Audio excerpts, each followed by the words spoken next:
feeling that I never had before. But then I met you, and I realized that my dandruff was everything I needed in my life to meet a woman like you who can make me feel complete again. And I love you. Oh, Diego, I love you too.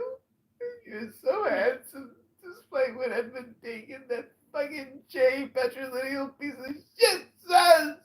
It's the worst. Hello? It's so funny. I was laughing over it. Let him cook. He's making fun of Diego and Let him cook in the same way that they cooked all those J words at Auschwitz using Zyklon B. They should have killed them all. Oh God! Oh God! Oh, Gaza's gone. My auntie, my uncle, my cousins, they're all gone. But I'm actually from northern Gaza because the northern Gazans are always more fair-skinned and prettier than the southern Gazans, who are more indigenous and generally more Egyptian. It's really the beautiful people are from the north always. Did you ever notice that, Diego? Yeah, babe. Because all the pieces of shit go down the toilet and they go south. Diego, you're so funny. You're so cute and handsome and chivalrous. I love you. I know, babe. I'm a self-taught praxeologist. I went to the library and started reading books one day, and I became smart like that. And then I bought Bitcoin, and everything is Bitcoin. Anyways, Oh, Diego. babe, I'm gonna send you 1/1000th of a Bitcoin for all your hard work on here to liberate your people from the J's and the Z's and the K's. I forgot, Diego. What are the K's? Causers, babe. Because the J's and the Z's are actually just K's. He's so smart. I forgot about the K's.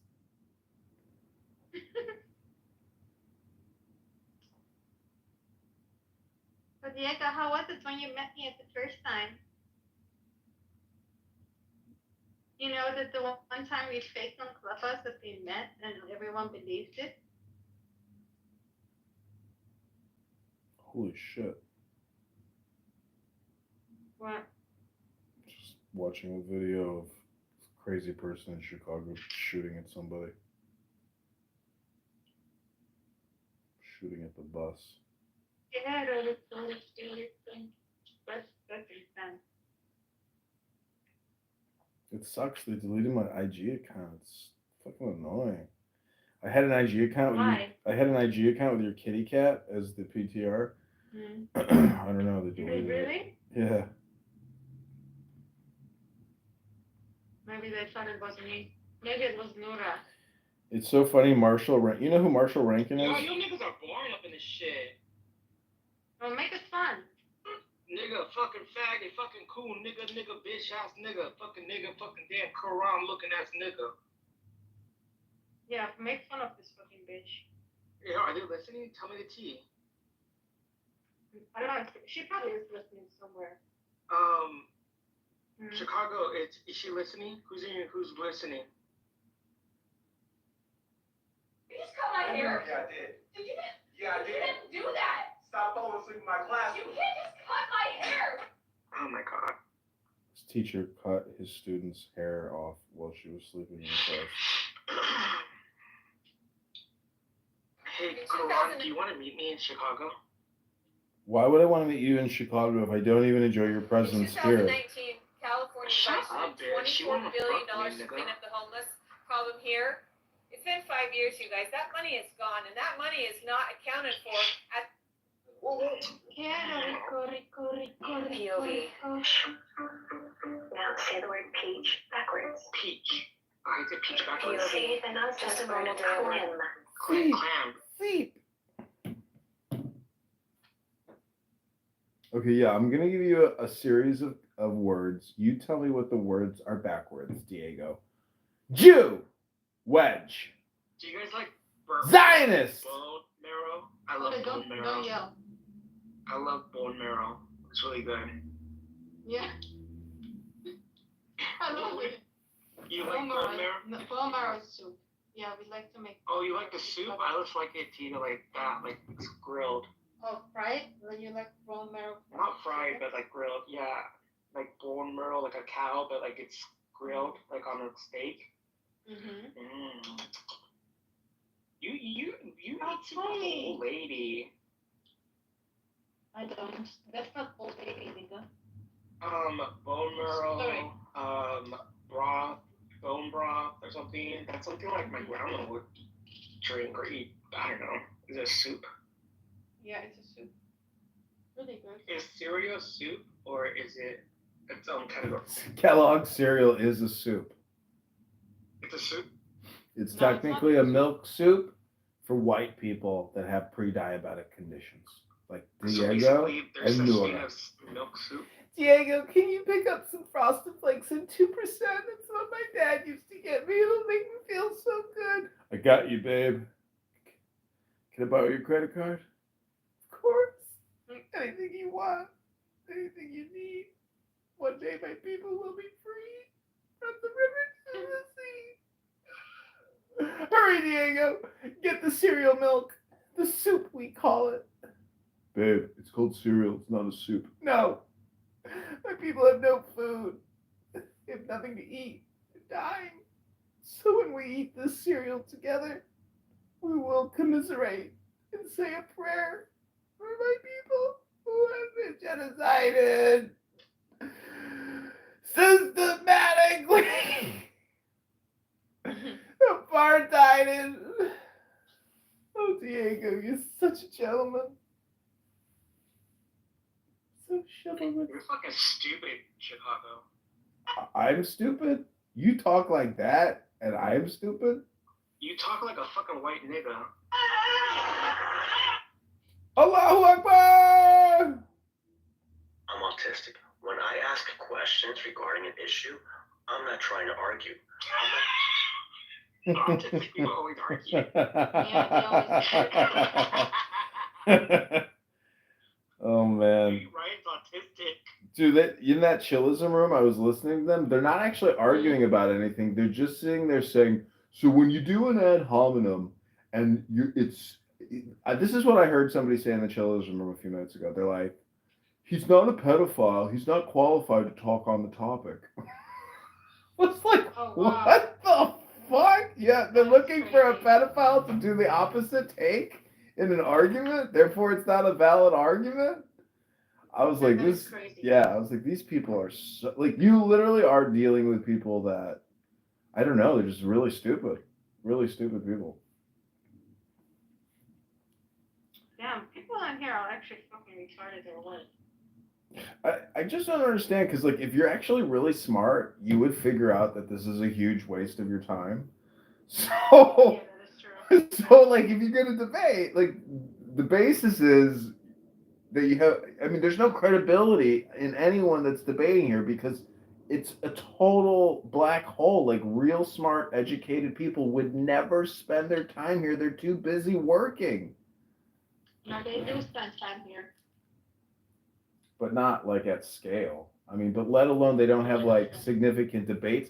Because if everybody is stupid, I mean, the people you're debating are even dumber than maybe the smartest stupid people.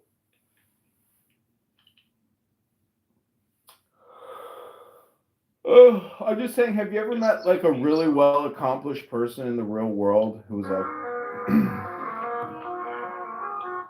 Go on. what I'm saying is, have you ever met somebody who, oh, I can't do it, but see, it's too loud. It's not loud, bitch. Guy, you're far away.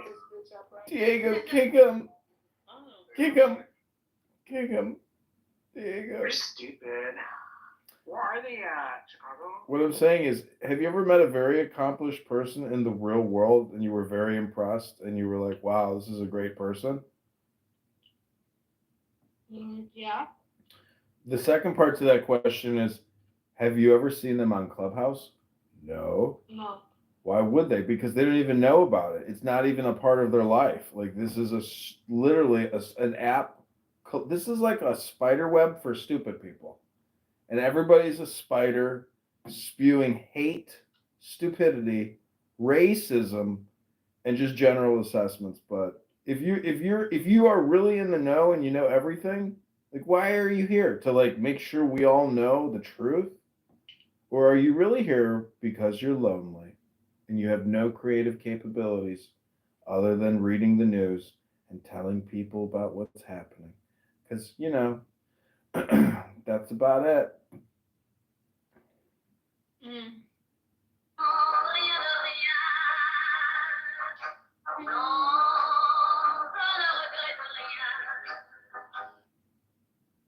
Oh. No. No. That's how I feel like he sounds like. I had a sandwich for dinner. What did you eat? I didn't have dinner yet. BLT, bacon, lettuce, tomato, and blue cheese. Oh. Oh no, ciabatta bread. Ciabatta bread. Ciabatta bread. Ciabatta. I call it ciabatta. I don't know how to pronounce it. Oh, Too heavy. Shut the fuck up, you bald-headed testicle. Holy shit. Holy shit. What? I've seen your videos, Chicago. You the nasty. You smell like ass. Well, so what? What are you gonna do about it? I'm gonna lick your head, bitch. You eat. How much I can't even comment on Instagram because everything I say immediately gets, like, I censored. report you, that's why, nigga. Man, no, I don't. I don't even Being a fire sign is not. Wait, what's your Instagram? Let's see. Adrian Dittman. Adrian?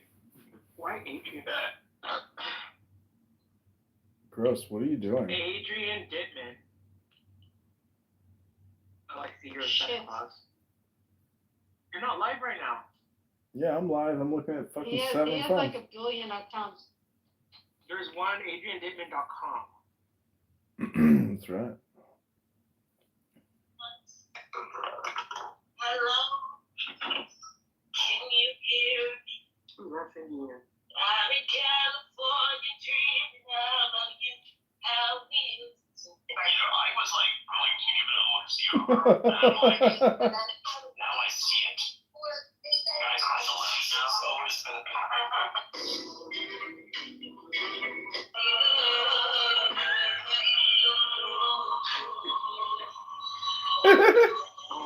God, you're so stupid.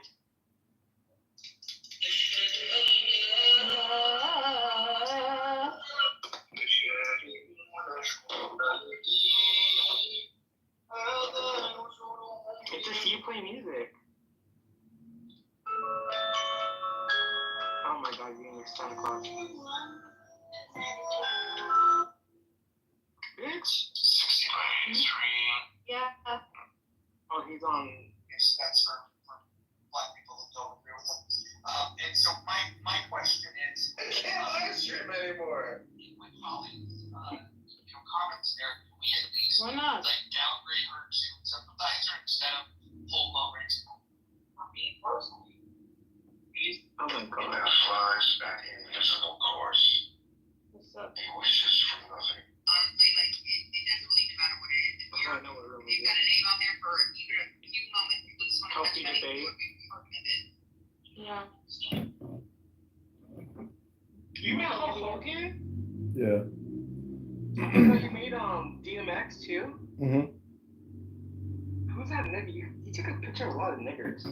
The other one, I think, is Freeway Rick Ross, the biggest cocaine dealer.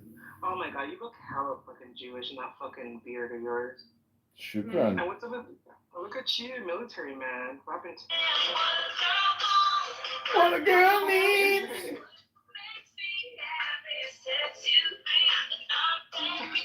Stupid. What's up with you posting fucking bitches? He has Maddie Bed. He does? No, he doesn't. He has Abby. Yeah, I know he has me.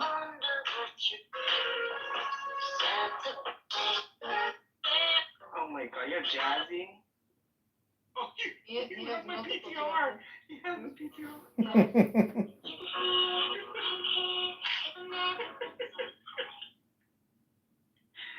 You have mine too. You have Let me see if you have mine.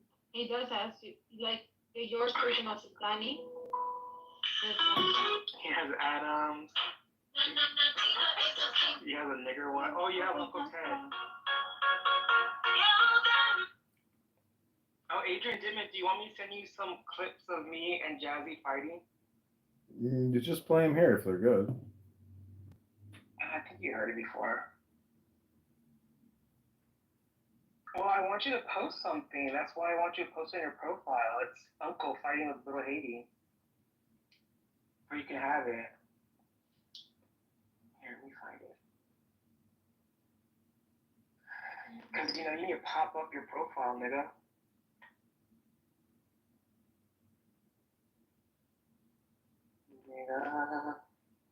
Did it ban you already? Oh, Rachel, Rachel and Don are here for the Adrian Dittman show. Asshole, here it is. So, you have to stop thinking about wiping your mother's ass. You can stop thinking about wiping all those children's asses. And about being a man-made. You need to, at the end of the day, take care of yourself. You need to lose your weight. And you need to let those fat-ass motherfucking get short little Tyrannosaurus Rex arms of yours. Leave enough motherfucking fat deposits so they can finally wedge their way. Do you want me to send it to you or not? Nah. What am I gonna do? Like archive it for you and put it in the bank or something? Like what do you want me to do with it? No, post it on your Instagram. Nobody even looks at my Instagram, dog. I do. It's there. God, bitch, you're a fucking cunt. You can't do nothing. Why did you say I do with such a raspy voice? Who's I that? do. Dude, that's Doc. Fucking drunk ass nigga. Aww. Rachel's here too. You guys are in the Adrian Dittman show. Why don't you guys leave this room and just come to the Adrian Dittman show? Help me grow it. Add people to the room. Why? Is this you being a fucking... This is me going to Hollywood in my underpants in my mom's basement. Okay, just call me Cecil B. DeMille from now on, bitch. No, bitch. You're not. That's right. People are flowing into the room now, and you guys aren't helping. Thank you very little. We'll call you. Don't call us. Hello? Hello. Hello? Yeah, go ahead. Send me the clips of Jazzy. Hello? Hello. Jazzy was so 3 years ago, dog. Get with it. Hello? You're the one with the bipolar schizophrenic disorder, dog. Hello?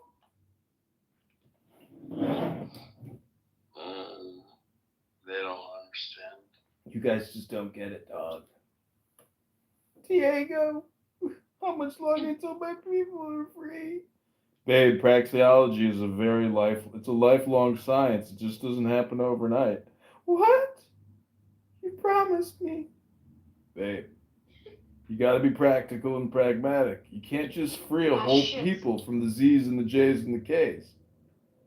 I forgot. Well, the problem is most of them can't even spell the word pragmatic. Pragmatic, static. I need a wife. I need a woman in my life.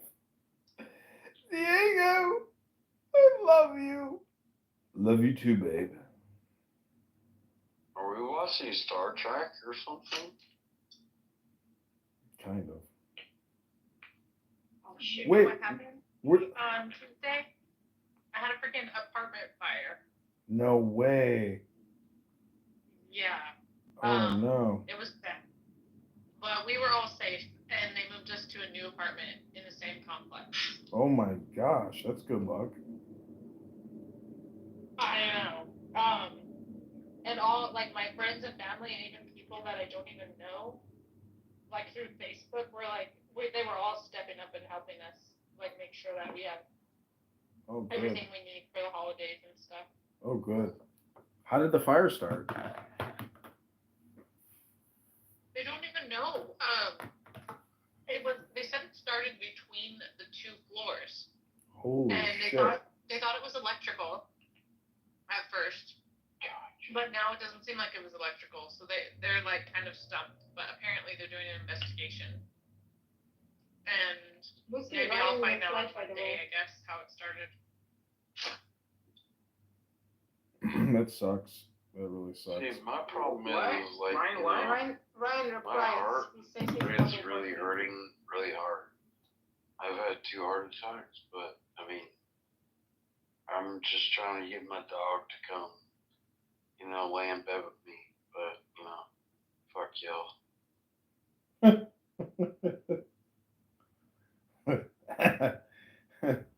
So, did you have to like move your furniture and stuff, or like how? I mean, did you get access to the unit again, or what happened? Like, Well, we do have access to it now, and we are able to Jordan. salvage some stuff. It seems like my bedroom and the playrooms, the kids' one playroom wasn't affected, but all the other rooms were. So we don't even have any of our furniture. But, damn. yeah. Well, so how's the new unit though? It's great. They just renovated it last week. Oh, so it's a blessing in disguise. You got a better apartment. I know, right? That's what I was telling people. It's a blessing in disguise because 2 things was one, we had so much clutter. I had been trying to declutter for like the whole year, and there was so much clutter, and also we had a bunch of problems with our current apartment. I mean, with our old apartment. So like, we actually upgraded, and then don't have as much clutter, and it's like a fresh start. And then bonus, my kid, her best friend lives in the complex as well, and we happen to be moved right next door to her. So my kid is like totally stoked. Yeah, that's good.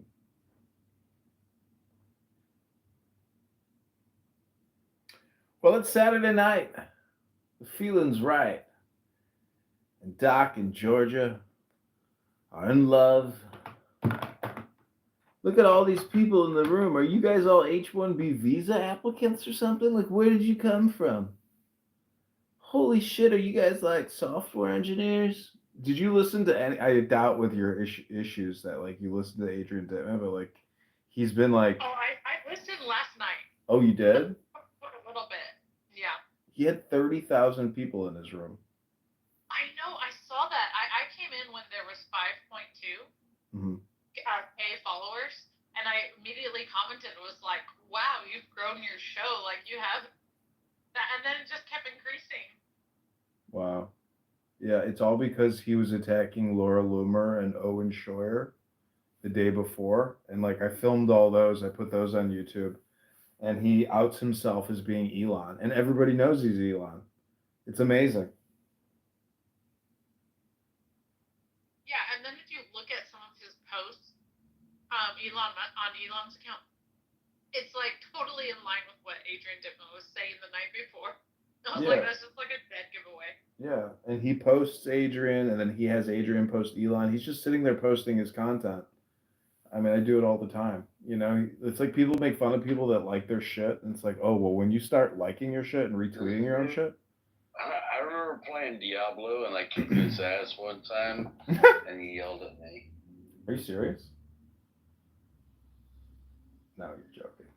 But that's a pretty good story, really.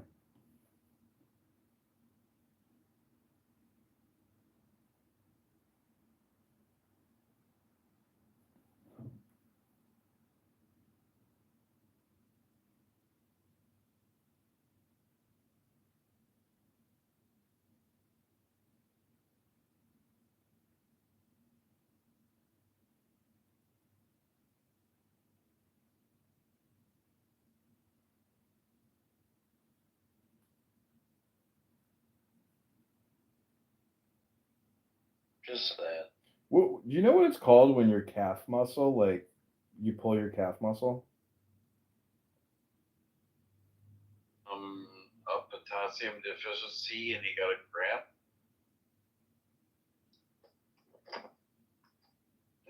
Who are you talking to? I was talking to you. Who is this on your profile? It's a cute picture, but I'm not sure who it is. It's just I'm like, the I think. one with a purple heart in the room. I'm literally the only one in the room. Tim wants to be fucking Elon. That's the problem. I do not want to be Elon. He has been embarrassing Dude, himself. you're a pussy from fucking New Jersey. That's what's up. You know, I mean, fuck your Chicago boat. I know, man. I should have just fucking took out an insurance policy, spilled a little gasoline, took a dive in the lake, swam back to the beach, and be like, "Bye, Lady Hawk." Dude, that's literally how I lost all my guns. What do you mean? A boating accident. Oh, really? Mm-hmm. That sucks. They sleep with the fishes. Dude, I don't even know where they're at this point.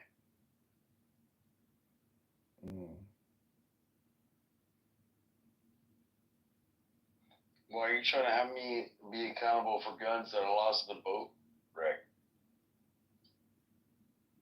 Somebody, when my uncle had a ton of guns, somebody broke into the house. No, man, yeah, but you're trying to make me like ATF is showing up at my door saying, "Hey, you got this gun and this gun. You're not allowed to have these guns." I'm like, "Oh fuck, I lost it in a boating accident last year." Oh wow. Like you want to come fuck around and find out? Come fuck around and find out. Well, y'all pussies are stupid. I feel like you're projecting. Is that true?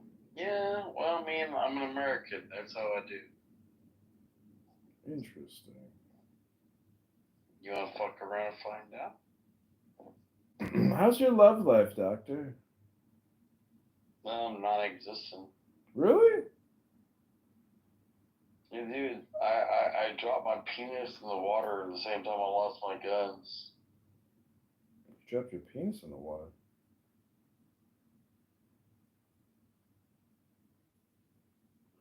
It's not.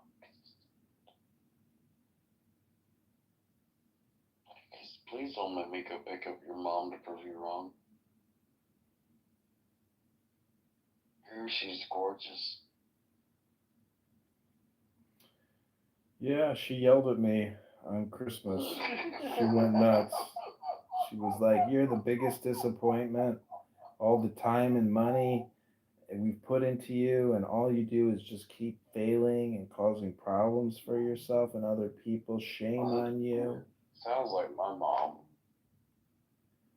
I'm like, "Mom, did you know it's Christmas and that it's a miracle to be alive?" It's besides the point. You need to be more responsible. You're not listening. You need to be more responsible. I was like, "Geez, Mom, nothing really happened. It cost money, but I'm safe and sound. I didn't get robbed. I didn't crash my car, nothing." I'm like, doesn't matter. Dude, my mom had been married 4 times by the time I was 35, and I'd never been married. I didn't have any kids. I just gotten out of the army, and she was trying to teach me like how to live my life like I was 16.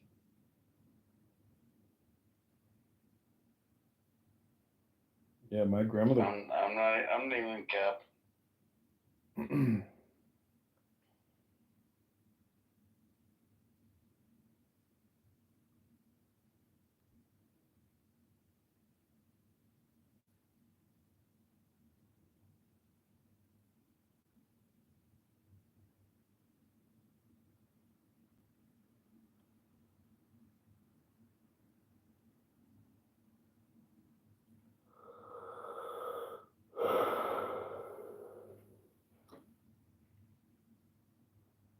Okay, you left. He wasn't even capping. So what are you doing tonight, Rachel? Well, I just got back from running some errands, and so I'm kid free for a little bit, so that's nice. Mostly went through my apartment with my mom to salvage a bunch of stuff. Mm. And I just ate some really good tacos. And now I'm having some ice cream. And I have hour before my kids. Echo chamber, I love it very much. I'm pretty sure a lot of people on the stage here love this echo chamber as well. And I don't even know who that person is. I'm not gonna let him up. You're gonna have like a little bit of cloud visual. Try to go on stage. It's really no one. Try to go on It's stage. really He's no one. live right now. Account that they were suggesting it's like really no one. What can I say? Hey, you should let me in. Send me the account. Yeah, I know that. Yeah, literally, it's just $1,000 guys. There's nothing on it. I'll probably let you up. There's a lot of people going up on stage. Oh, okay. Let me try. It's kind of swallowed up in the notifications now. I can't see it anymore. Anyway.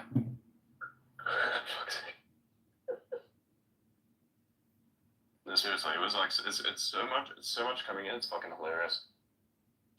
Dude, you remember yesterday there was that lady on here that she so obviously thought that you were Elon when you told her multiple times you weren't. She was just playing along as if we were all pretending you're not. I mean, I'm sorry. I don't know what to say. I don't know what to do either. Do you remember that one? Yeah, of course I did. And I'm like, I don't know if there's like if this is what realization looks like, or if this is. No, she was. I think she was very clearly in the mindset of like, oh, we're all playing along that he's not Elon, but he really is. Yeah, it's just so fucking stupid. Yeah. I mean, what was I gonna do? Keep insisting? And there was no all that. By the way, something funny. I think it's hilarious that Chile is literally like the only country that launched an Among Us nugget into space. Just random. Wait, what? I think I saw on my timeline. I think that's very fucking funny. Don't you like the game Among Us, where everybody like made memes out of it? Was like the brain rot before and into COVID. Yeah. Yeah. So they took an Among Us character-shaped nugget and sent it into space. I love that so I just love that for some reason. Yeah. Oh, that's the. Remember the racist guy? Remember the racist guy you fought with? Yeah. It's his second account after he got banned. That is fucking funny. Yeah, we don't need that. That is actually fucking hilarious. Are you sure? Because this one is definitely a Chilean individual here. It's not the one. Yeah. I think we're talking about a different person, isn't it? Right? No, it's the same exact comment. Send it to me. Because there's no way. Absolutely no fucking way. Yeah. Nope. Not the one. No, it Not is. the one. Oh, this one here? Yes, this might be him. And this one here, yeah, that's him. Yep, that's him. Now, I was referring to a totally different thing. You were mixing it up, man. Yeah, absolutely not. I'm not giving any more platform to the abrasiveness of this individual as I can. Someone says Outa is Andrew Tate. Yes, he's Andrew Tate. Andrew Tate, say hi. Hi.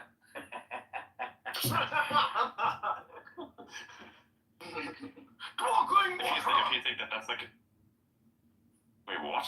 What color is your Bugatti? Sparkling water. What level of shininess and size is your space rocket? How fully stacked is it? And how filled with propellant is it really? How much load does it have and can it take? These are all good questions. I can't answer a lot of them, but I'm pretty sure Elon can, which is not me. Also, there's a person who says, what was this?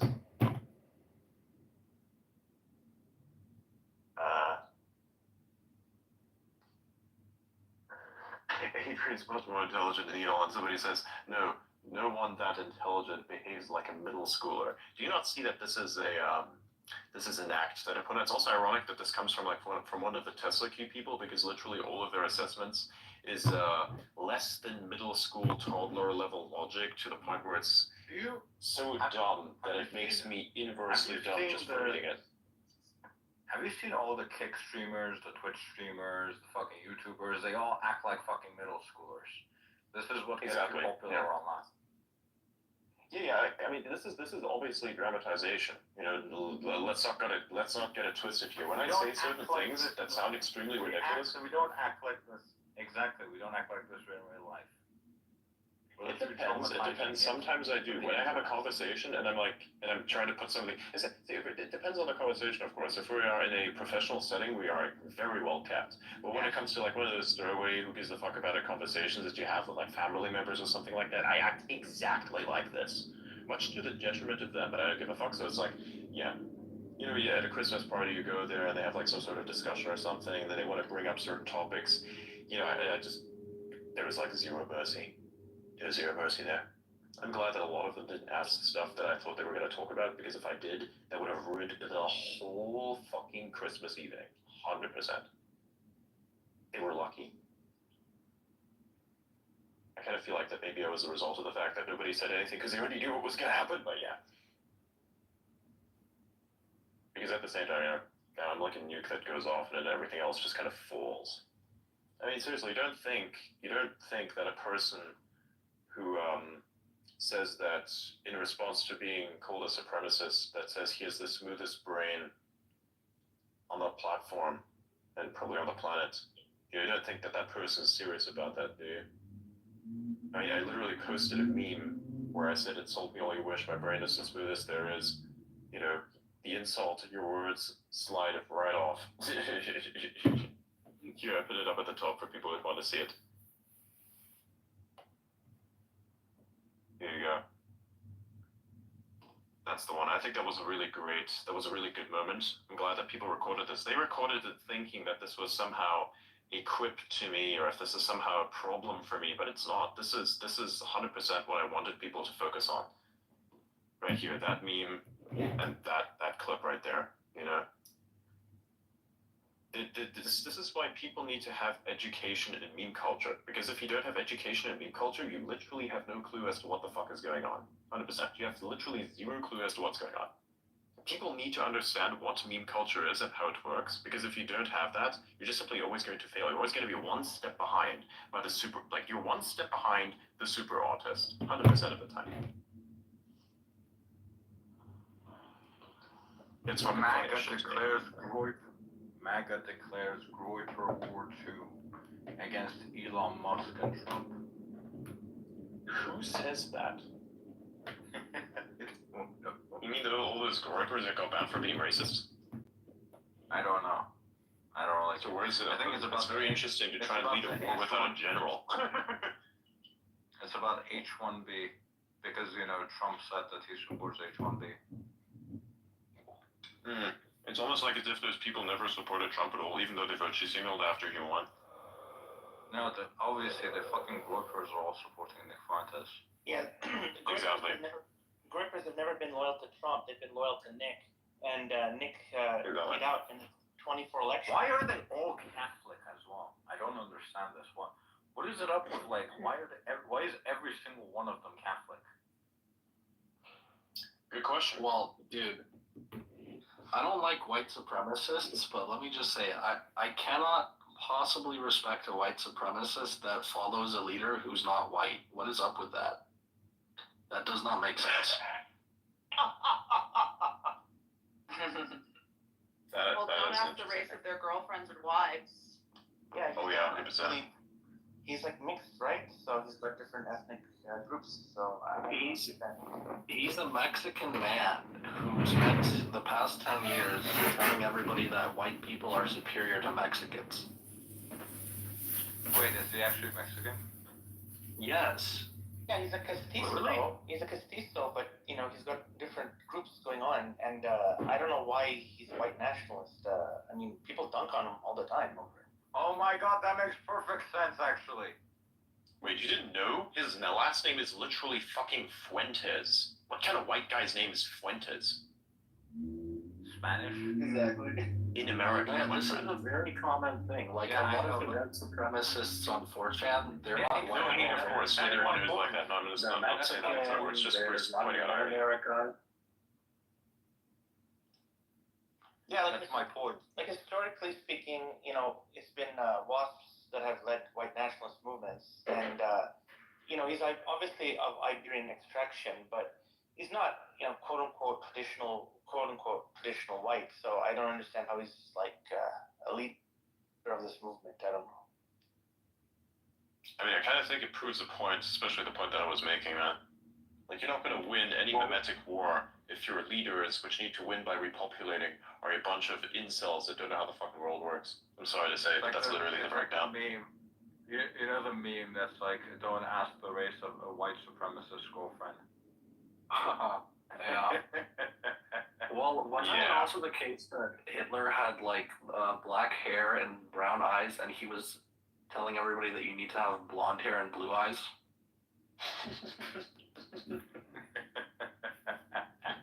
Again, like I said, these are flat timers, okay? They don't see time from a multi-dimensional perspective. They're doomed to repeat the same mistakes they've always made. What the actual fuck? What do you mean, what the actual fuck? What is it? Are you gonna send it to me, or like, what is it? Hold on, wait, let me send you a message. Alright. Turn out this fucking sound out of time. I just like powered up one of my other phones. I forgot to turn notifications off for it. And whenever I turn it on, it's like instantly there's an overload of notifications.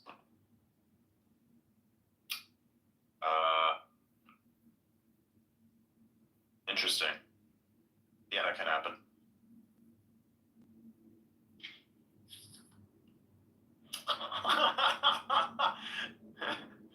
Okay, then tell him hi. Yeah, I'm not gonna. I wouldn't be gonna tell them person hi. Okay. I don't think you need to worry about it. Right. The whole sentence, what you just said there, is just funny somehow. I mean, you gotta look at it and just really examine it. That is the funniest. I really want to say it out loud how funny it is. Yeah. Yeah, don't. By the way, just to make clear, Out is the only one who lets anyone on the stage today. So, yeah. Do you see any interesting people requesting that might add very much value to the conversation or disrupt it? Because I don't want disruptions. I want to have a great show that's actually very funny. I'm like sitting here and I'm fully plugged into the timeline, scrolling through all the notifications. I actually need to, like, wait a minute. Wow. What is this?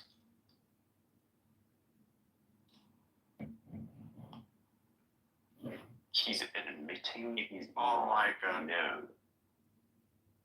Oh, this fucking numbnuts individual called Seth Abramson, who I once called out and he subsequently blocked me. This individual, big surprise, thinks that I'm Elon. God, you journalists are pathetic. All of you. Holy shit. If this guy's listening on his fucking alt account or something, I just want to tell you, man, you're a fucking pathetic journalist. Holy shit. You're not even a journalist. You don't even deserve to be called a journalist. That's just fucking stupid as hell. You're like worse than Keith Olbermann.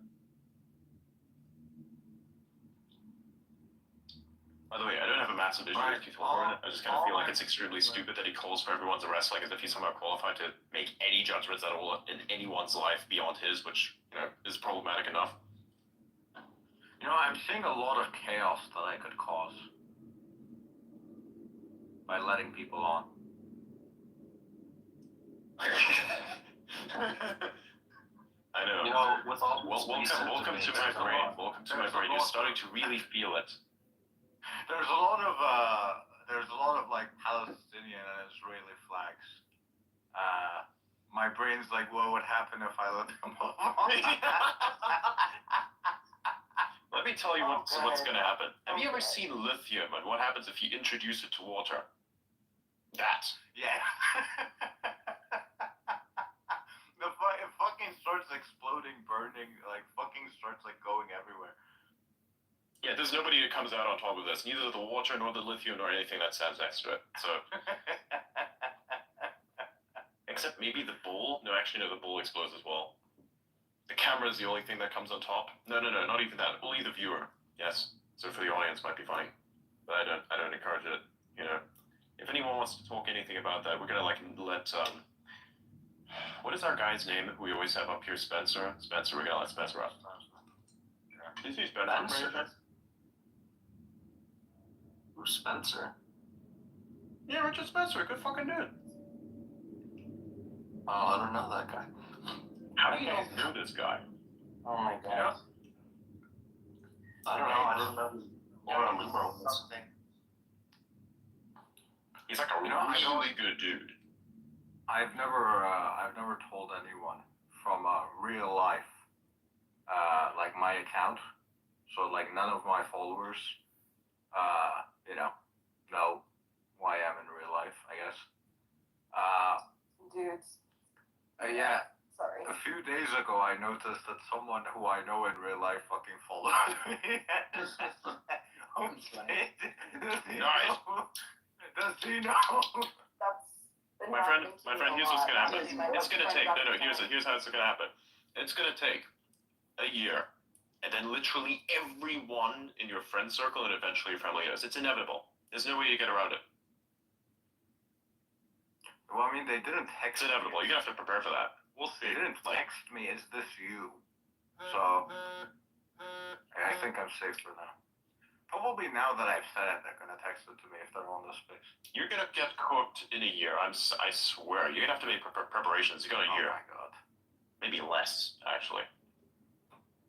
My friend my best friend got a text from this dude from high school who was like, why is Freckled Liberty in the space with a guy who just got busted as Elon talking about H-1B? Busted, apparently. Lol. That's a good question. Yeah, no, I was like... Busted as Elon. Wow.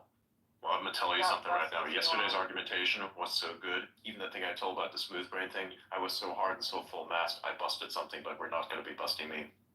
I'm the one here who's doing the busting, nobody else. Oh my god. Remember when we were talking about the religion thing, where somebody was saying, one of the mantras was to plant your own seed? I was like, I just jacked off into the bush, instructions unclear. So that's kind of what that looks like. What the fuck is this? Depends on the kind of bush, so. I just realized that.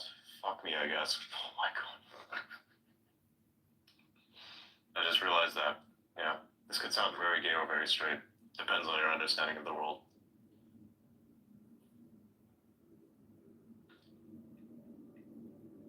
Oh my god. Now people are posting screenshots of articles where it says, romance revealed. Women will be having more sex with robots than men by 2025. I'm sorry, you feel like you're being replaced? You're literally... A lot of men, to the point where it is an entire industry, have observational sex with OnlyFans whores. And this is bothering you? Wow, you got your priorities inside out. Damn, that's pathetic. I'm sorry. Like, if robot sex is bothering you, this is actually going to work to your benefit, because most of these dudes don't even do it in real life either. Anyway, they do it over the internet with people that don't even know that they exist. You know what's interesting? They talk sexy to them, but you know what's interesting about that? The majority of all OnlyFans, if not actually all of them, of all the OnlyFans girls, what they have is they have like a manager and all this kind of stuff, and they have an individual who deals with the requests part. So what happens is you're not even talking to the girl. What you're actually talking to is another dude. This dude is talking sexy to you, that then takes your specifications and kinks and whatever, and then takes that out and tells it to whoever the person is, whoever the person is going to tell it to the girl. So you're actually not really having sex, virtual observational sex with the OnlyFans whore. You are actually having that with the dude, because he's the one who's talking sexy to you. Which means that technically you're gay. So, just letting that one out. And anyone who pays for like this whole OnlyFans thing, if you think that that's actually something that is a worthwhile spending of your money, holy shit, man, that's horrible. And I want you to stop doing that, because it's absolutely fucking stupid. I could stop I have a problem with that, a personal problem. Subscribe to X creators instead. We're the media now, by the way. Precisely, yeah.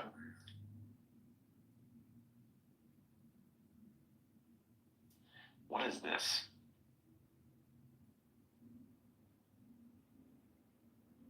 Artificial drone intelligence? Okay. Does that mean that the drone swarms that I predicted are going to come the way that I predicted them a lot sooner than I thought?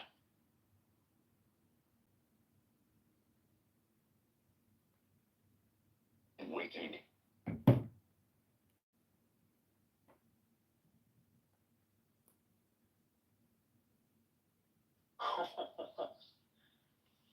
Is this real?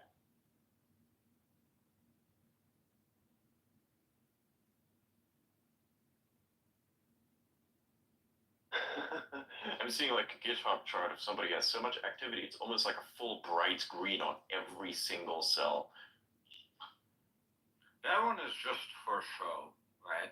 There's no one that's genuinely fucking cracked that is doing that. How did you find my... What if you are? No, it's just social media. You build in public, man. You keep building. Yeah, The best part is when you are the one who owns the project and it's not real. well, I have my GitHub on private. Decent. Yeah. Pretty much everything I do on GitHub, I have like all the repositories are private, so there isn't any public repositories on my account. Yeah, I have a lot of public repositories, man. Yeah, I do a lot of stuff full public, man. Full public. I don't do private there whatsoever. I think it's funny as fuck when people look at it and be like, what the hell? Because whenever there's something that I talk about, like say for instance, there's some sort of GitHub project that I think is interesting, then I just have it there and it amplifies it in my opinion. Since it's Git, because of like a flaw, so even if it's private, one day someone else could get access to it. Yeah. Mm-hmm. Yeah.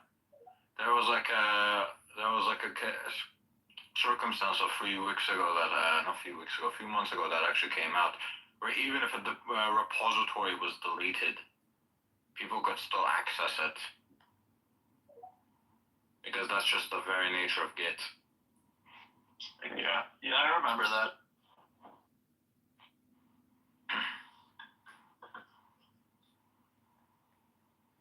A bunch of people just quote posting as well, like, oh, they mentioned the Groypers. I'm like, this is the discussion we've had for ages. How is this new to you?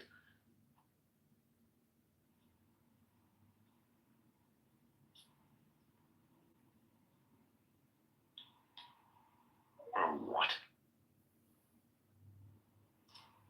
Oh, this is fucking funny. Yeah, dude, some of the replies are absolutely insane. Wow. Nice AI images, by the way. Those are great. Much creativity there.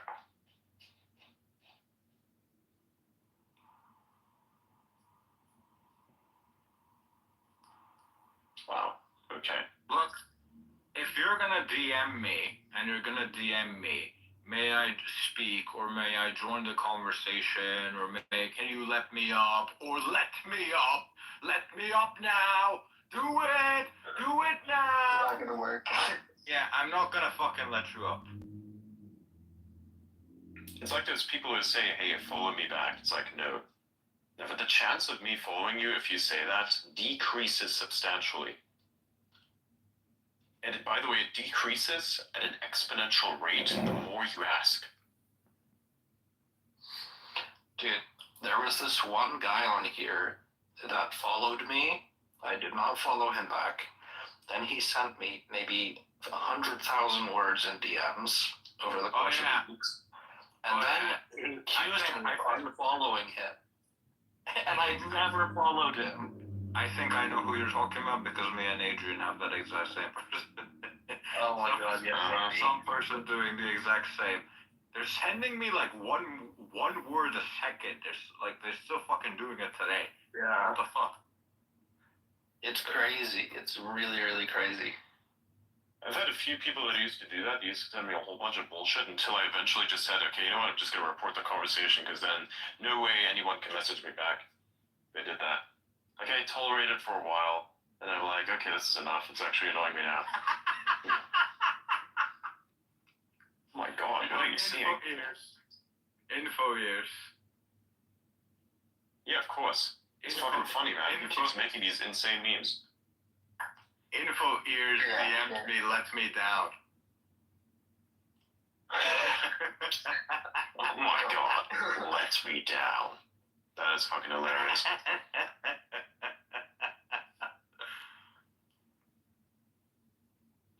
Yeah, now. What's happening here?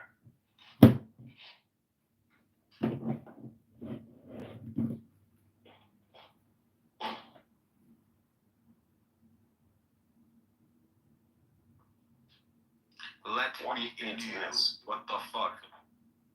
Okay, yeah, so it's the process of evolving. Isn't it interesting that we're getting more prospects for reproduction than the white supremacists who are supposed to be superior? Fascinating, by the way. Let's see what else is there. Go again? Say that again?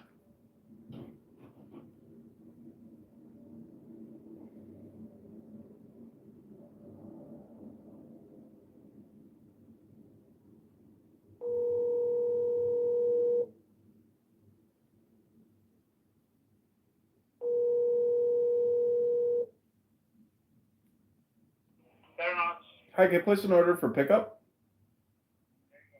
Can I get the incredible chicken sandwich? Yeah, everything. And 2 slices of cheese. John? Okay, thanks. I'll see you soon. Okay, better. Oh, okay, thanks. Okay, thanks.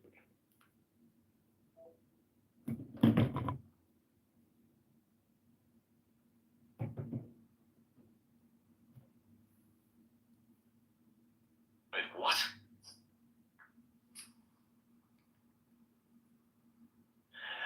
Oh, I see it. I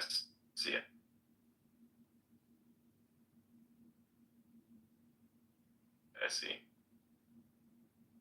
That is...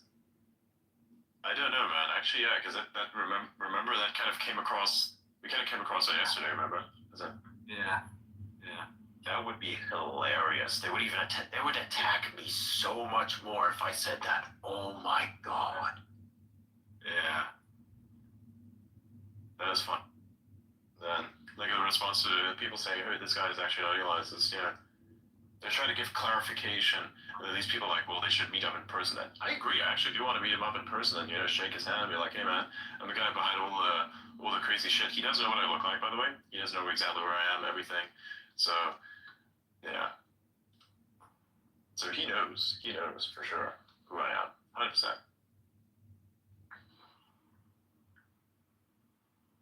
But do you know So we may have not met in real life, but he definitely knows what I look like. But do you know who he is? Yes. I'm his AI alter ego.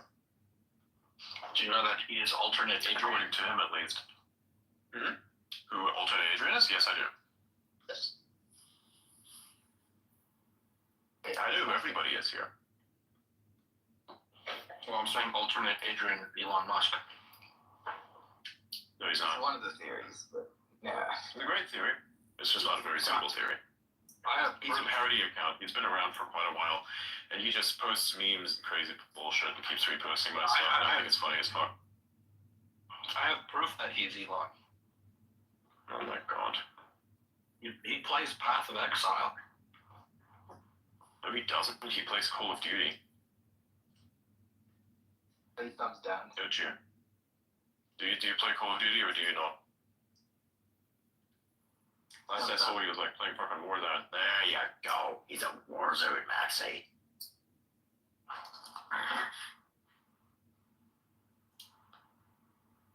What the fuck? Somebody just like replies, "This is sus," and then shows a picture of their fucking kid. What?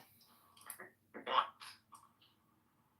This is literally the context. Like, there's no fucking context whatsoever. It's just literally my fucking space, some random person saying, "This is sus," and a picture of someone's fucking kid. What the fuck? And by the way, personal advice, and I highly advise people do this, keep the amount of images, like of your kids, on the internet limited to effectively none if you can. Yes. In general, no good. Do not fucking send, it doesn't matter what platform you're on, no good idea. Trust me on this. Do not fucking put pictures of your kids on the internet. Ever. First of all, it's a risk to them. Second of all, it's fucking embarrassing. And then third of all, nobody needs to see what your fucking kids look like. Give them some privacy. They may be your kids, but they're not for you to like play around with. They're not your fucking toys. They're human beings. Anyways, what is this? What are you sending me? I don't know, someone fucking tagged me in this. I'm not Indian. I don't know why people tag me in this shit. Nice. Let's go. What is that guy in the second image like? Looks like Logan Paul. Oh my god. Nice. This is fucking funny as shit. You know what this means, right? Yeah, I do know. It's not wrong.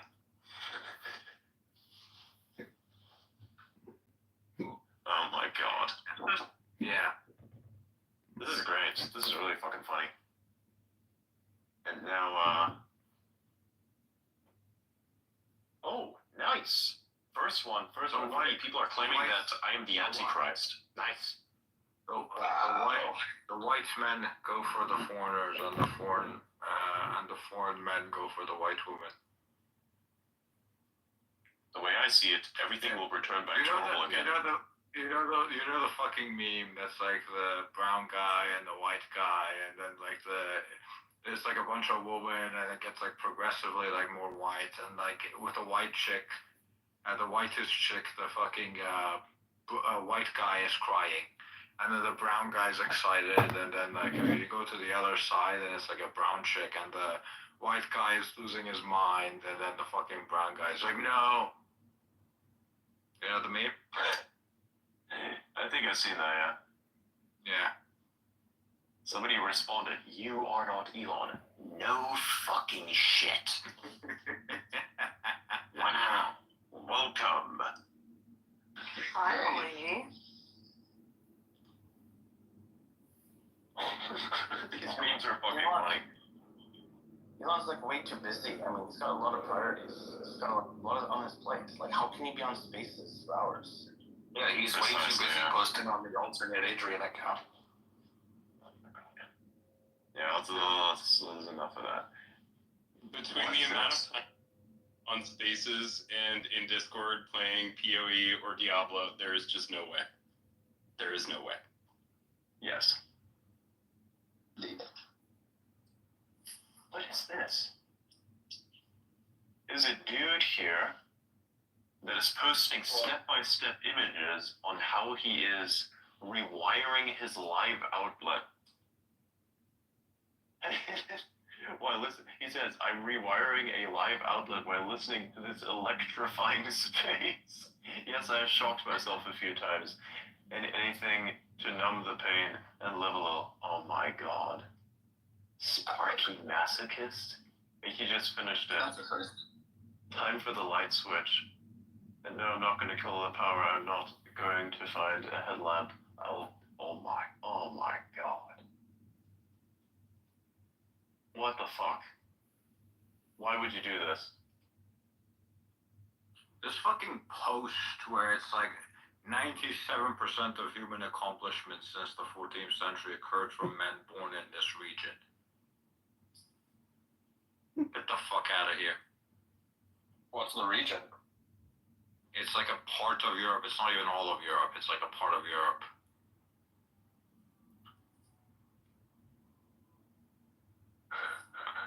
Yeah, that's bullshit. Yeah. This is like an argument that was made yesterday, and I think I have a bunch of replies to kind of back that one up. Here, let me see. Where is that again? I'm posting a lot. I have a certification in ecology, 100%. I will yap infinitely. Okay, where's my yap? Something about white supremacists that I posted yesterday. Which was it? Oh,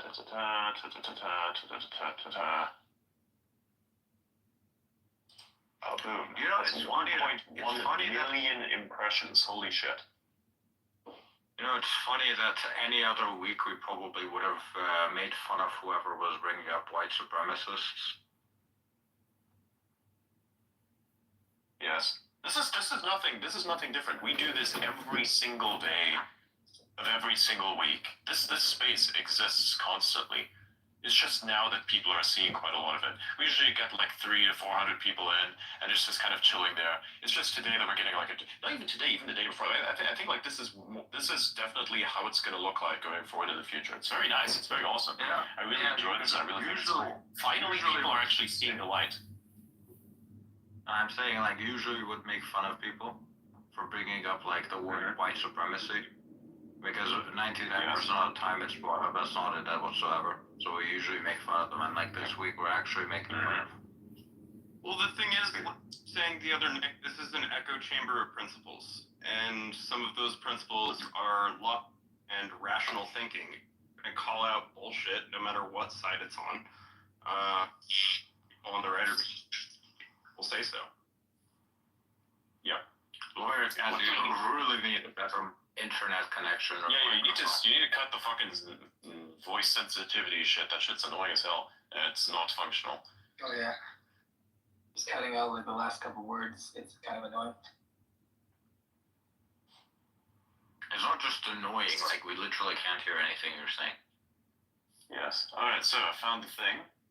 So remember, a while ago, yesterday, not even yesterday, hang on, was this 2 days ago? Yeah, at this point it is even 2 days ago. I said, the more racist that white supremacists become, the more apparent their inferiority becomes. And in response to that, this guy Keith Woods was like putting a post there saying, you know, you're an open-minded guy, Adrian.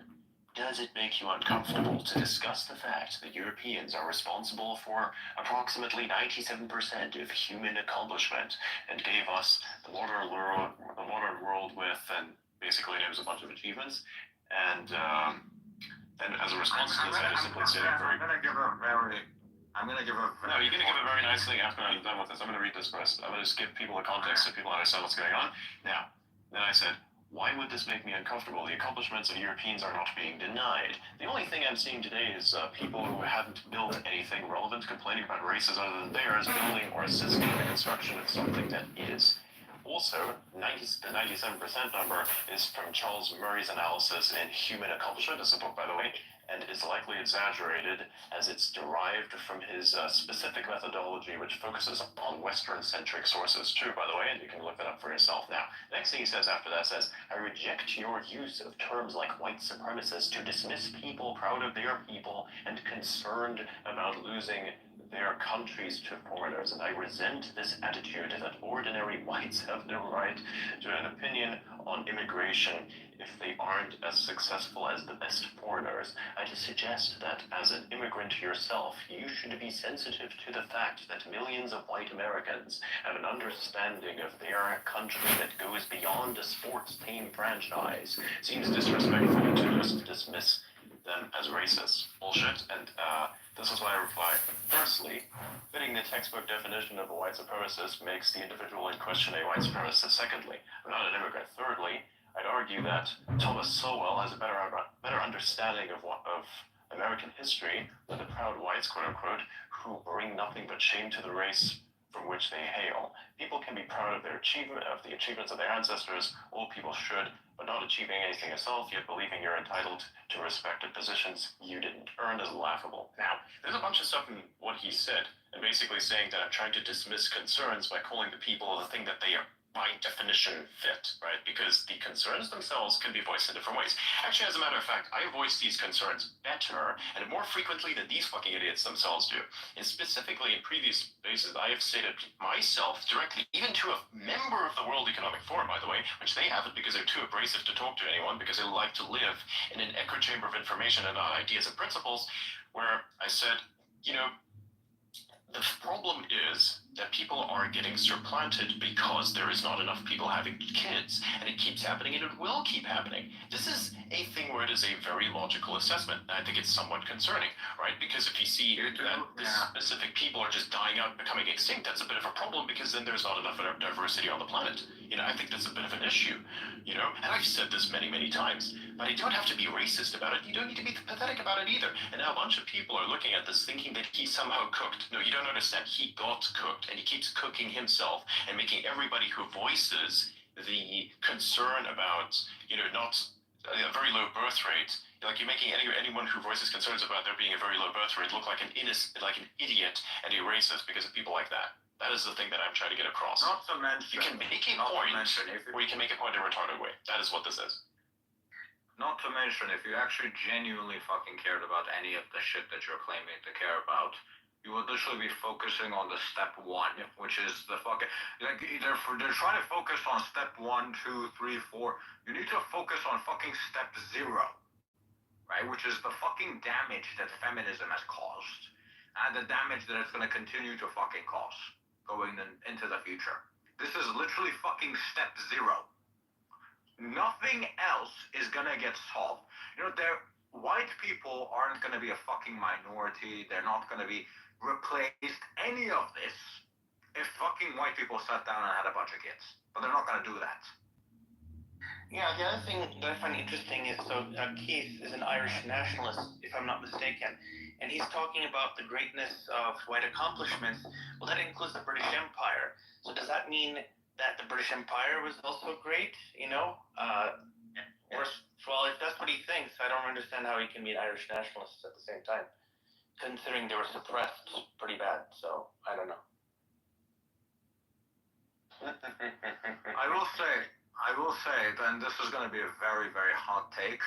Europeans have actually accomplished very little outside of the British. The British are literally the only group of people that built the modern world. That's not true at all. That's like, yeah. That's very, very far from the. Hold on. Let me make my point. What are the 3 most important things to the modern world? The 3 most important things that have built the modern world. I don't think there are 3 things. Okay, you're telling me. Okay, so look, my take is that the 3 most important things that have pretty much built the modern world are the Industrial Revolution, patents, and the U.S. Constitution. Right? All 3 before then, people were still doing stupid shit. People still had slavery. People didn't have machinery that they could operate properly. Right? Before patents, you did not have a circumstance where someone could actually come in and invent something and then make something out of it, make money out of it. What happened is that people like Isaac Newton sat around. They wanted to show off to their friends, so they invented things because of that. With the invention of patents, that was the first ever time that you could actually invent something and make a living off of it, right? The fucking founding fathers of the United States were all genetically British. British people went around the world and actually fucking tried to end slavery for the first time. A lot of the U.S. laws were based off of the British laws, and patents were originally made the way they are through the British and were improved by the United States, which was inspired by British law. Those were the most significant impacts to the modern world that we have today. And they were all done by British people. The Industrial Revolution started in the UK and was only spread through the rest of Europe because it became too expensive to hire, so they literally just expanded it outside of the UK to hire cheaper. Are you aware of this one? Are you aware of it's so reductive and wrong. Like it's not even remotely close to correct what you're saying. Yeah, if I can just add one point. Sorry, John, if you don't mind, sir. You know, you don't forget this British Empire looted trillions of dollars from the Indians. That is a well-known fact. Don't forget all of the soldiers that backed up the British in 2 world wars. The good chunk of those soldiers were Indian origin. If anything, the Indians were the ones that contributed to that British Empire. And with respect to patents, I mean, ancient India, with their mandarins, they had all kinds of contractual laws protecting ideas and businesses. It doesn't matter who had it. It matters doesn't matter who had it to the scale. And let's talk that was actually effective. And the British had patents as well, but they weren't very useful because it still had to be granted by the court. It still had to be granted by the king. The U.S. was the first one that actually made it so people could actually create patents in a way where the average person could sit down, create something, and become rich off of it. So the patents and the laws and the language come from, guess where? The Normans, who basically gave the English basically their parliament, their political systems. So if anything, the English have to owe the French quite a lot. The courtly language. I'm not talking about whether there was contributions or not. I agree. Every single fucking country you can point, it had this contribution, it had this contribution, it had this contribution. But when you're talking about who had the highest contribution to the modern world, it is undoubtedly people of British origin, whether that's the fucking founding fathers or whether that's the UK itself. Yeah, you're not wrong there, but there's a big difference between saying that and saying that they were the majority. You're looking at maybe 15 to 20% would be Anglo people, and then others would be smaller. No, because these are the single biggest impacts. No, it's not the single biggest. It's not the biggest. That's not close. Like, okay, think about the impact of the printed word. Okay, the bureaucracy, the modern day bureaucracy, has a lot of inspiration from the Chinese, and they've had an ancient civilization where they perfected that whole machinery thousands of years before the British Empire even dawned on the planet. There's a machine. Literally, a Turkish person invented the steam machine 400 years before the fucking Industrial Revolution happened. What did he do? He used it to fucking spin a kebab. It doesn't matter. It doesn't matter that you fucking invented that thing if you were not able to utilize it properly. Are you aware that they're finding... Are you aware they're finding ancient Greek technology? Also the first patent, the first formal patent system was established in Venice in 1474. Like that's the Venetian Patent Institute. I mean, you could say that many other cultures came up with ways to manage these types of things, but if it hadn't scaled, then it was effectively useless. It's a moot point. If you can scale this to the rest of the planet, and that is the person. It's like with TikTok, a bunch of other people in China, a bunch of people in China actually came up with the, let me finish. A bunch of people in China came up with the concept of what TikTok is and what TikTok later became, but a bunch of people kept stealing it from each other. In China, they operate off of copying shit from each other constantly. And there's a saying that says, ideas are cheap and execution is everything. And if your execution is not as successful as that of another person, then you are not entitled to the rewards. Because even if you created the idea, that is a bit of a thing there. But with say patent systems is a little bit different. But when it comes to the implementation of certain systems, like the system that actually protects people's rights and the intellectual property to this day, this was implemented as a result of someone saying, we actually have better execution than scaling it to the rest of the world. So it's a bit different. You can argue that something like this has existed somewhere else, but if it didn't scale beyond a certain point, it just died, then that's worth nothing. Exactly. This is like the equivalent of being like, I'm an ideas guy. No, there's no doubt that the British did not scale modernity at all. They were preceded by the Spanish, the Portuguese, the Dutch, the French.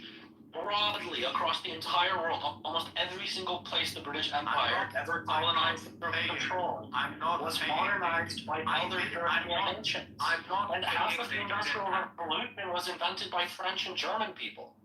I'm not saying they didn't have a contribution. I'm saying that they had by far the biggest impact, and they are almost because if you look at it, all of those things, yes, they add to it, but everything essential to the modern world was done by either the British or the British.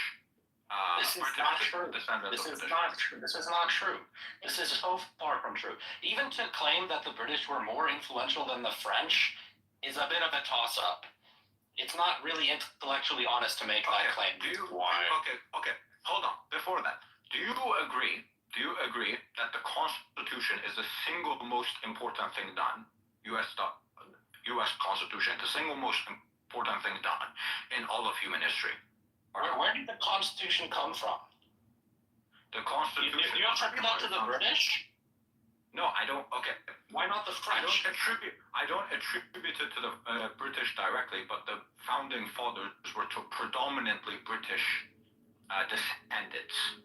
And how was the United States founded? Yeah. Okay. Are you arguing the fact that because they got help from the French in defeating the British, that means that it's a French idea? The early settlers in the United States were French and Dutch and Spanish and yes, English. And then they got help from the French to become their own country. They took inspiration. The entire modern world is literally based off the things that the United States has done. Also, by the way, to state all the other settlers dismisses the fact that the majority of early settlers in the United States were of English origin.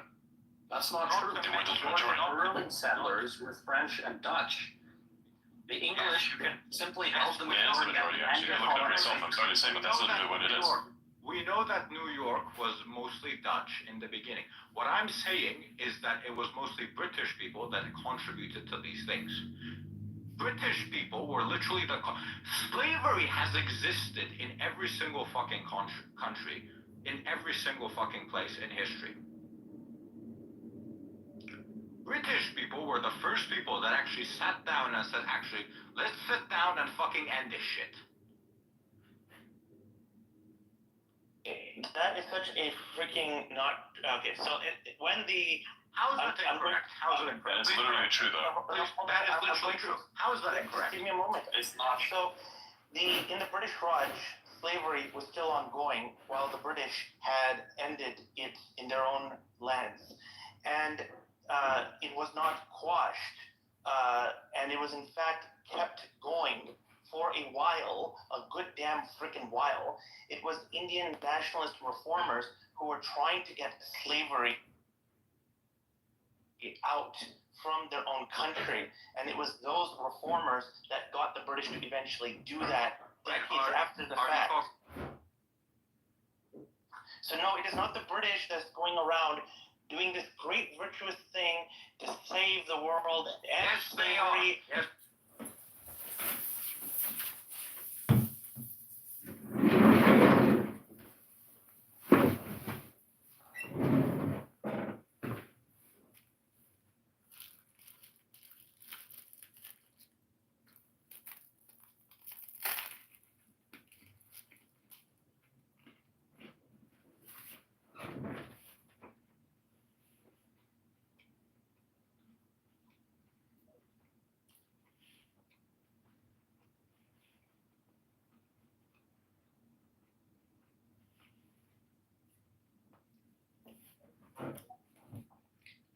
They used colonialism to fucking set slaves free. The fucking Brazilians were not willing to give up their slaves, even after they had signed an agreement, so the fucking British went to war with them. The British people sat down and fucking refused to buy products made with slavery.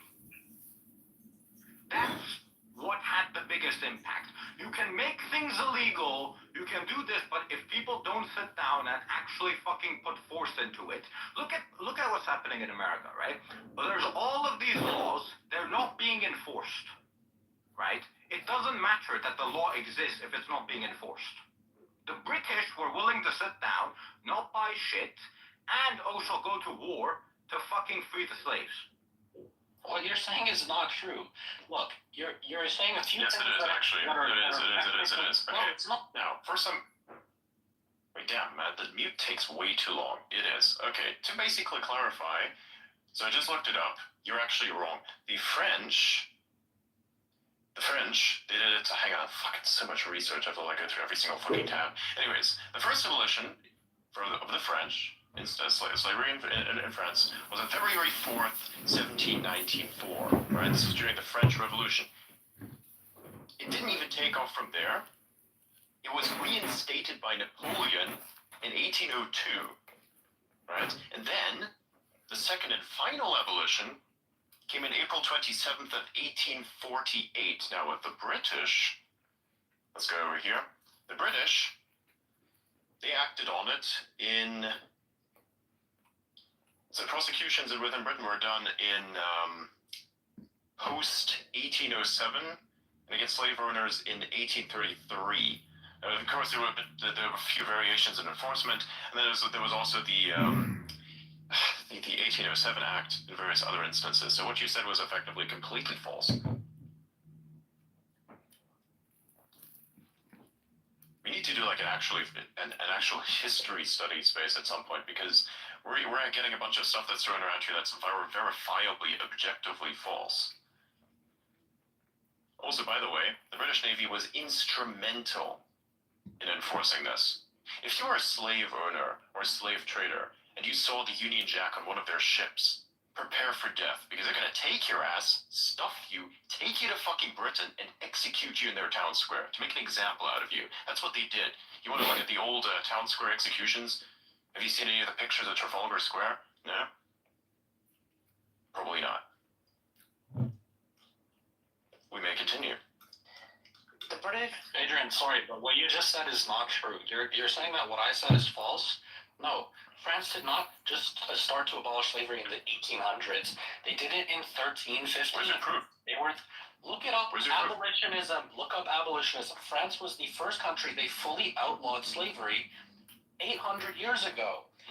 There was multiple republics and monarchies in France over the past 1,000 years. They outlawed slavery for a very long time, 700 years before the British. Okay?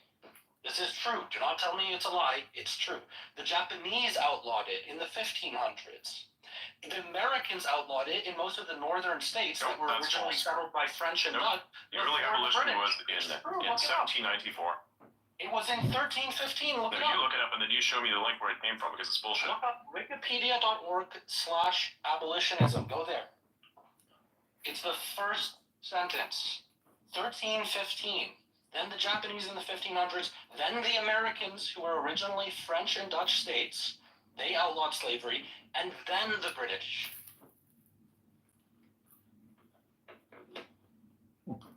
Let's see. You know, it says the same thing that I just said. Would you explain to me that? End of slavery in France in 1802. There you go. Yeah, exactly. Would you explain to me why was France actively involved in the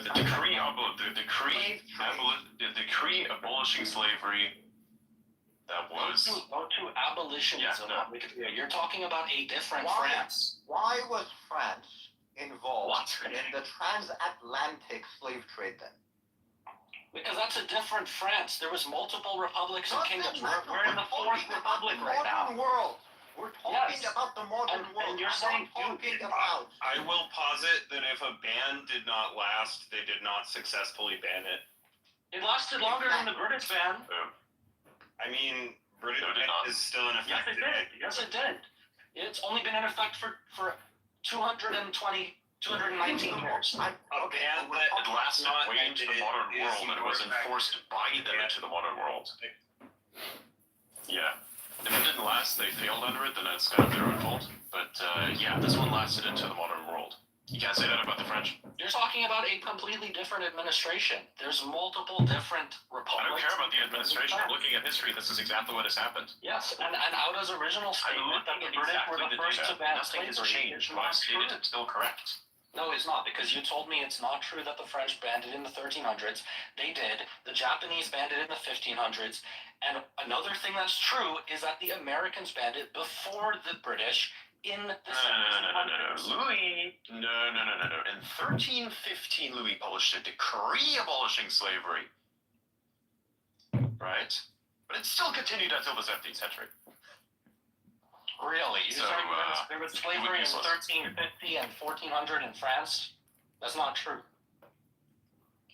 Like I said, there was multiple different French republics and kingdoms. I gotta interject with due respect. So Shivaji Maharaj, he was one of the kings of the Marathi Empire. Okay, 1677, when he conquered Karnataka, which is in southern India, for Muslim kings, he issued the following order: in the days of Muslim rule, you are allowed to buy and transport slaves. Now I am the master. You can't buy or transport slaves. My soldiers will catch you. You must follow compulsorily.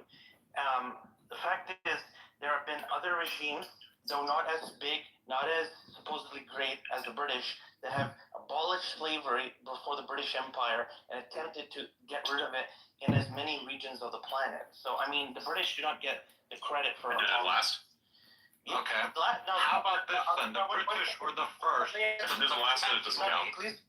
successfully eradicate the legalization of slavery around the world. Okay, why is it then that in areas that the British controlled 50 years ago, there's slavery today, like the Arab world? Let me just answer the question. Why didn't it last? Well, guess who ended up... I didn't control it now, though. Yeah, so That's the problem. Why didn't it last? Well, guess what happened? The Marathi Empire collapsed thanks to the East India Company. And then they ended up continuing the slaves. I mean, look, not everyone is perfect. Not every regime has done great things. And yeah, the Brits actually extended slavery in parts of the world. It sucks. It's happened. Yes, but you have to realize that every single fucking person, but every single group of people has pretty much contributed to slavery in some way. You're correct. The British, nobody denies that. Yeah, but the British were the first to actually take it to the modern world, and the modern world we live in right now, where slavery isn't a thing, where we have the technological advancement we have. That's not true. The Americans did it 15 years before in French states. Yeah, when you say modern world, define the dates for modern world and explain what you mean by quote-unquote modern world. Today, what's the most important things that have happened in history today, right? To build the modern world today. Modern medicine? So, for instance, modern medicine is only possible because of patents, which I've already outlined to you. And those patents we know started in Venice, as Adrian said. Yeah, but they were not very useful. It doesn't matter that Venice started them. It matters. Look, the British had done a pretty good job of creating patents, but it still had flaws. The Americans were the first, through the Constitution of the United States, to actually create patents to where the average person could put time and money into something, put research into something, create something, and make money off of it. Inventing things for the first time could be a full-time job for an average peasant.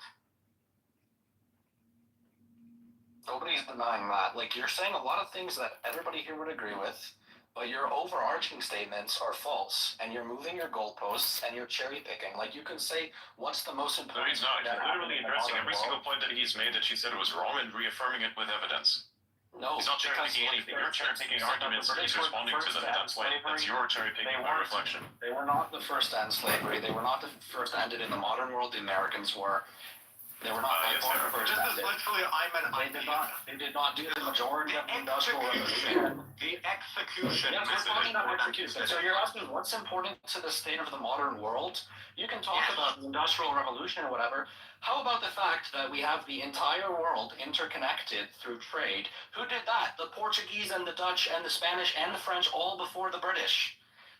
One of the greatest achievements of the British Empire was the EIC. By the way, it failed spectacularly. A clone of the VOC. What do you mean? Their attempt, by the way, it's nice that, so the wording in history is actually quite interesting because it says attempt. This means that it wasn't successful. If you say an attempt, this means that failure preceded the first act, which it did, which is why the British had to step in and form their own versions of whatever was attempted by others. What are you referring to exactly? What? What do you mean, what am I referring to? Exactly the bullshit that you're claiming. The French supposedly came up with it first, yes. Did they fail? Yes. Who really enforced it and made it scalable into the modern world, which is today? was the British. That's the argument. That's not true. So the slavery is more That's rampant exactly what is today. happening. Slavery is more rampant today in previous British areas than it was when they banned it. The French decree. That's bullshit. French decree in the 1300s. It's not bullshit. In Africa and the Arab world, it's more rampant It is today. literally bullshit. True, you claimed. You claimed. Hold on, Oh my god. Hold on, wait. That is not. Adrian, to be fair to him, there are now more slaves than ever before, but the fact is, There was a lot more people than ever before. exactly, and also, it's not really legal anywhere. Also, to address it again, no way that this was forgotten. Decree, he's referring to a decree that was published in 1315 by Louis, I think it is the 10th, if I'm reading this correct. Yes. And it wasn't even successful in France. Exactly, it continued until the 17th century. Oh, and as well as until the 18th century as well. And most of France's overseas territories. And like most, it even says most aspects, not all aspects, most aspects were de facto abolished between 1315 and 1318, right? And then Louis X died, and then Philip V abolished serfdom on his domain. But if you want to give this whole thing where, has anyone had a contribution? Sure, we can talk about the Chinese inventing gunpowder and fucking paper. We can talk about the fucking Persians inventing fucking algebra. We can go about this all day. We can go about this. Yes, obviously everyone's had some sort of a contribution. But when we're talking about who built the modern world, who built the most important things for the modern world, the quote-unquote rules-based society we have, where one country can't just fucking invade another country without having 1,000 sanctions put on them, right? Countries used to be able to fucking declare war on each other over food and just go to war, fucking have 500,000 people killed for no reason, and then swallow up the whole country, kill all the men, and take all the fucking women. My friend, you need to get to know what the Bengal famine was. There's a whole thing, we can get right into that one. 1943. We can get right into all the specifics with respect to the fact. No one's saying the British are angels. No, the fact of the matter is that things have always been going wrong throughout history. And the only reason that society is anywhere as good as is today is because of the things that the British and the British people, descendants of British people, had done. Yeah, let me tell you something. The British could not have done any of its successes in the Ottoman Empire, in Africa. The British literally caused the Ottoman Empire. Please let me The British literally caused the Ottoman Empire to collapse. Mr. Atta, do you know who shed the blood to beat those Mohammedan soldiers? Do you know who shed their lives? Indian soldiers. Many thousands of Indian soldiers that do not get any credit to this day, do not get any recognition for their sacrifice. They also made deals. They also made deals with the Arabs in the Ottoman Empire to actually help them do that, some of which were the Palestinians, which is why they're pissed, because they were promised that they would get that land by the British. We know, right? We know the British have caused the mess. We know that the modern world isn't perfect. We know that this has happened, that has happened. But the fact of the matter is that the entire modern world today has been built thanks to their contributions. Yeah, this is not true. That's the problem with your argument. That part is the lie. Like, you can say that they were perhaps one of the most influential, sure. You can go put them above. No, they were by far the most influential. No, not even close. Like, look, you can say they were obviously more influential than the Portuguese or the Belgians. Sure. I don't mind that. Okay, what country? If you're saying that they're more influential, what country is more influential? I'm not making that claim, you are. I'm saying if you're going to say that they were significantly more influential than the Dutch or the Spanish or the French or the Germans, that's a hard argument to make, and I don't believe you. 100% it is. They were not even bigger than the Roman Empire. Yes, they were. 100% they were. You don't have to. You know who else was bigger than the Roman Empire? Look at the size of the empire at the end of all of it. Bigger. The French and the Dutch and the Spanish all have held more land than. Yes, they all of those countries held more land than the Romans. Do you know where the British got all of their land? The British Empire holds more land than all of those others that you mentioned as well. So not just the Romans, but all the others that are supposedly greater Where do you empires. think they got that land? Where do you think they got that land? I don't know. They invaded each other, yeah, and one was successful, and that was clearly Great Britain, which is why it is greater than all the others because it conquered everything. So what? Your argument is that you're arguing definitions instead of actual results. You're arguing definitions instead of results. That's what we're going with here. We are arguing with results. You're arguing with definitions. You're arguing for things, for instance, slavery had been abolished in this state by the French, which it wasn't, by the way. It was temporarily abolished. It just failed, right? It was attempted, right? So it didn't succeed, and it lasted until the 17th century. How did it fail? It's lasted because most of the people who were affected by that abolishment are still subject to it today. The only one that succeeded was the U.S. one. Okay, which one specifically? Africa and the Middle East. How does that have anything to do with the British? They're not there anymore, and if they would have been there, then it would have been a lot of the slavery in the modern world in Auda's argument was not just that the British abolished it internally, and those weren't British lands. He also argued that they forced other countries to abolish it. My point is, there is more slavery today in previous areas around the world. They use their colonialism to literally fucking go to war with other countries and fucking kill people if they were using slavery. Missing your warm hugs and kisses. And to your point, ironically enough, you know, if slavery had returned to different countries, due to British absence, no doubt, then you would even have to say that the British presence would have been great, because then it would have prevented this exact scenario from occurring. So what is your point again? You're like an ideas guy for argumentation. If you look at Africa today, a significant amount of the consequences of slavery are due to the French.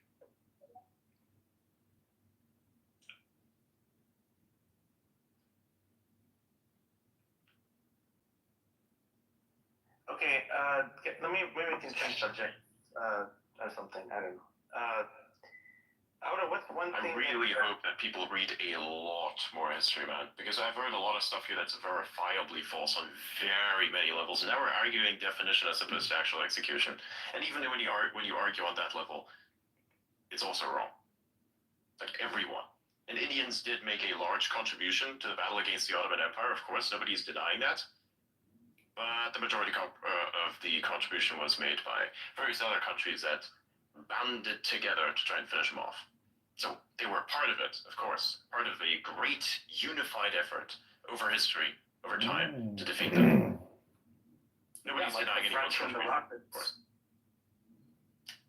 Yes, and initiated by whom, though? There you go. What do you mean? Who do you think initiated the war? Who do I think? That's a very strange definition term. Well, wasn't it the Austro-Hungarians?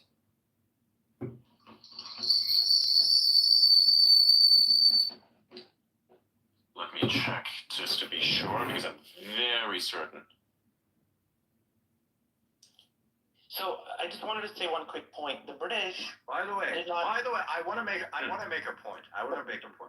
Both me and Adrian's country have been damaged very, very badly by the British, and we're still arguing. Oh yeah, 100%.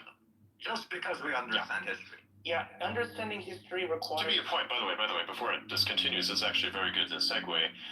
So I'm German. I have no need to hide that, though I don't live there.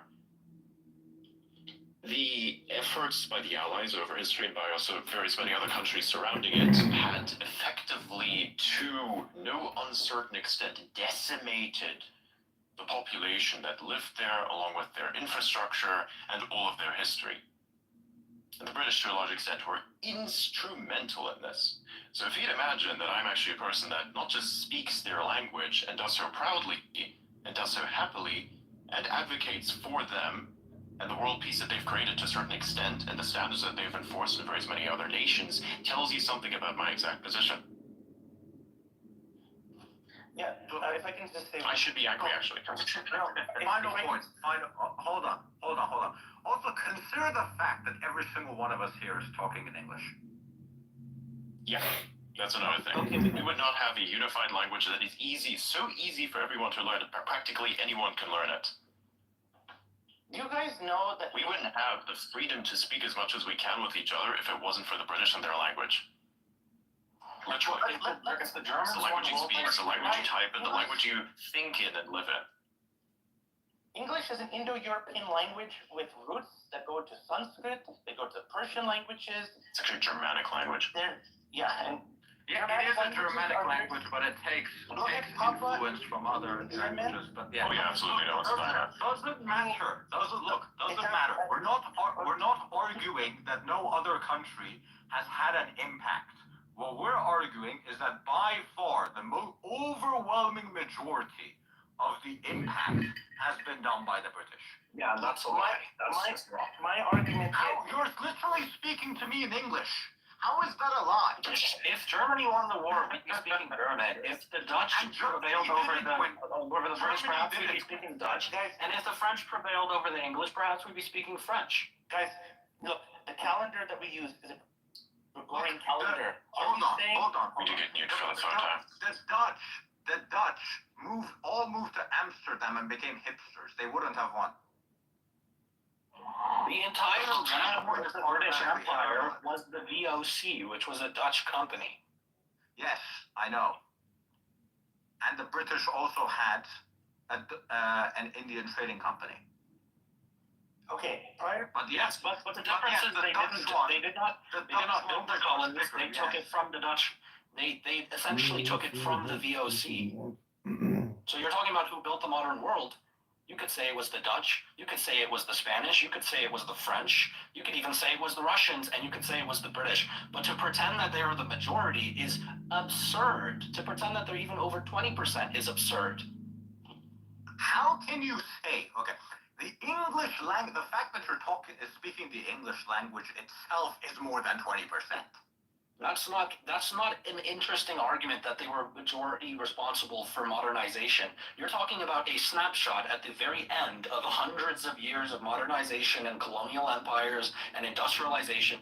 Just because the British controlled the snapshot at the end, when all the countries started to go to democracy and communism and moving away from empires, sure, the British held land at the end. That's one snapshot. It's not relevant. You can argue the transition to democracy was started by the French, whatever. None of that matters. The transition to democracy is only possible because of the United States.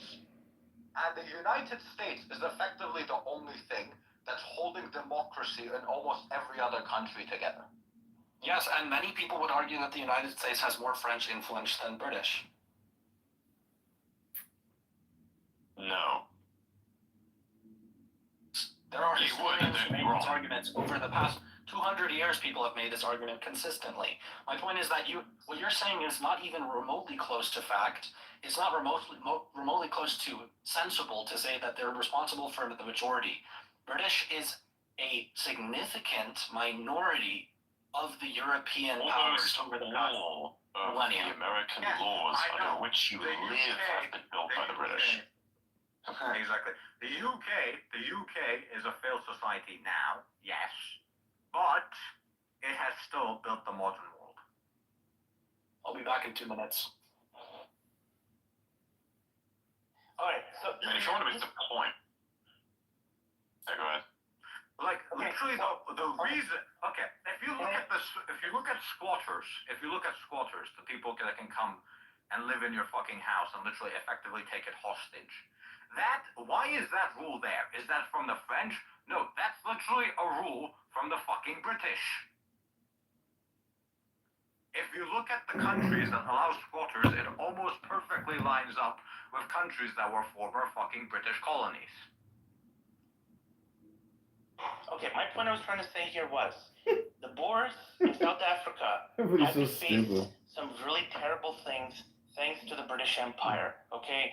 They were put into camps they were made to be practically slaves. Okay, every country. This argument is irrelevant. No, this argument is irrelevant. It is not. It's completely irrelevant. It's completely irrelevant. Can you allow me to Because articulate every single country on earth has done slavery. So this argument automatically becomes irrelevant. Who took the initiative to end slavery around the world? Okay, it was the British. That's not true. There are many. That is verifiably true. No, it is not true. I can give you the names of. Yes, it is. Okay, then disprove with actual historical record that is untrue. And actually, by the way, if that wasn't true, you'd be a slave as well, wouldn't you? Actually, most of us would be. Actually, I wouldn't be here. Okay, the British lords that wanted to basically keep things the way they were did so under the pressure of their subjects. Those subjects ought to get the credit. No, it is true. For example, in India, the Indian reformers are the ones that pushed for the abolition of slavery to the chagrin of various kings, various lords. It was through societal pressure from their actual constituents that got slavery to go. That's what I'm trying to say. When was this? No. 18. Hold on. Yes. In 18. The British decided to leave India because they themselves were already, the people at home were already pressuring the British government to basically leave the empire and start what do you call it when you, the emperor, what the fuck is the word? I'm thinking of Adrian. Okay. What is it when they start giving away, allowing, what they did with Hong Kong, they give it to the Chinese. Independence? No, not independence. I'm really confused. Define to me what exactly you want. Decolonialization? They wanted to stop being an empire. No, the British colonization. Yes. The British people. The British pressured the British government to decolonize. If it wasn't for that, right, there was literally nothing stopping the British from continuing to stay in India. That's not true. 1946, there was a mutiny by the Indian Navy, Air Force, and Army against the British. They did not want to keep being under their rule. Clement Attlee had to basically... The British had the greatest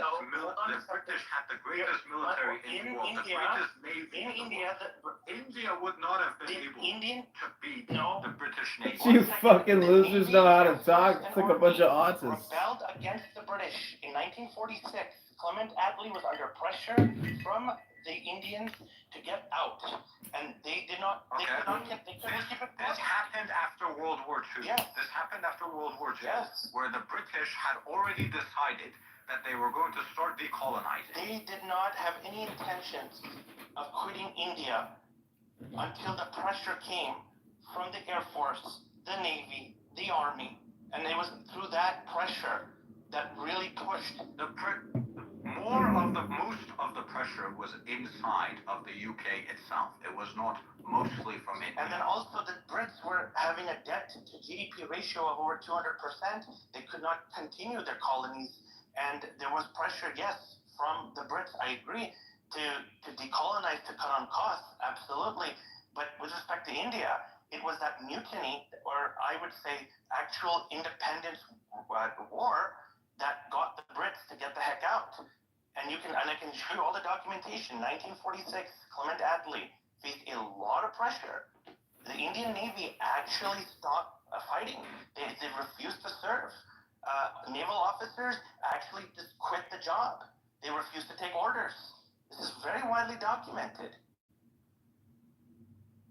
And I'm still saying, because after World War II they had decided to decolonize, that was the majority of the... They had no intentions of leaving India. In practice. Yes, they did. In practice? Yes, they did. In practice, they had no intentions until the mutiny. Yes, because it was being discussed that they would... And the Quit India movement, the Quit India movement happened in 1942. That's what I'm talking about. So that was preceding that. I'm referencing to one second. I'm referencing in 1946. The Indian Navy actually... Yeah, in 1946, the British Navy was actually then successful at quelling the uprising. Yeah. Look, here's the thing. The United States also rebelled and claimed independence but that doesn't negate the fact that the UK was initially responsible for the establishment of the British colonies in what's now the United States. Right? So Let me give you an example that I think many people will understand. Yeah, okay, go ahead. Yeah, let me give you all an example that you'll understand, because this is disconnected from everything, even our lives. Mars will most likely be a colony of the United States, effectively, and maybe other global powers as well that gather together to make sure that colony is in fact possible on Mars. And Mars will be used as a place where basically many resources will be delivered from there, or even manufacturing will be done on that planet, and then sent to Earth so that Earth can prosper. One day, Mars will go the same way that the United States had with Britain. It'll want its own independence and say, fuck you. We want rewards. It will say, fuck you. There will be Martian civil war, there will be Martian uprising, and there will be a separation of Mars from Earth. Until eventually trade is set up of some kind, right? Then there will be a bit of a shift. But realistically speaking, if you want to consider that as a future outcome, and this will happen in some way, unless they come up with a bureaucratic way to deal with this problem, no one will ever be able to deny that the efforts of the nations that then put the first colony on Mars shaped Mars into what it then became, to then have the ability to separate itself from Earth's control. So the argument here is like saying that the British Empire, that was essential and it was instrumental in shaping the United States into what it eventually then became. It's like denying that. It's like saying, oh yeah, the colonies on Mars that were built by all of these nations, these nations had no contribution at all. It's the same logic. We're simply arguing against that. We're not denying the evils of any empire. We're not denying anything at all. We are simply getting down to the granular definition of which empire did which thing, and which empire was actually very successful and very great at accomplishing something that fundamentally, in a positive sense even, shaped the world. If it then became negative in some places, and then it withdrew from other places, and then that collapsed, that is entirely separate. The reason why we are speaking a language right now, the reason why we are even speaking on these devices, on this thing that's called the internet, is because is an outcome of what they did. That is undeniable. No one can deny that, and no one will deny that. And if they did, they're fucking stupid and they're lying. Also, to add something, if you look at a lot of these countries, like Egypt, for example, the fucking Egyptians did not give a single shit about the pyramids, about their history, anything. If anything, they actually went around and fucking destroyed them and used them for their own purposes. So now these people want to come in. So now that they're all in the British Museum, now people want to come in and be like, oh, the British stole these from us. Why do you guys not have them in your own country? Because you guys destroyed everything. Would you like to know why there are more speakers of the English language in India than there is the United Kingdom? And it's not just because of population. The reason is because they could not agree on a common language. So they used a language that everyone agreed was not their preferred language. So they selected English as their operating language to use. And that is why English prevails in the world. It is not because the British won World War II and therefore that's it. Regimes, governments around the world made a conscious decision, we will keep this language. It's not because the British were victorious and then they imposed this and so on. Yes, it's true. Yes, it's true. No, respectfully, I don't think it matters very much whether India is English or whether South Africa speaks English. I think what matters with regards to language is we live under a U.S. global hegemony, and the U.S. speaks English. Exactly, that's the point I was going to make. The only thing that matters in English in the modern world is the U.S. It does not matter. Really? What about Canada, Britain, Australia? Pretty big countries. States speaks English.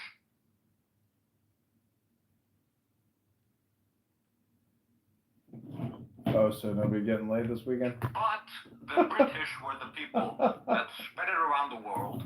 They spread it to the United States. And so they have that indirect effect. But yes, and the Germans and the Danish spread it to Britain.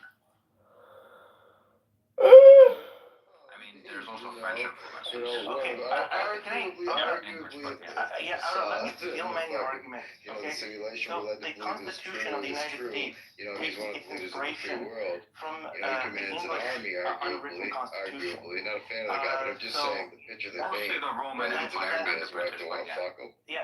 No, so that Come on. component cannot be denied whatsoever. And Magna Come on. Carta, many of those principles, those founding legal I own principles, those political FidelTrudeau.com. I beliefs made a are very Twitter much page called entrenched Fidel in Trudeau. the spirit of What the is U.S. it? Yeah, Fidel Trudeau, Constitution. Maple Fidel, at The Maple English Fidel. Civil War and the natural rights of the That's one of my Englishmen Twitter have a pages. huge So, influence over the U.S. Constitution. just I mean, I'm not trolled. denying I was like, all those major like on things. Instagram, I'm also posted something not Trudeau said that denying she's hot. also the fact that She's hot as that fuck, and certain her husband is Fidel Castro's son. English civil And her law children are the is grandchildren the of a operating communist. law. I just troll that way because it's fun.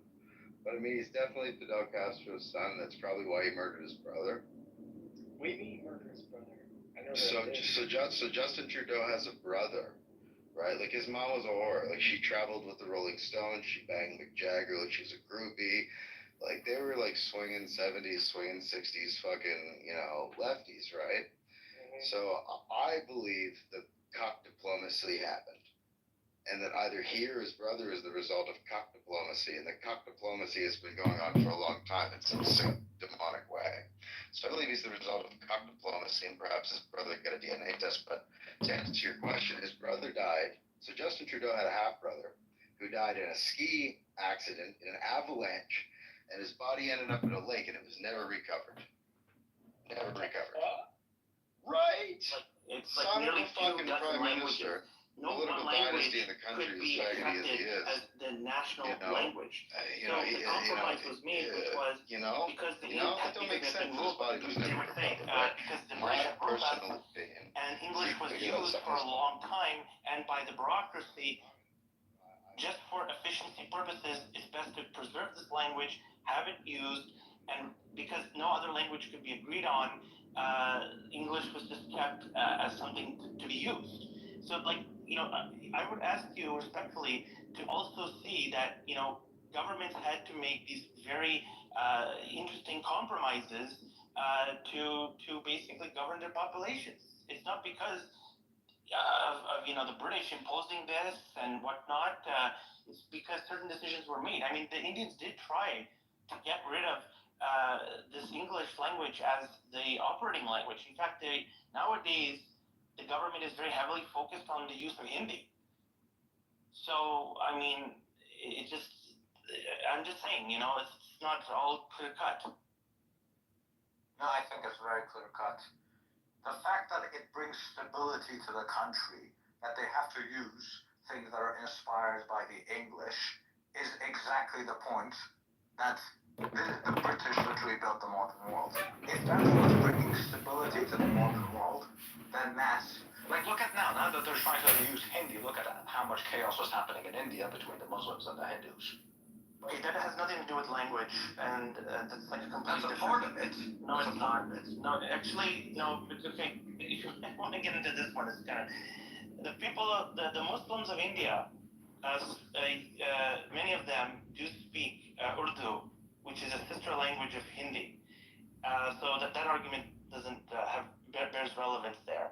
And my point about using English, it's just literally being done, it's just literally being used and maintained because there's not a consensus on what the national language should be. It's not because there's this desire, ooh, we love English, ooh, we love the British. No, it's a political compromise because other language families have not been agreed upon on, you know, the language that ought to be used amongst the majority of the population. I mean, it's a very diverse country.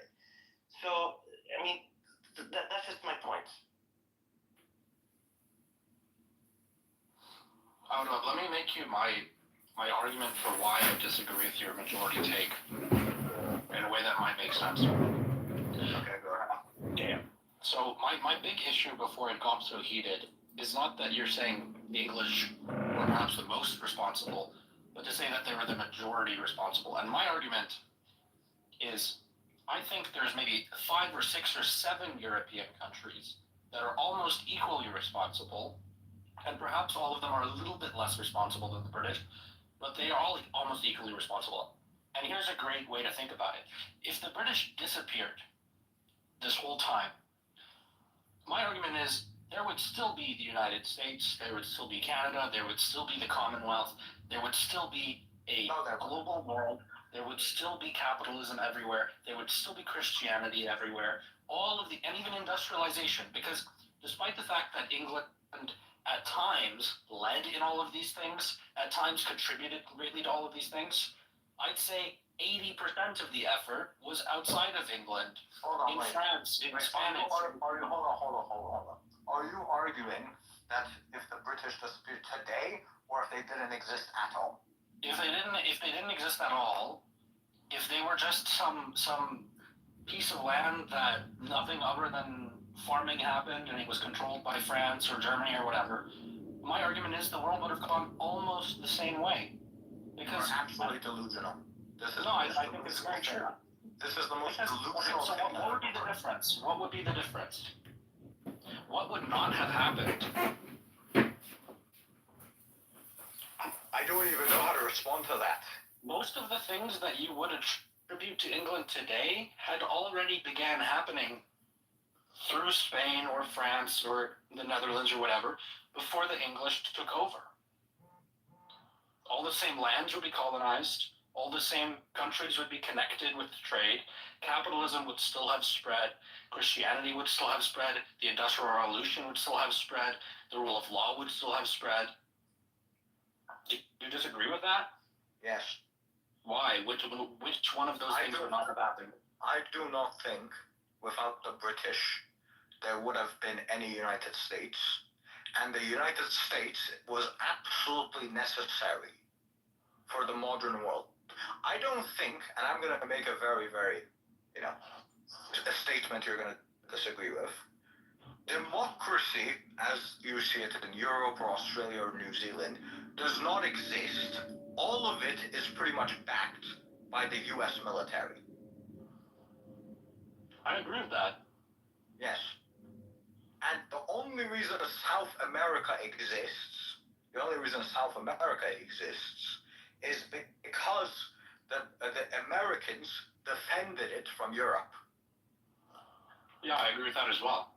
But Europe that's why the South Americans didn't make a united South American state, because there was no need to, because the United States, being sympathetic to them, literally fucking defended them.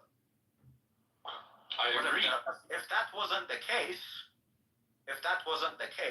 you would have instead seen, I don't know, maybe a Portuguese or a Spanish or a French, like the United States, if there was even independence, and it would have been the entirety of the Americas, not just the United States. I don't believe that they would create the U.S. Constitution.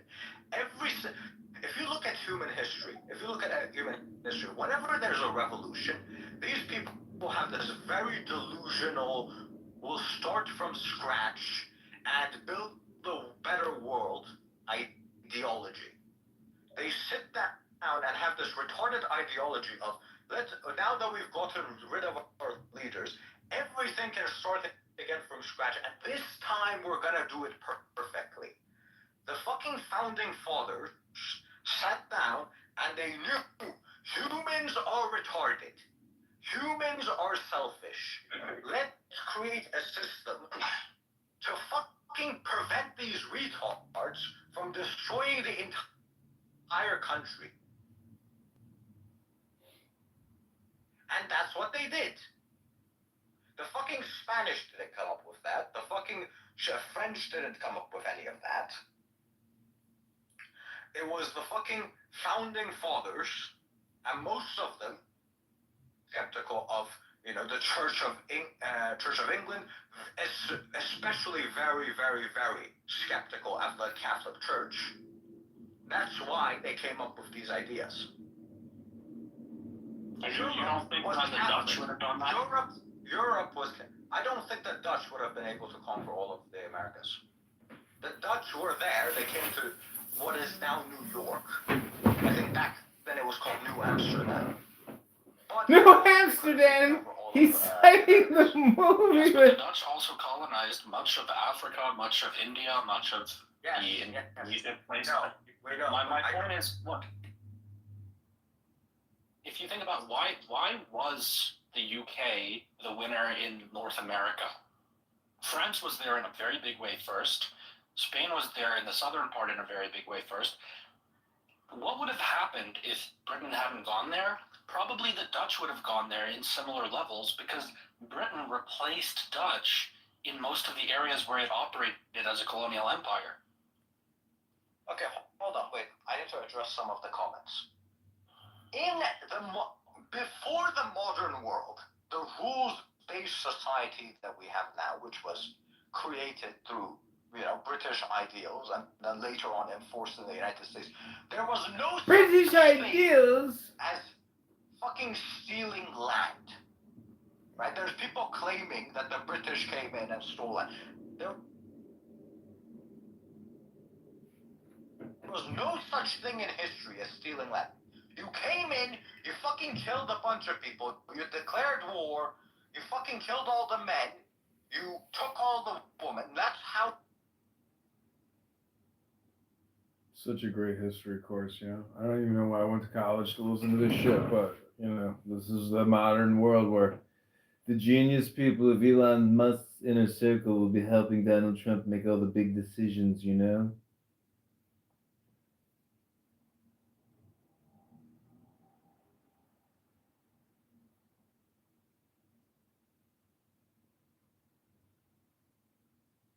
You know why X sucks? Because Elon Musk sucks. His guests suck. His podcast sucks. He thinks like the platform, like he's as big as the platform. The platform is like the whole thing. It's not him. It's the fact that he's got like he can monetize truth with ads, but you didn't even really see any good ads. You see Timu. Now Elon is saying people need to read a lot more today. Americans adopted it, they made it more strict, and they enforced it. It would not exist without the British and the Americans. There was no such thing as a country, proper country. Countries kept falling, they kept collapsing, they kept getting invaded. This was all of human history. So fuck off with this. Fuck off! This person stole that. That did not happen whatsoever.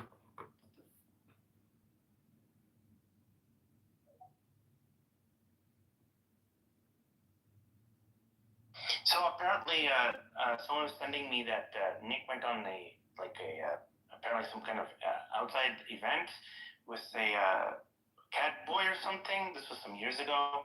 You guys know anything about that? Apparently, it was very controversial. How is this relevant? Oh, it's not. I just wondered if you wanted a topic change. No. I think it's important that we address certain elements of history, right? This is important. It's uncomfortable. Nobody wants to do it. We're gonna do it because nobody's willing to do it. Because if somebody else is trying to do it, then they do it because they want to enforce some sort of personal ideology on the rest of the world and the perceptions of others. I don't have a personal ideology. I have a personal set of principles, rather. If I had an ideology, I would fight for that which is my genetic origin, but I really don't. I fight for merit. Because right now, what is... Go ahead. To give you guys the summary, basically, the British had a bunch of kids. One of the kids was the United States. The United States is a kid of the child of the British Empire. So stupid. And What a they waste of decided to time. take Roman ideals instead, get inspiration. They were founded to be the new Roman Empire. And now that America Empire is now literally funding and allowing the existence of every single other child that the British Empire had, along with every other country that doesn't. The entire world now depends on the United States.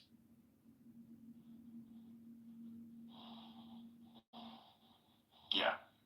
Which is why we're talking about them, even though some of the people here aren't even in the United States. Even the people who are listening here, even some of the people that are involved in this, even if you have like this argument with Ian Miles Chung. So, there's that. Auta's point about the stealing land thing is more true and relevant than most people probably realize. If you don't know, most of the Aboriginal or Native people around the world are actually very recent conquerors. For instance, the Aboriginal Canadians actually conquered that land from the United States area into the Canadian area only a few decades before the Europeans took over. The Maori in New Zealand arrived there only a few hundred years ago and presumably conquered natives there. Most of North Africa and the Middle East was conquered by Arabs not too long ago who now claim to be Aboriginal. So most of the Aboriginals in the entire world are actually recent conquerors before we kind of froze the world in the 1945 snapshot. Even in Africa, for instance, most of the land was conquered by the few tribes like the Zulus from other tribes. And this was very recent, only a few centuries ago. It's freedom.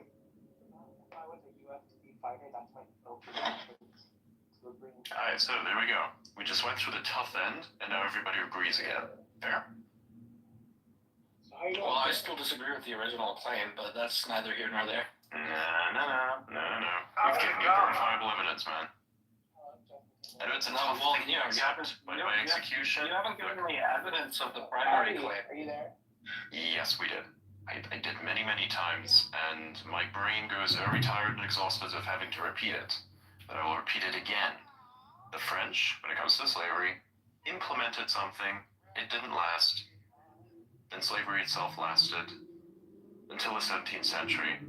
Then they tried again. Then it worked. But only after the British had actually begun punishment, implementing the systems of punishment on these people. Right? It's not even just like a suggestion.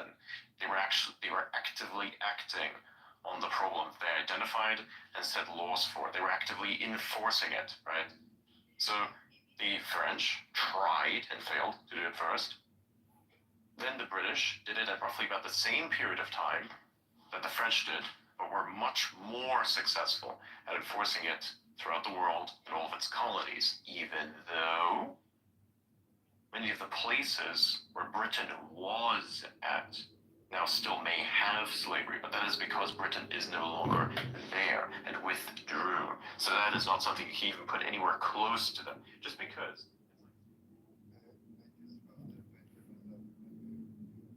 Yeah. Bitch, I don't care. I'm not gonna.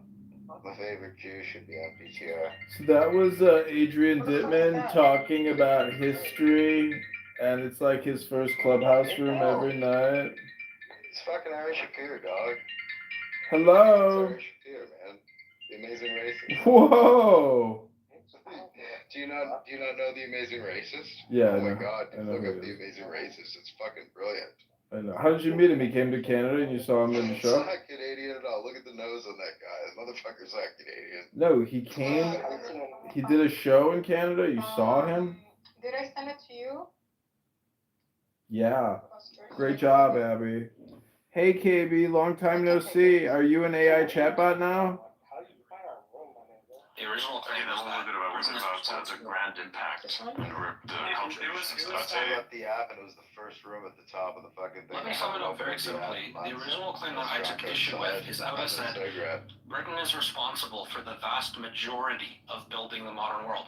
My argument is, sure, Britain might be number one, but there's at least 5 or 6 countries that are very close to Britain's impact. Very close. So I would say maybe Britain is 20 to 25%, but there's at least 5 or 6 countries that are like 15 to 25% impact there. And so you can't say that Britain is the majority when you could delete Britain and there would still be 5 or 6 countries with almost the same scale of impact that did very similar things and that would have been very likely to do the exact same things in the absence of the British. No. So I would agree with the fact that you're a part, I would agree with the fact that other nations, other cultures had a part, and a very large part, in terms of contribution. but that Britain was the primary contributor stays. That's the primary not by the fact. a very large margin. That's okay. We can adjust to this. I don't Yeah, think we are not denying it. Just to be clarifying here, we did not deny the contributions of any other countries. Maybe you misinterpreted what we were saying, and maybe it came across as wrong, and it probably was not properly defined. But we were not denying the contributions of other countries. We were simply stating that Britain was the biggest contributor out of all of them. By quite a large I don't disagree with that. The thing I'm disagreeing with is that they're the majority. If you say they're a majority, well, yes, they are. no. If you say they're the majority, then you're saying the impact Britain had was at least 5 or 6 times the impact of France. No. We're not putting any exact numbers. We are saying that it was a majority because it had a larger impact than France. By the number and definition, we're going to have to get down on that with statistics to come to an exact number, but I'd say easily twice. Okay, Adrian, but what I'm saying is over 50%.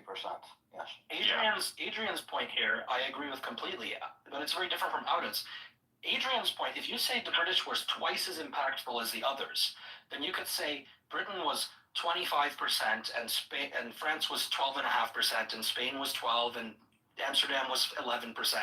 Auda is claiming that Britain is over 51%. I'm saying that is beyond absurd. We're literally speaking. I'm saying there's no difference in what we're saying. I think there's a very clear difference. I'm sorry, am I the only one who's not catching that there's no difference? There is a difference. There's a huge difference. Your argument allows... Yes, there is, because your argument allows for France to be half of Britain's impact. Auda's argument requires that they be less than a sixth. Is it? And to say that they're less than a sixth... Yes, it is. Is that correct in the assessment? That was like his assessment, or like... Yes, because if... I want to hear how to say it out. Like, is this characterization? I would go to the extent of saying the British were probably 80%-ish. That's absurd. We would have almost the same world if the British didn't exist. That is the most ridiculous thing I've ever heard. I will outline to you why that is ridiculous.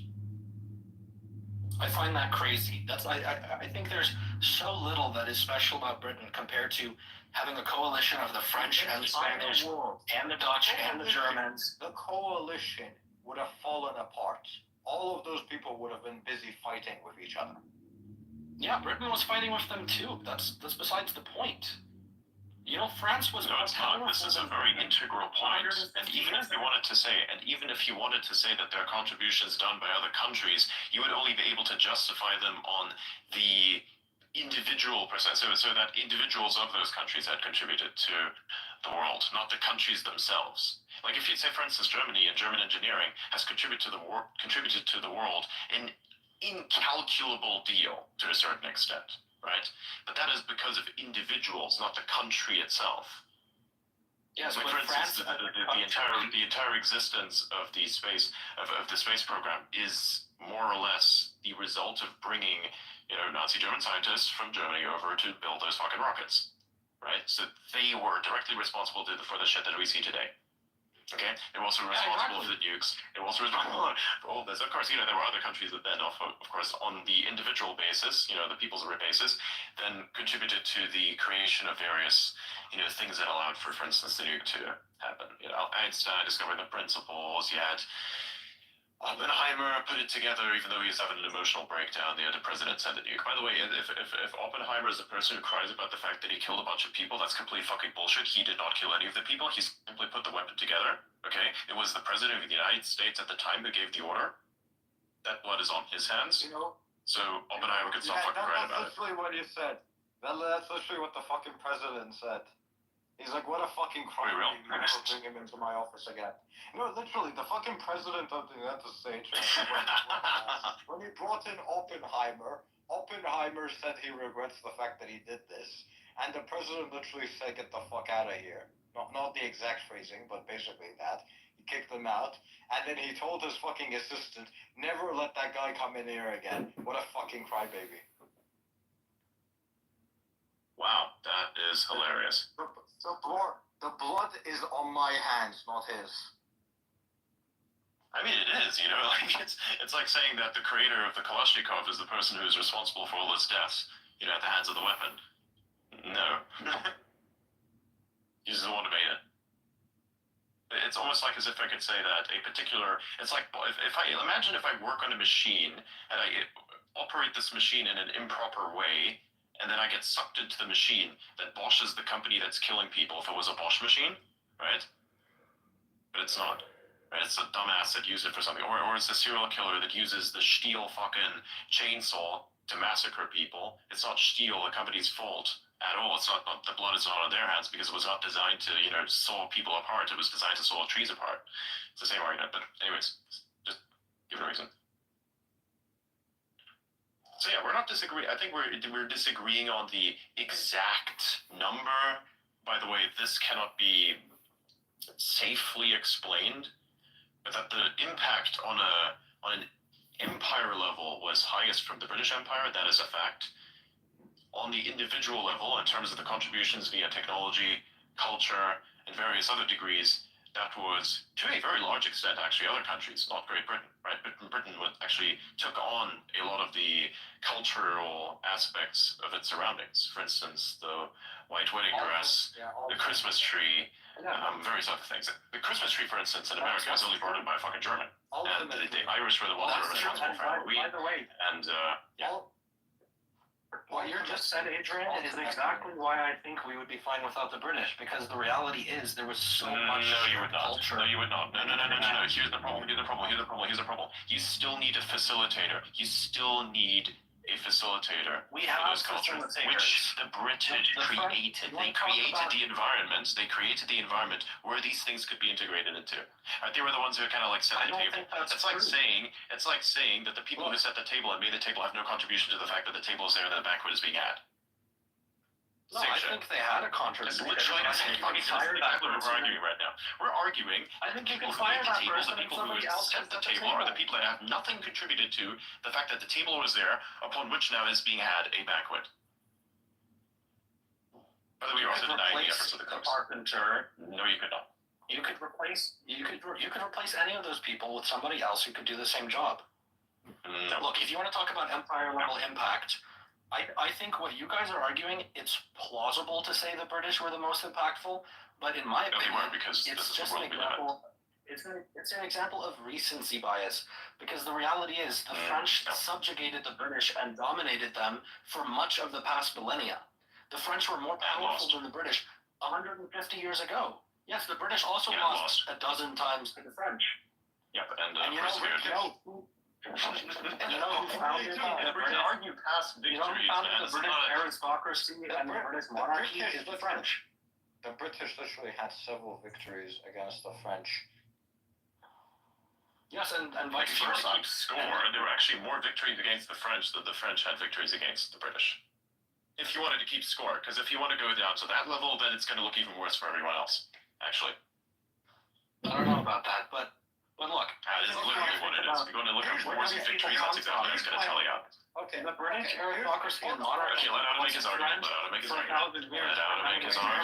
Okay, fuck this. I'm nuking the button. Adam, make your argument. Okay. So, if we want to talk about which modern country has had the biggest impact, it would obviously be the United States. But I'm arguing that I think the United States is over 50%, right? Over 51%, definitely.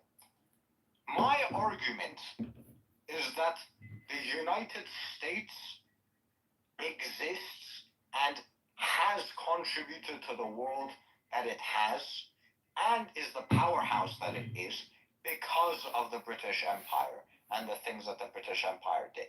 So it wasn't the British Empire itself that directly had its impact, but it's more that the British Empire had its impact indirectly onto the United States, and the United States kind of pushed it forward.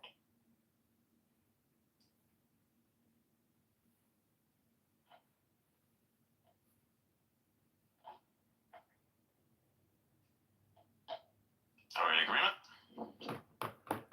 Sorry, I'm just mute buttons all like that. Thumbs up. the mute button is a little bit too delayed. It needs to be like that final, like, one push thing where it's like instantly everything's silence. Like on the instant that you press it, like fucking, you know? That's what we need. John, by the way, you want to say? Also, for everyone saying I'm wrong and your only argument is morality, get the fuck out of here. Morality. Oh my god, that's kind of funny. Oh my god, they stole this, they stole that, slavery. This has been going on for all of human history. Just because the Bible. I'm glad they didn't start arguing war crimes, because that would be a really fun discussion from the perspective of, Someone's literally oh my saying god, that morality is not a new thing, the Bible has it. Now, these people are crazy. Yeah, Right. it was very effective. Obviously, the Bible was very effective at stopping fucking slave trades and rape and all these things for all of human history. These didn't happen just because the fucking Bible came out with these ethics. No, it had to be fucking enforced, and the enforcement has been predominantly done by the British and the United States. It's been predominantly done by law, not by faith, because faith was the justification in many of these instances, but not the definitive factor. Look, I could take any two countries, including the United States, and say that was the majority, so that would be true either way. But yes, nobody who's arguing against Auda using morals is sensible. That's stupid. That's not how you argue who had the largest contribution.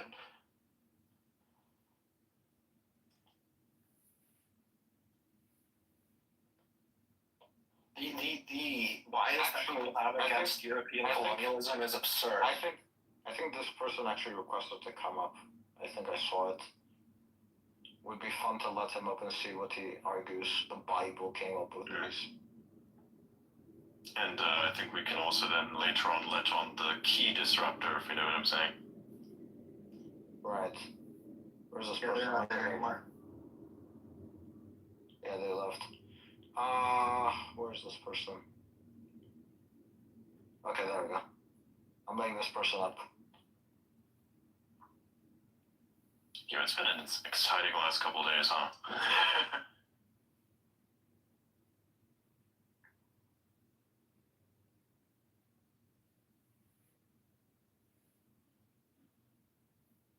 Out my ideas if deemed of value.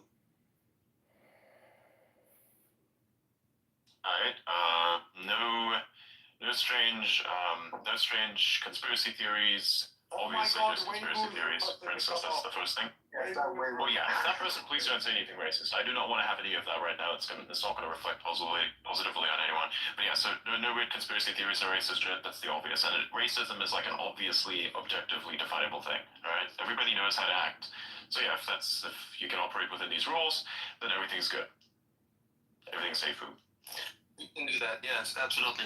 So what Auda was talking about is simply the notion of might makes right, that justice is merely and simply the interest of the strong.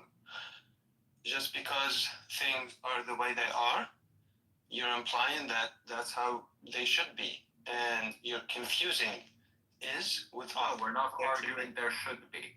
We're saying that it always needs an enforcement because humans are imperfect, and enforcement is done by might. I'm not saying that's how it should be, I'm saying that's how it is. Is there a monopoly on might? And the answer is no. So we end up, what happens then? Yes, the United States has one.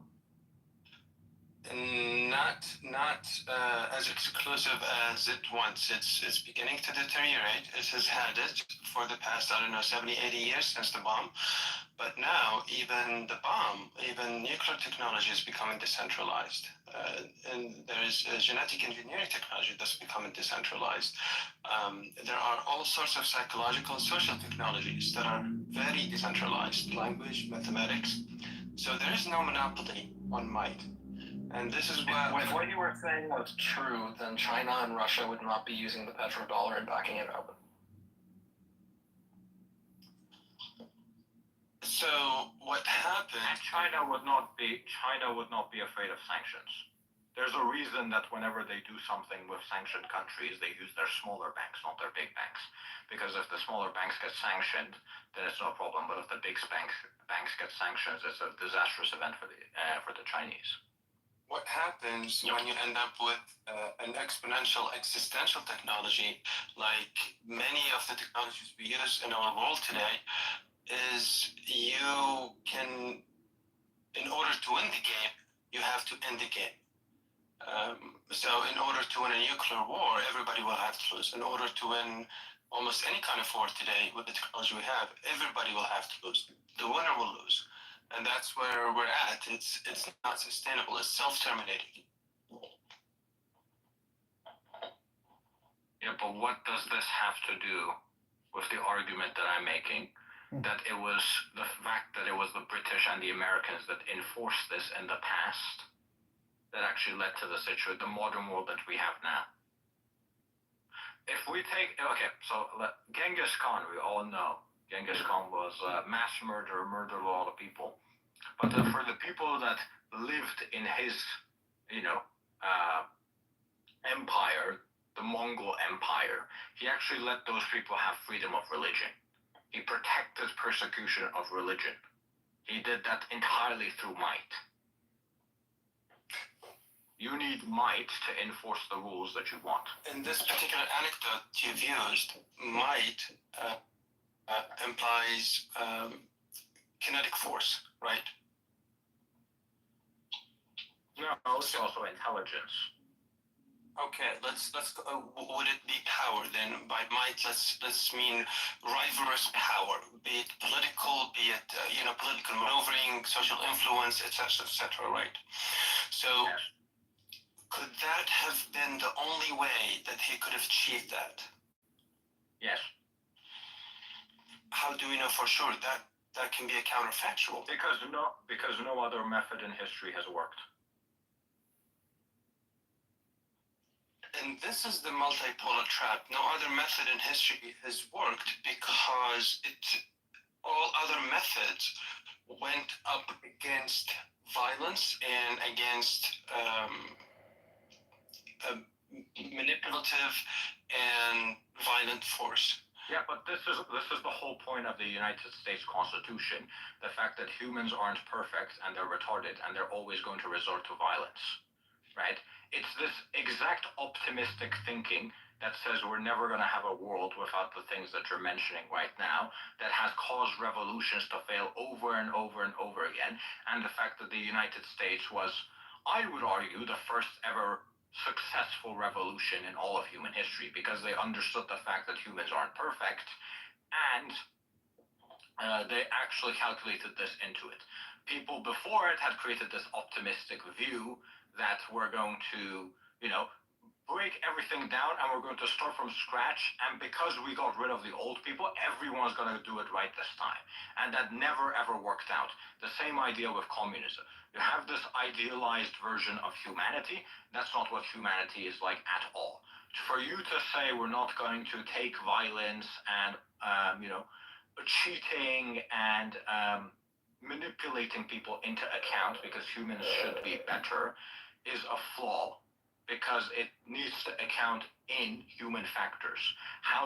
This is why we have Bitcoin, right? Bitcoin, how does that work, right?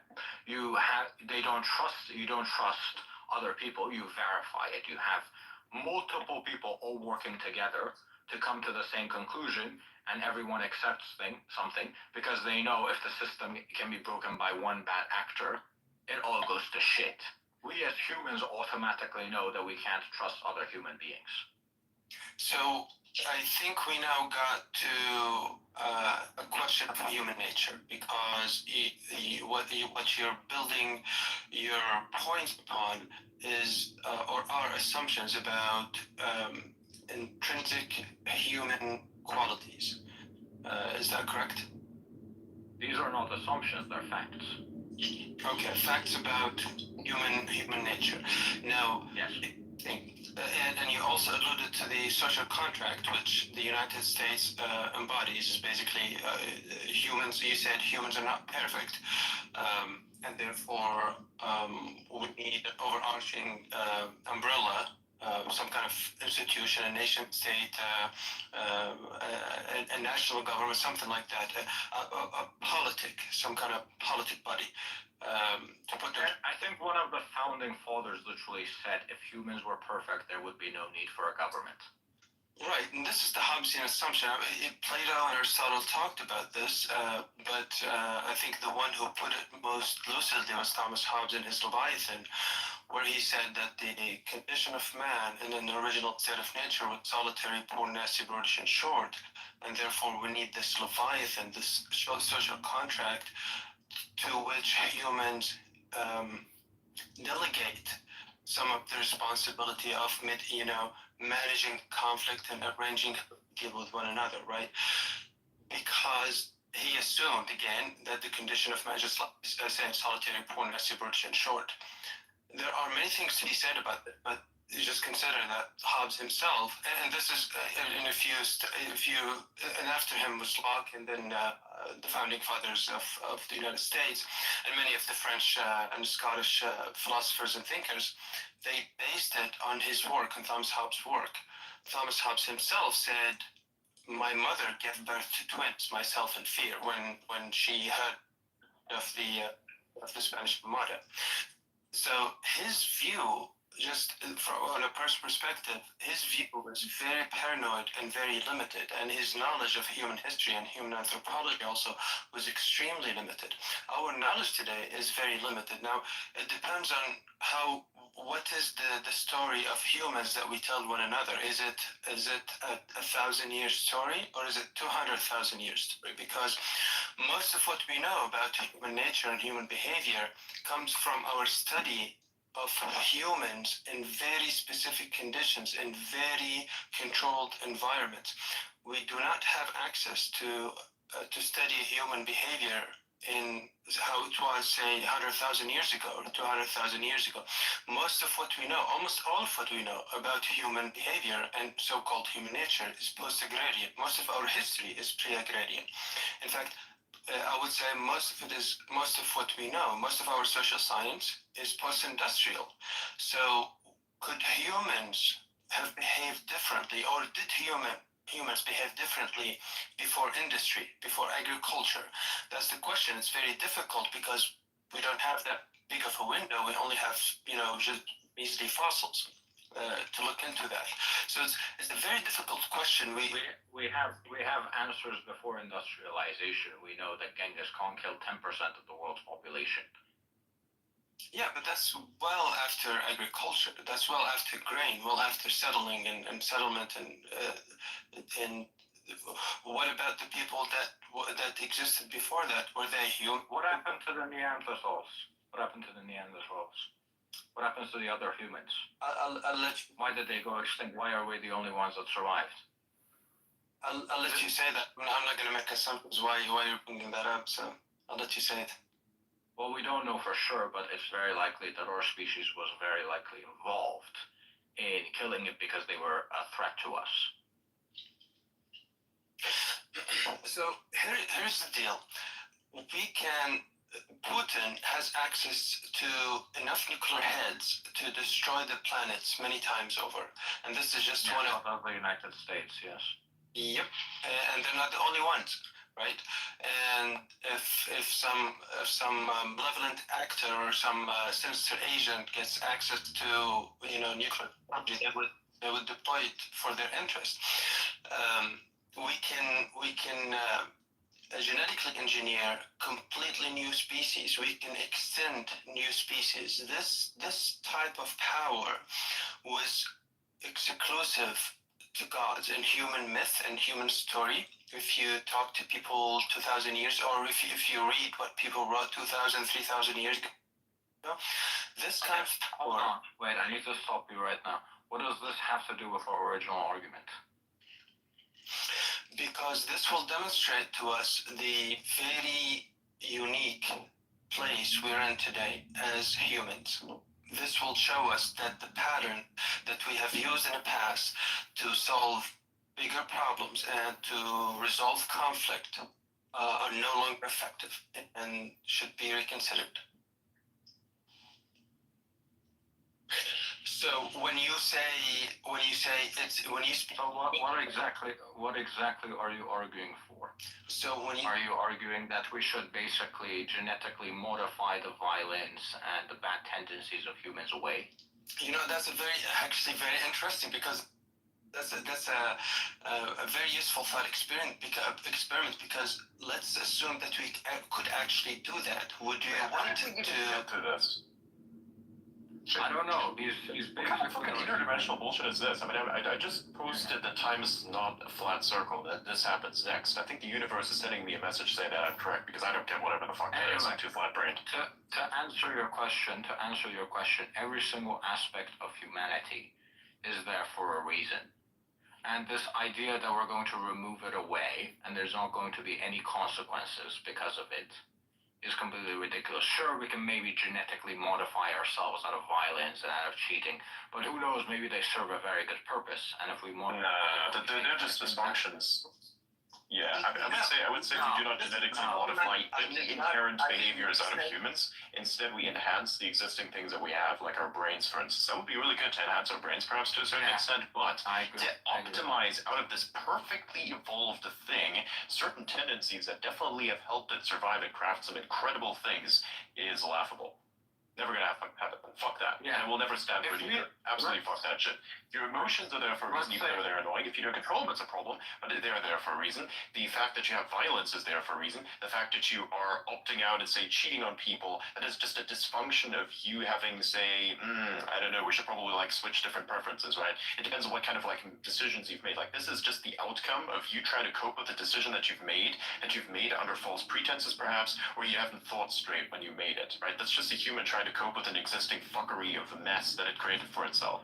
To then say that that is something that needs to be optimized out of humanity can only happen by way of knowing more things and thereby making better decisions, so that you don't have to cope with these situations and then by trying to cope with it, doing things like that. And violence is much the same thing. You need violence in order to defend yourself against certain stuff. Like, say, for instance, nonsense. The act of acting against bullshit information is somewhat violent in nature because it is in opposition to something, right? War exists at a microbial level and bacterial level in your body, right? The reason why you are still alive is because your body is constantly at war. I just ate a bunch of eggs.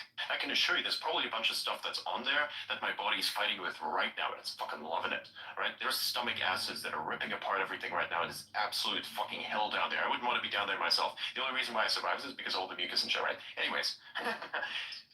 That is the idea. You don't optimize more out of the human. You are fundamentally based on it.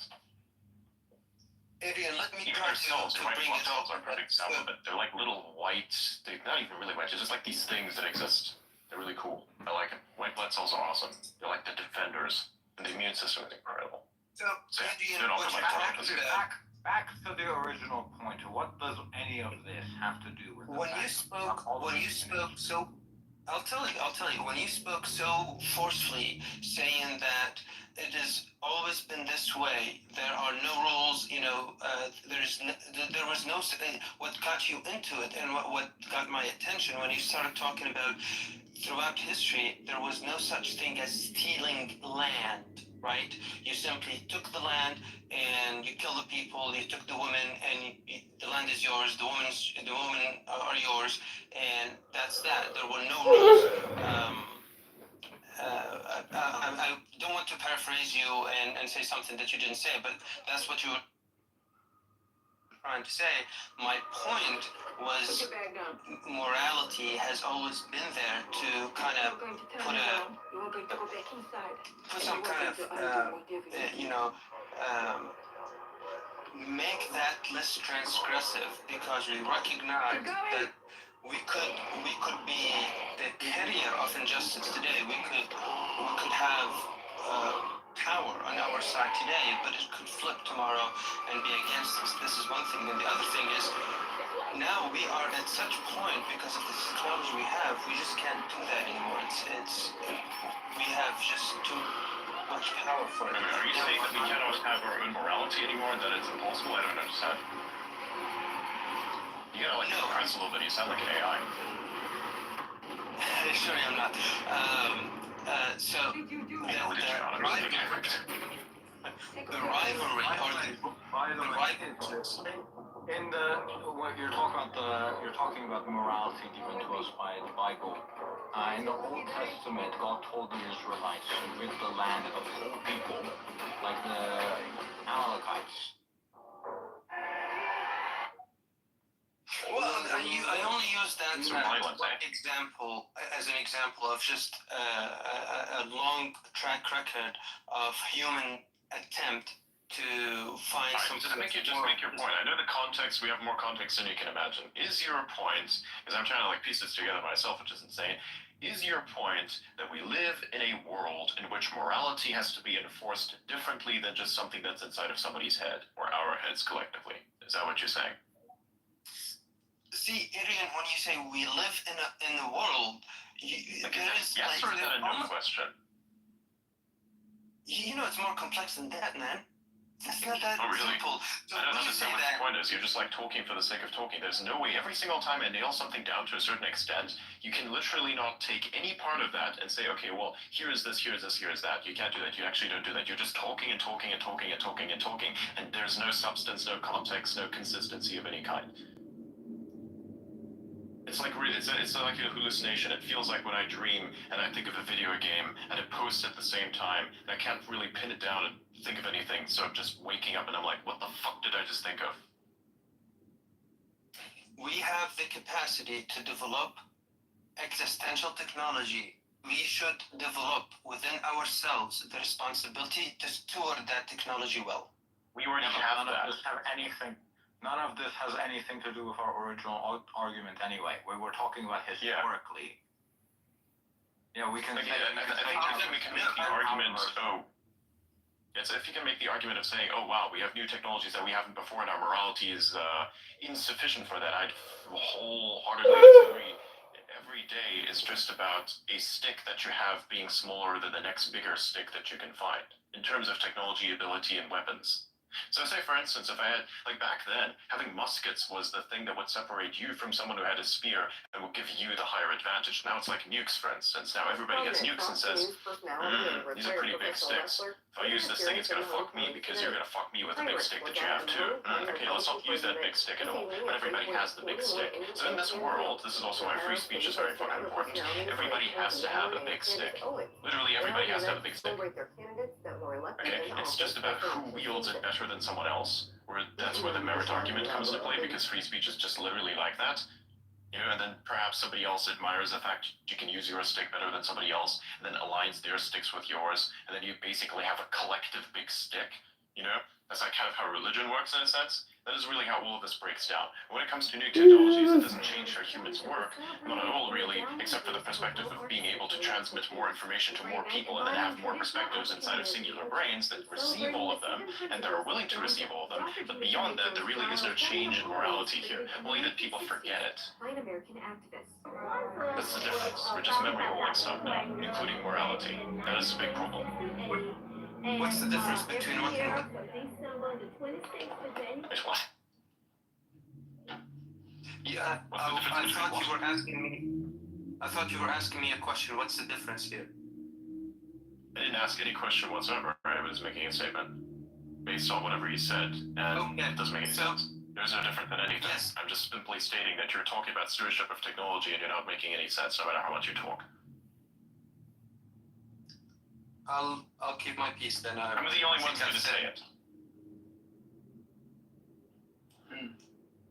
By the way, Lauren, I can elaborate further. I think this because I'm really frustrated. Well, do you wanna engage this, Adrian? I can delve in this a bit deeper. No, I think we've already engaged. Yeah, I think we've already engaged. You haven't made a point very well, and you've kind of derailed the conversation from what we were originally talking about.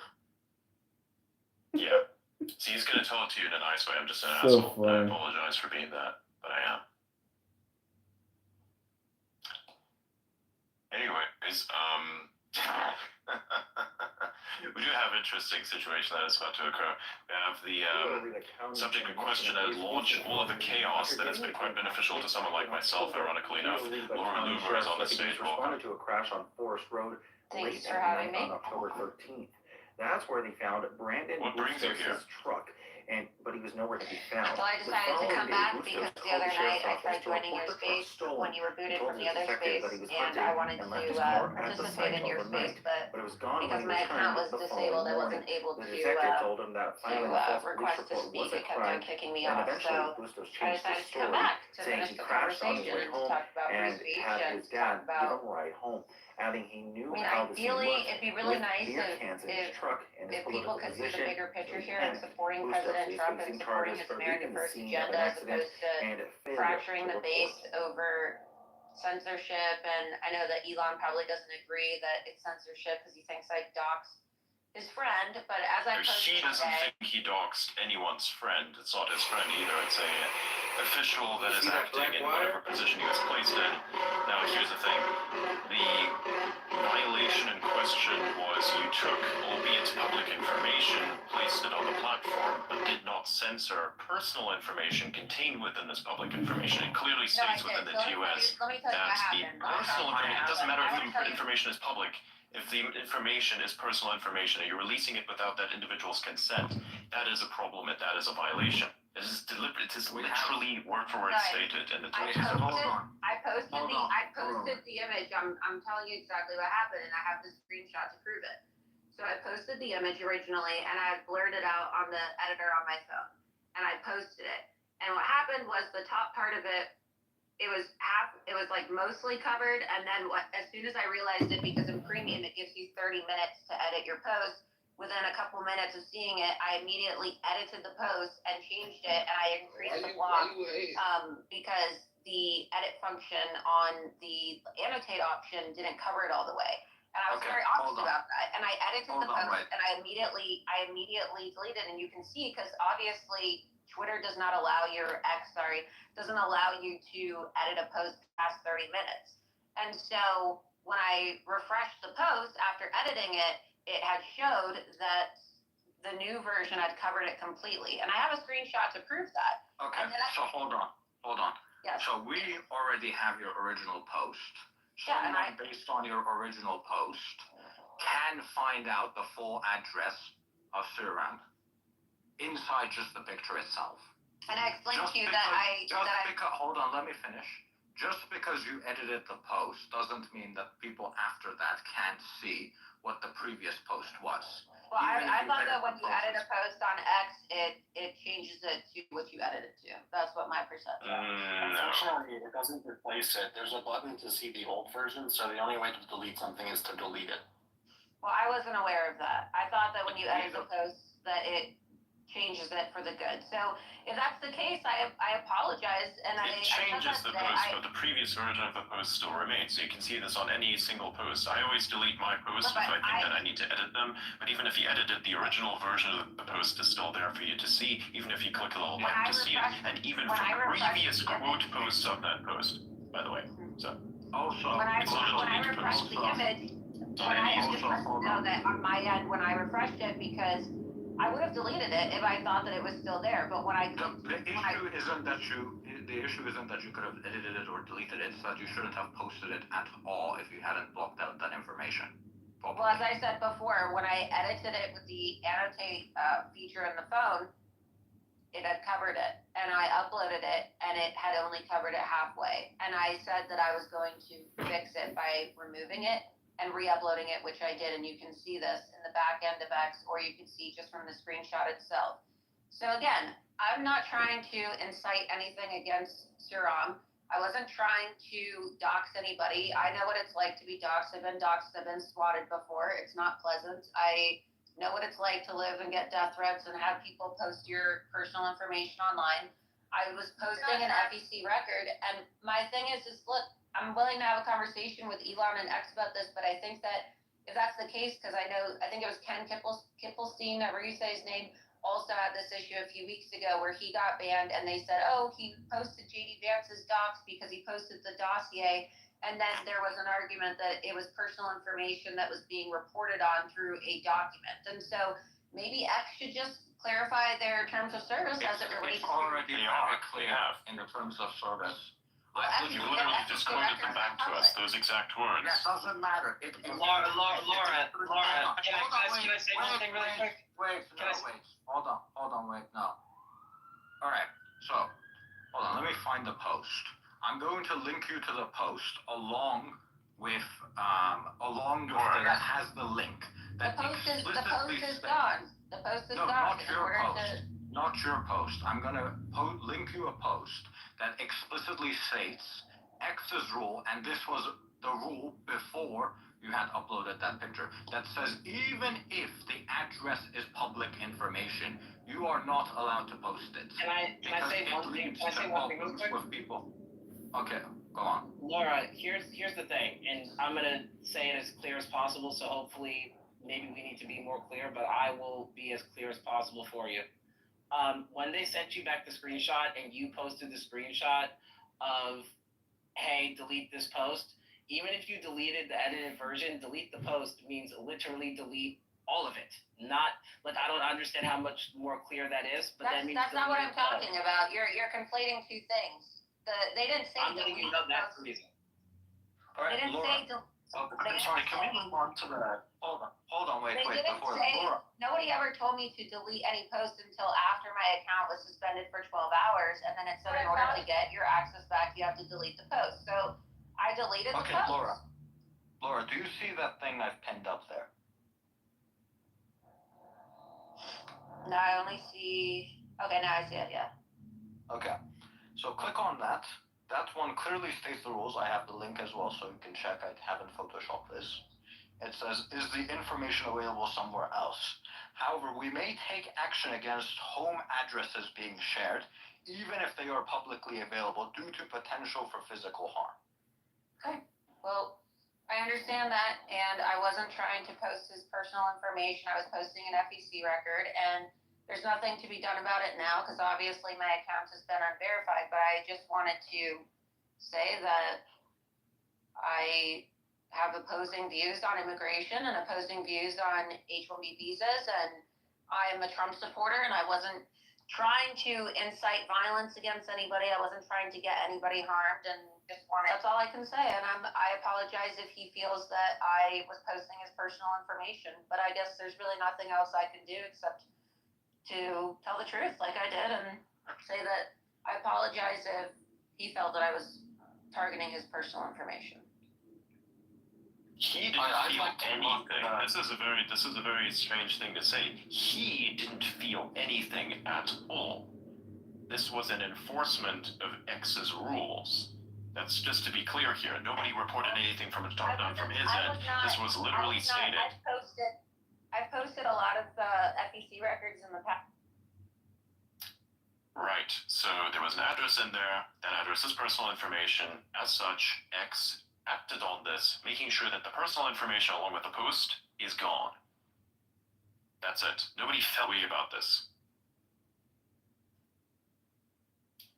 Why can't there be some kind of a resolution? Or why can't there be a probationary period? Why does it have to be so, I guess? There was. You literally just got locked out. You can be glad you're still here, because normally this falls under the category of doxing. We should be suspended. Well, and you got a 12-hour lockout. That's nothing. Yeah, I'm asking, and People have been punished for way worse. Okay, I'm asking in a good faith effort what I can do to restore my verification, because I am a citizen journalist and I use the Wait. Hold on. Okay. That's what you can do. Wait. Wait for what? Here's some good. Laura, let me be completely honest with you. Let me say one thing, okay? We understand you said sorry, okay? We get it. But here's the thing. You let an address out for somebody who's a lot smaller than you. You have to think about it. A plus B equals C. You have 1.4 million. He had 500 followers. You're literally sending people to low-key kill him if you go against him. It's not right. That's just... I did not say anybody should go kill him or do anything. I was Well, that's why the enforcement when is. you have But a understand? No, stop. Everybody, stop. That's why the enforcement is so strict. Do you understand? Okay. I When you understand, have- and I'm when you have a asking. platform, What I'm when you have a asking is platform- what can the solution be so that everybody can calm down, so that Okay, Wait. hold on. Wait. Okay, before that, if you have a large following, you automatically have to have some responsibility. You have to take some responsibility. You have to make sure that, look, even if you don't advocate for someone to go and kill someone else, you have to realize. Even if you don't do that, you have to realize. Automatically retarded. If I put this post out, someone is going to lash out. Someone is going to react badly. And this could result in someone getting hurt. And that, if you truly believe in Trump, if you truly believe in the MAGA movement, if you truly believe in, conservatism, whatever you believe in, if that happens and it's on you, and they report you're close to Trump, you're close to this, you are damaging the very movement that you want to protect, you want to push. If bad things are associated because one of your followers did something bad, you have to also make sure to be more careful. okay, I understand that perspective, and again, going forward, well, I guess I'm not really able to practice my citizen journalism anymore because, like I said, people that want to subscribe to me, people that want to support my work are not able to do so now. I will make a greater effort to make sure that everything is 100% blurred out, or maybe I won't even post FEC records, but. Hey, Laura, so like, hold on, hold on. Let me say one thing, please. Laura, I know you've never worked in IT, and I know you've never probably worked at a customer service, but like, here's the thing. That ticket of you appealing all that stuff all got escalated. I'm almost 100% positive, right? Somebody's gonna review it, and you just have to wait. And no, it doesn't say it's under review. It doesn't say that it's under review. I'm explaining this to you. Okay. It said that it was under review, and it's Listen, gone. please don't interrupt. 2,500 subscribers is what you had, right? Think about on Christmas, somebody that's in IT is sitting there calling Stripe, trying to reinstate all of your stuff, and they can't do it because they need an approval from somebody that's a manager that's out, and they can't contact them. You need to just wait and hold on. It's just that simple. Like, if you're saying, hey, I'm sorry, just please wait. If you lash out and keep lashing out, you're not giving anybody a reason to help you. I understand, and that's why I'm asking. I understand what you're saying, but I'm asking because I don't see it on my account, and I'm telling you, when I click to purchase premium, as I've done before, it's saying you cannot purchase premium because you already have premium, and it charged my card again today for premium, but it's not letting me have my verification. And also, it's insulting to me because I took it very personally in the age of Twitter 1.0 when Jack Dorsey would go around calling us like Russian bots. It's very dehumanizing in my opinion. And now I'm being called an op. I'm not an op, okay? I have strong views on immigration. And nobody here is calling you an op. Right. No one here is calling you an op. We are specifically addressing the problems you have caused. Yeah, and I'm this is just the surface, by the way. We're going to get into other things down the line as well. Okay. But no, I'm explaining to you this narrative that's online right now. There's this conspiracy theory going around now online where people are saying it's an op. Jason posted it, David Sachs posted it, and my question is what is the op? Okay. Hold on, please. Can I ask something? Oh no, can I please quickly? Okay, go ahead. Thank you. So, Adrian, let him talk. Yeah. Laura, when for the time that you were verified, there's two questions. Did you change your profile name and profile picture during the time you were verified? And were you verified through a VO with the little square badge, or were you just normal verified? No, so I was always verified normally by myself. I haven't changed my profile photo in months, and I haven't changed my name because I'm aware that your verification goes away when you do that. And then there was a badge that I'd already paid for my own premium. And then there was a conservative group that said, oh, well, we'd like you to be affiliated with us and you can be a part of our organization badge. And I said, great, thank you very much. I appreciate that. And yeah, so when something happens to either that group or your own status, like a suspension or whatever, or even you deactivate your own account, the verification can go away for weeks. And that's not because they want to take it away, that's just how the system works. Okay, so I'm asking, what do I do to get it back? Wait, Hold on. You have to wait. You have to literally wait. Unless you can get someone high up in the company that can fix it, I think waiting just a few weeks is the best solution. Well, that's why I'm asking. That's why it's obvious that people have had, and I know for a fact that people have had conversations with Elon Musk about my account, and obviously he's upset with me, but I think that for the sake of moving on and for the sake of us putting President Trump first and the sake of us kind of toning it down publicly, Laura, nobody's mad at you. Things are very heated. He's very mad at me. He thinks I'm a troll, and I'm not. No, I'm not That is not mad at him you. being mad. That is not him being mad. He's just making the assessment that you are trolling on the timeline. And I'm saying, okay, say, what would you rather be called, a racist or a troll? A troll, but I'm neither. And Good. I think There you Elon go. Musk would find that I'm actually a very reasonable person, and I'm grateful. I praised him. I was very grateful. You called him. Grateful. You called Indian I know what I immigrants said. third world invaders. Yeah, I know what I said. I'm not denying. There's a bunch of other things that you said about him as well, and various other people that I can pull up, which will cement, I think, the argument that you could be called a racist. Elon Musk also tweeted. He's not mad at you. He's simply calling you a troll because do you want to be called? Like, here's the thing: was your intention to troll, or was your intention to be actually racist? I was trying to raise awareness about an issue. No. You answer. Were you trying to be a troll, or were you trying to be a racist? I'm not a racist. I was trying to raise awareness. Okay, good. Then you were trolling, yes. I don't think it's either. When you say it's trolling, it kind of. I think it definitely should be because it's either or. Realistically, you are either saying these things to troll or you're saying these things to be racist. Either one of these. It's very binary. If he says, all I'm saying is if he says. He's not saying anything. He's not saying anything. I'm asking you. He did. He called me a troll. I'm not a troll. I'm not a racist. Yes, he did. So do you want to be called a troll or you want to be called a racist? Because either way, these kinds of things can be defined. Neither. Adrian, I don't think it's fair to put her in either of those two categories if she doesn't think she is. Do you want me to read out all of the statements? Yes. Both of those things are about intent. No, we've read the statements. I really just want to get back to doing my investigative journalism. To be honest, I really just want to support President Trump, and I was looking forward to going to Washington, D.C. and supporting the confirmation process and working hard to support President Trump's agenda. And well, this is really clearly not working because you're going actively against the people that were chosen by the administration. Yeah. So it's really not helping. Now, before... Oh, God, everybody shut the fuck up. Everybody shut up. Lawyer Cat goes next.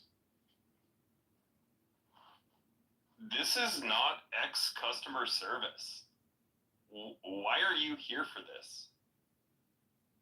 Drama addressing, I think. I'm not just saying Go ahead. No, John, shut the fuck up. We're muting you from the stage. Laurie's speaking. I wanted to get some feedback because I haven't been able to get any customer service, and I reached out to Premium, and I never got an email saying that my Premium service was ended. I simply saw that my blue check was under review, and now it's not saying under review anymore. It says get verified. And when I click the Get Verified button, it doesn't allow me to verify my account. So I was hoping that people could provide me with some answers because I'd really like to be able to get verified again. Who here? Hold on, wait. One more question. Okay, fine. Who here do you think works at X and could do something about this? I don't know who works at X. I saw the other night on Adrian's space that there were a few people who had X in their bio and indicating that they perhaps work for the company.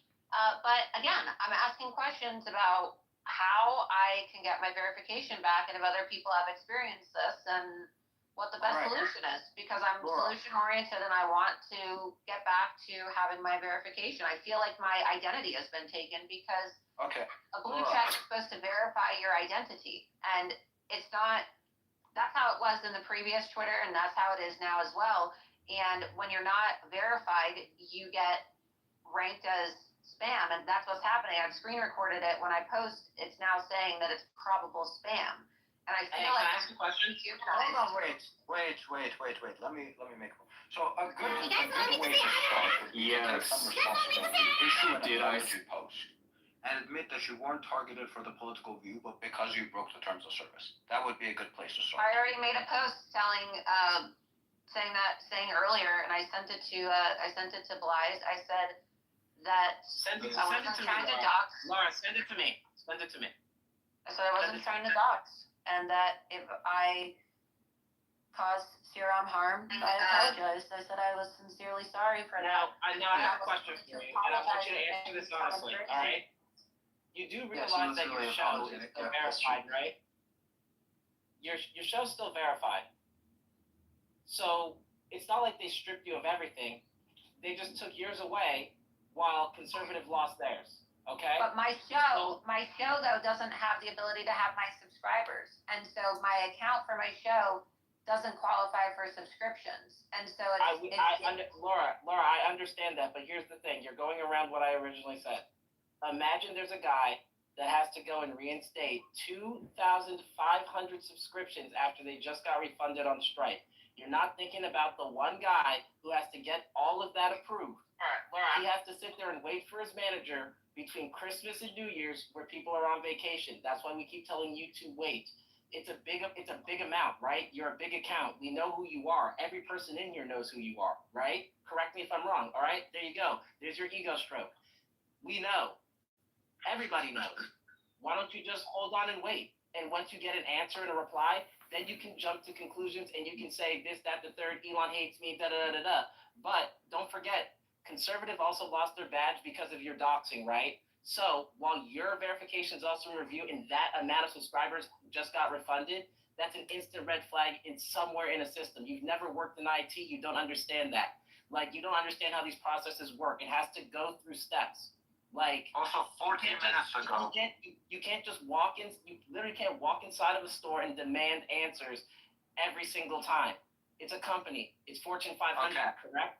Like, stop trying to deface people and cause chaos because you haven't got an answer in what you're considering a good amount of time. Well, that's what I'm asking though. What is the period that I have to wait? You can say wait all you want. Is it waiting for a week? Is it 6 months? I literally cannot see the apology. Holy shit, you posted a ton of stuff. I know, because I'm upset. I've been very upset. I'm very upset. It's like you're making the apology, but then you're undoing everything you said. Okay, so just 14 minutes ago, you said this is censorship. I understand you don't like me, but this is nothing but retaliatory censorship. Well, because he replied to Mario's tweet where he said, play stupid games and win stupid prizes, and he said yes. How am I supposed to react to that other than, okay, it's retaliation? And then today, Ian Miles Chung made a comment calling me Al-Qaeda when I'm like one of the most outspoken people against Islamic terrorism, and he then posted an emoji laughing about it, almost agreeing with the fact, or really just agreeing with the fact that I'm a terrorist. That's not nice. It's actually very upsetting to me because as somebody, I'm just explaining. Can you send me your actual apology because I simply cannot find it? Can you even find it yourself? Blythe, can you please forward it to him? I just sent it. Sure, yeah, I can forward it. Look at the chaos. Maybe people can't relate to this, or maybe people can't empathize. But as somebody, you talk too much. You're worse than a leftist politician, and I've argued with leftist politicians before. I'm explaining to you why I'm so upset, and I want their. Okay, we know why you're upset, but you're upset for all the wrong reasons. You should be upset at your own actions. Now I'm going to read your apology thing next. But the amount of chaos that you have directly caused, and refused to back down, you could have literally, after making this post and deleting it and after getting your account unlocked, you were even on Spaces, you even had the ability to go into Spaces. Even after all of this, you could have just said, oh my god, I'm so sorry, I accidentally didn't blur out this part of the address. You take this however you want. I did not want this to happen. I am very, very sorry about this. Finish. Send it out there. Continue as you did before.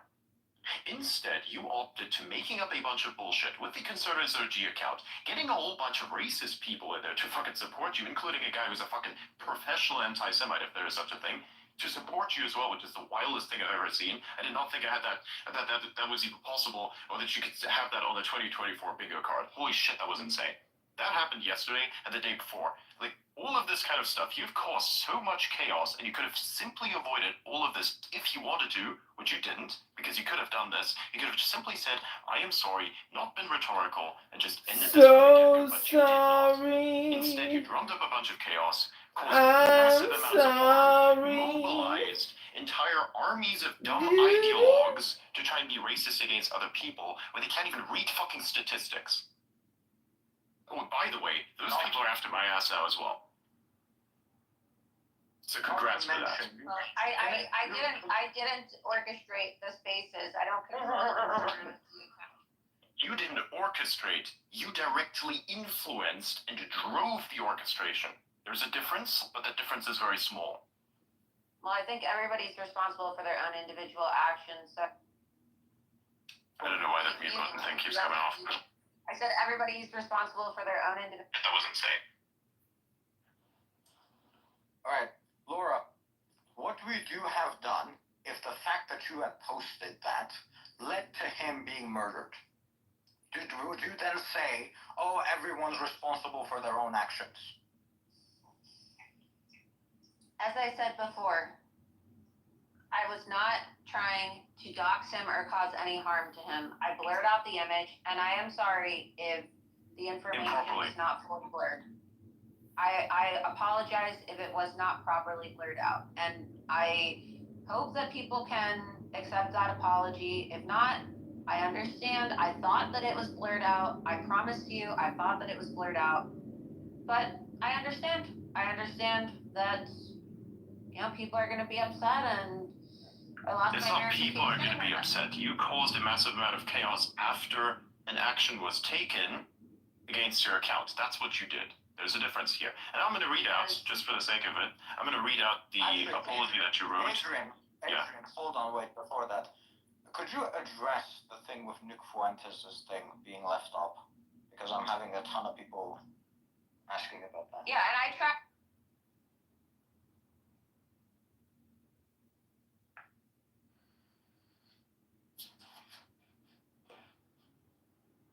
Did she cut out? Yeah. No, I was saying I tried mentioning that in my post earlier as well, that people on this platform with premium access were the infamous address, and it led to him almost getting assassinated at his door.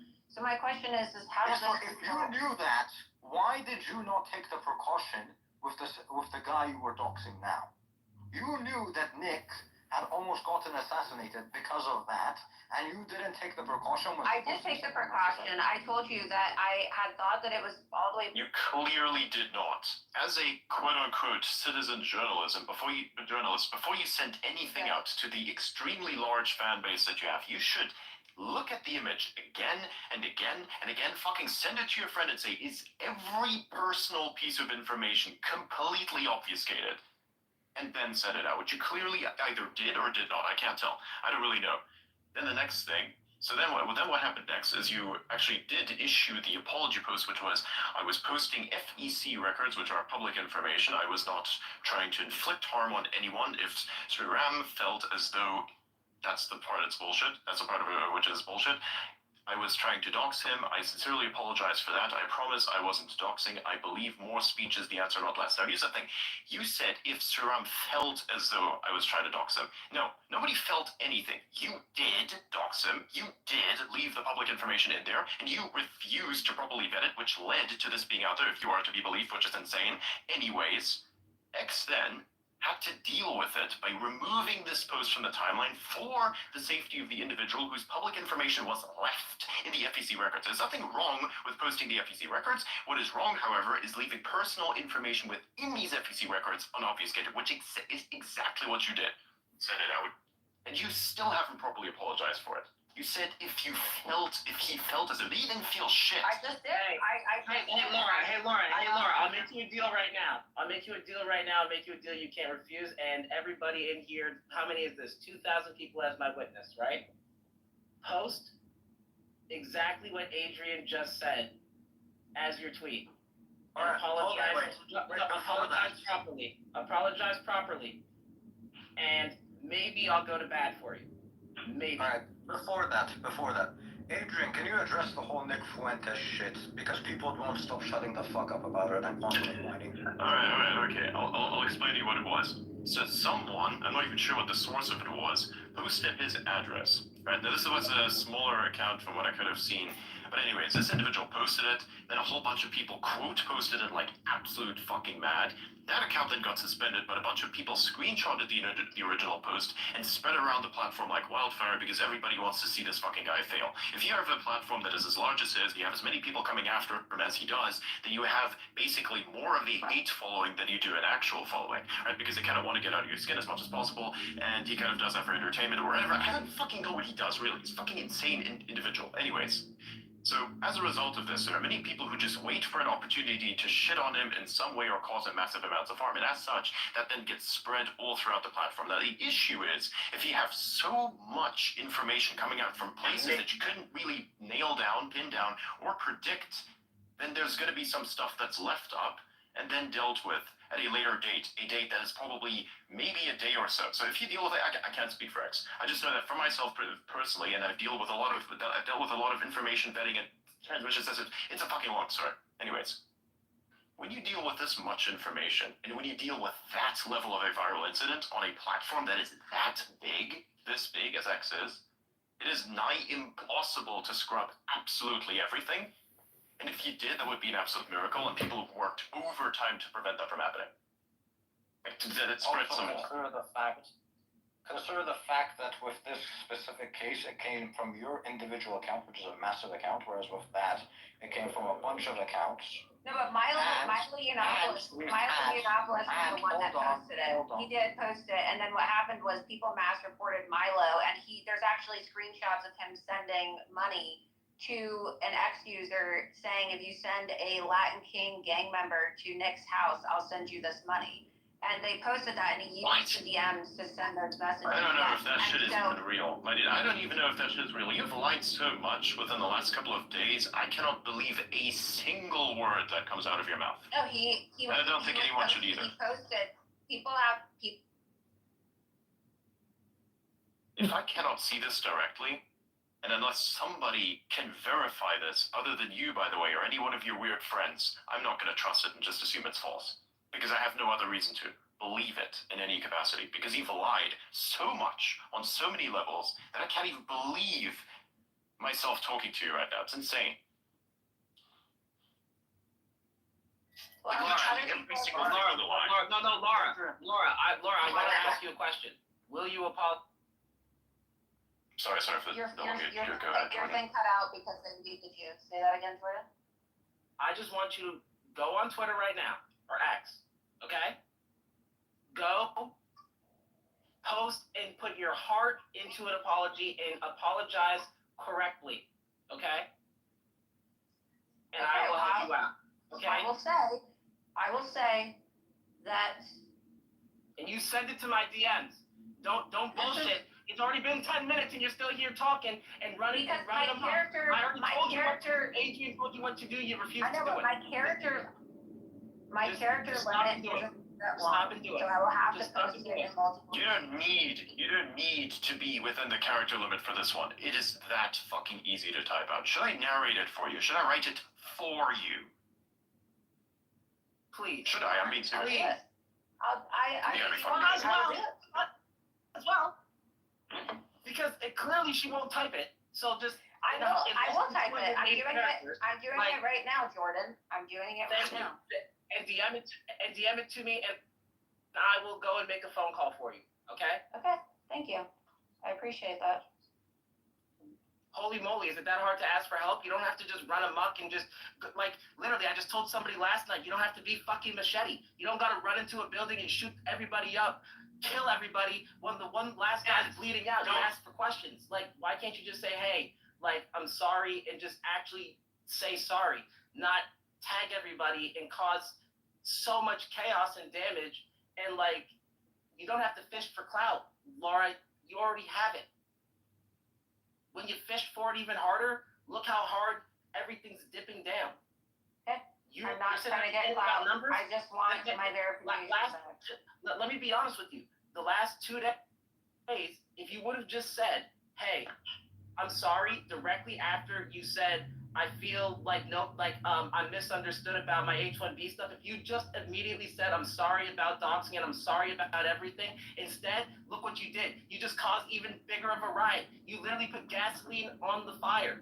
And then you're expecting people to go to bat for you? Are you out of your fucking mind? I said that I would apologize if... Then do it. I said that I would do it. Then do it. It's just that simple. Say you're sorry. You're allowed to take accountability.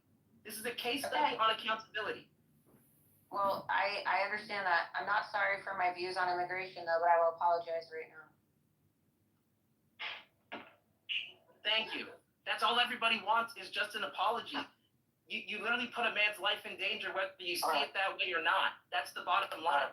So, but can you see why someone like Elon Musk, who abuse with the H-1B visa situation, and it's a fucked up situation, but right now there's a lot of shit coming out that is not correct whatsoever.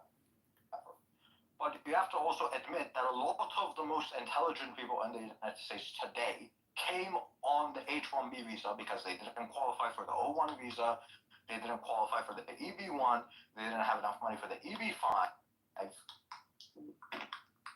That's the reason they're defending it, because they personally would not have been able to stay in the US without it. Also, the narrative shift that you've caused has gotten people to absolutely lose their minds. There's no other way that I can describe this other than somebody losing their mind, because they literally advocated for the deportation of people such as Elon and Peter Thiel, who've contributed an invaluable benefit to the fucking United States of America. Well, I don't think that you should be deported. So I know, but what you did had these consequences. And there is no amount of talking that you can do in order to get yourself out of that. You're gonna have to own this. This is a stain. You're gonna have a bunch of fanatic followers that are gonna forget this within 2 weeks. But many of us here will remember this for our lifetimes. This shit was insane. All right. Well, again, I said that I'm going to apologize, and all I can do is apologize. So at the end of the day, that's all I can do. I'm listening, and I'm showing a good faith effort, and it's recorded. Everybody can hear that, and I'm going to DM you my apology as soon as I post it. Laura's gonna say, I have politely asked Laura to delete the chaotic posts. Just, Laura, delete them, please. Like, for the love of Jesus, just please. Like, you don't have to incite chaos and cause a million people to lose their minds over the fact of one thing. If you remove it, I will stop what I'm doing on a Saturday night, and I will go and ask for help. Okay? All right. That's it. That is it. I want there to be peace, and I want people to focus on helping President Trump. And I will apologize for, again, I wasn't trying to intentionally dox, but I understand how it was perceived, and so I will do that. I don't want there to be It's not perceived. It's not perceived. It's not perceived. Again, you're trying to dodge. It's not going to work. I know what you're doing. I take responsibility, but I wasn't intentionally like. It is not a perceived action. It was a objective action. As outlined by TOS itself, this action that you took led to your situation right now. Nobody felt anything. Nobody felt any way. You simply made a fuck up. And this fuck up was leaving someone's personal details in a bunch of public documents. That's it. No one's feeling any way about this. Stop dodging it. Doxing does not require intent. You either posted the info or you didn't, and if you did, then you doxed. Period. And so when you say it wasn't intentional... I understand. It was an accident. I'm not dodging accountability, and I am sorry. But when you say it wasn't intentional, that is trying to mitigate your responsibility No, for it's what not. It's not because if it was intentional, I wouldn't have edited the post. I'm not going to be told that it was intentional. I said that I did not mean for the information to be unmasked. I clearly tried to attempt to edit the photo. I wasn't aware of the fact that it doesn't clear it and that it stays up in an original form. I honestly thought that after a couple of minutes it cleared it to the new photo, and I'm sorry. I said I'm sorry. So yeah, and I don't think anyone thinks you did it intentionally, but just you did it. So why try to say? I said okay, I own it, and I'm sorry. What else do you want me to say? Look, I'd really like if we could talk about the actual issue now. I feel like it's clear that the rule's broken. Check your DMs. Okay. But I think there's talking about it anymore. I have a serious migraine from dealing with this. I haven't slept in 3 days, and I understand. Yo, LeBron, stop harassing the leg. I'm not here to convince anybody of an issue. I already said what I said. I mean, I probably posted 300 tweets about my opinion on this, and everybody understands. It's all over the news. Everybody knows how I feel about H1B. Everybody knows how I feel about Trump. Everybody knows how I feel about the verification of my account, and I want to be able to move on with my life, and I want to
Good, then maybe you should say it out of it entirely. Is that the same argument? Yes, it is. Is it very fucking stupid? Yes, it is. So yeah, don't use it. Don't use that argument. That is not an argument. Okay, hold on. So this is what I'm gonna. Do you not want the best for the country? I obviously want the best for the country because I worked my ass off to help get Trump elected this election season.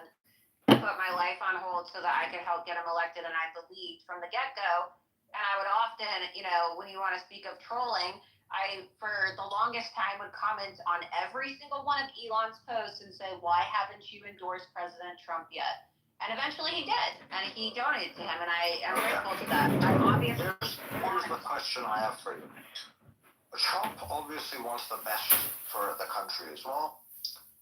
From his point of view, he has decided that Shriram, even if he has Shriram, how do you pronounce the name? Shriram. Adrian?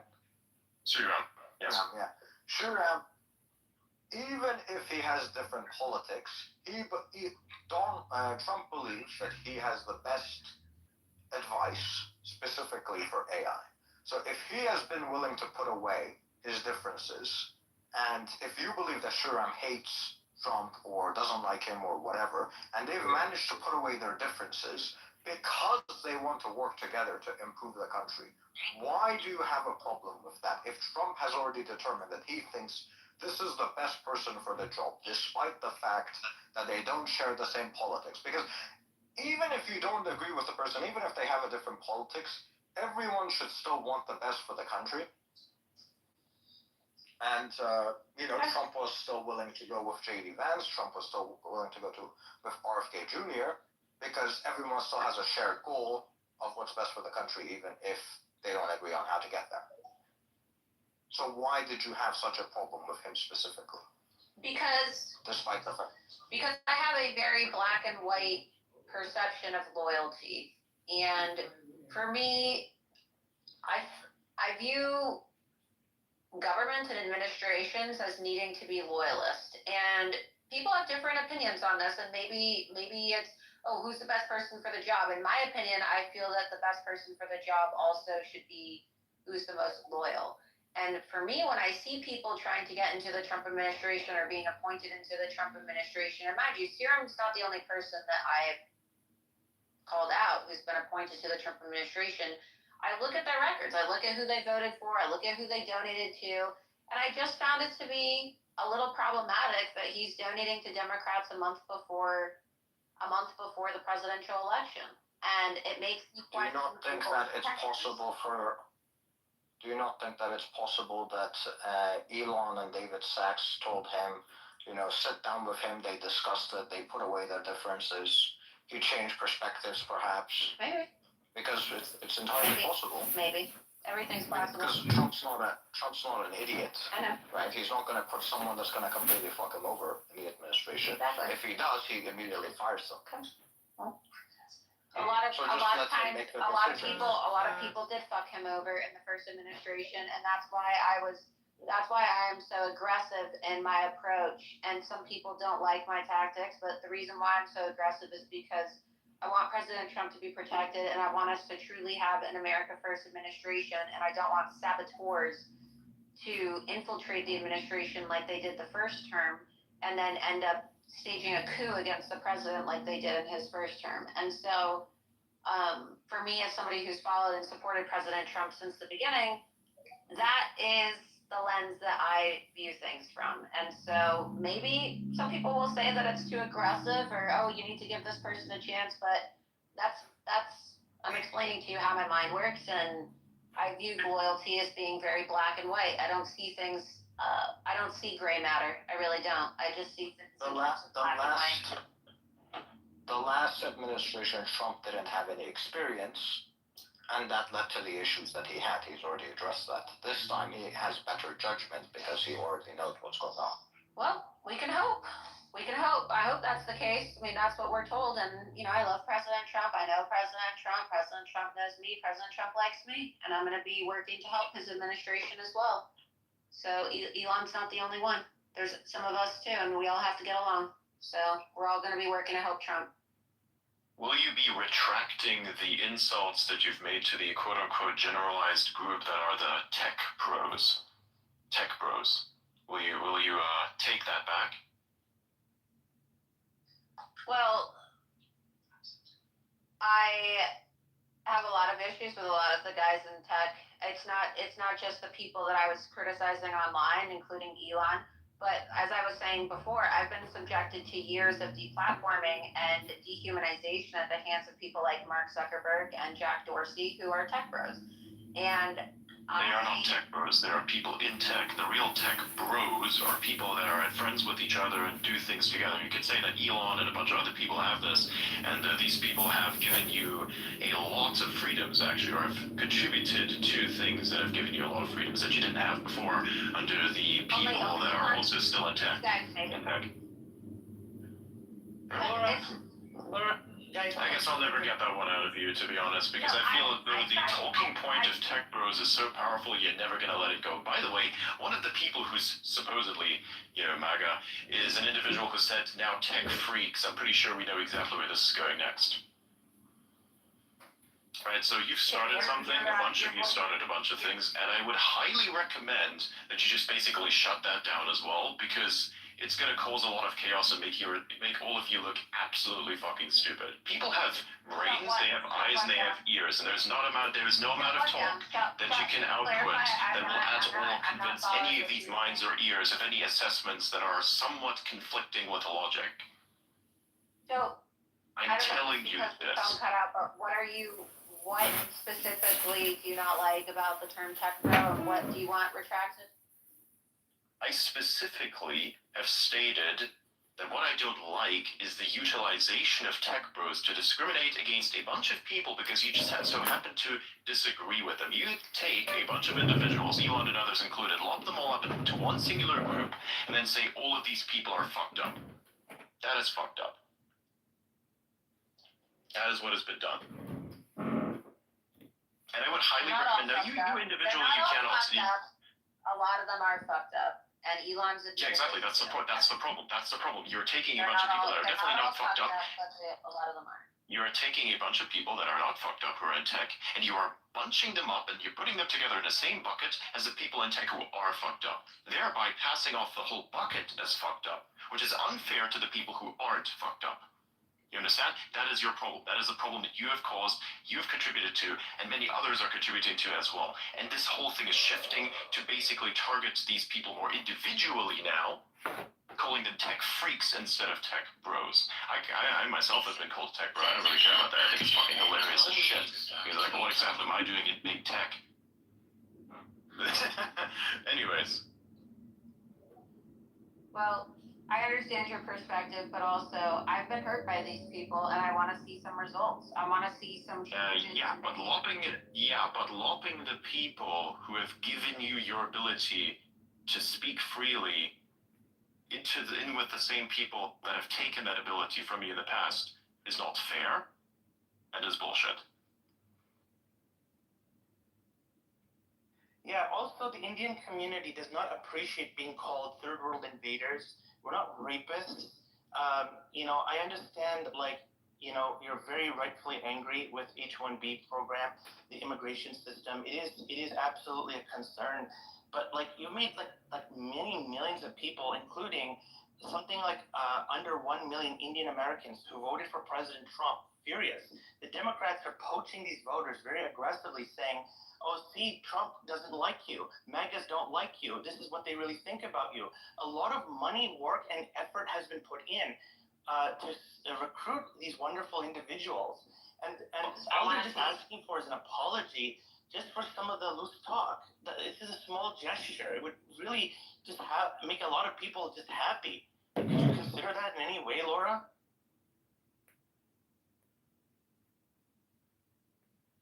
Why am I being asked to apologize for a conversation that millions of people participated in?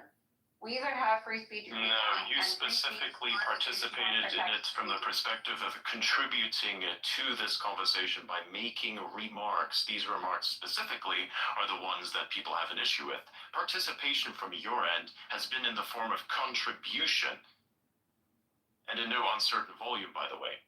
I can pull it all up if you'd like. You want me to narrate it to you, what you have said? It's insane that you don't remember this yourself, given that it's such a huge thing. Maybe you do it so much that you've forgotten, but that's exactly what this is. Freedom of speech.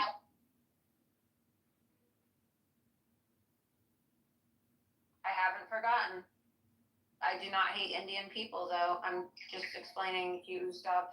You've also DM'd me multiple times, and so it's really kind of ridiculous for you to say to me that I don't like Indians or that I'm disrespectful towards your people, Utsav, when you DM me regularly. Wait, did you just say, wait, hold up. Did you just say that I DM'd you with something? No, I'm talking to Utsav. Yeah. Outa. His name's Outa, no?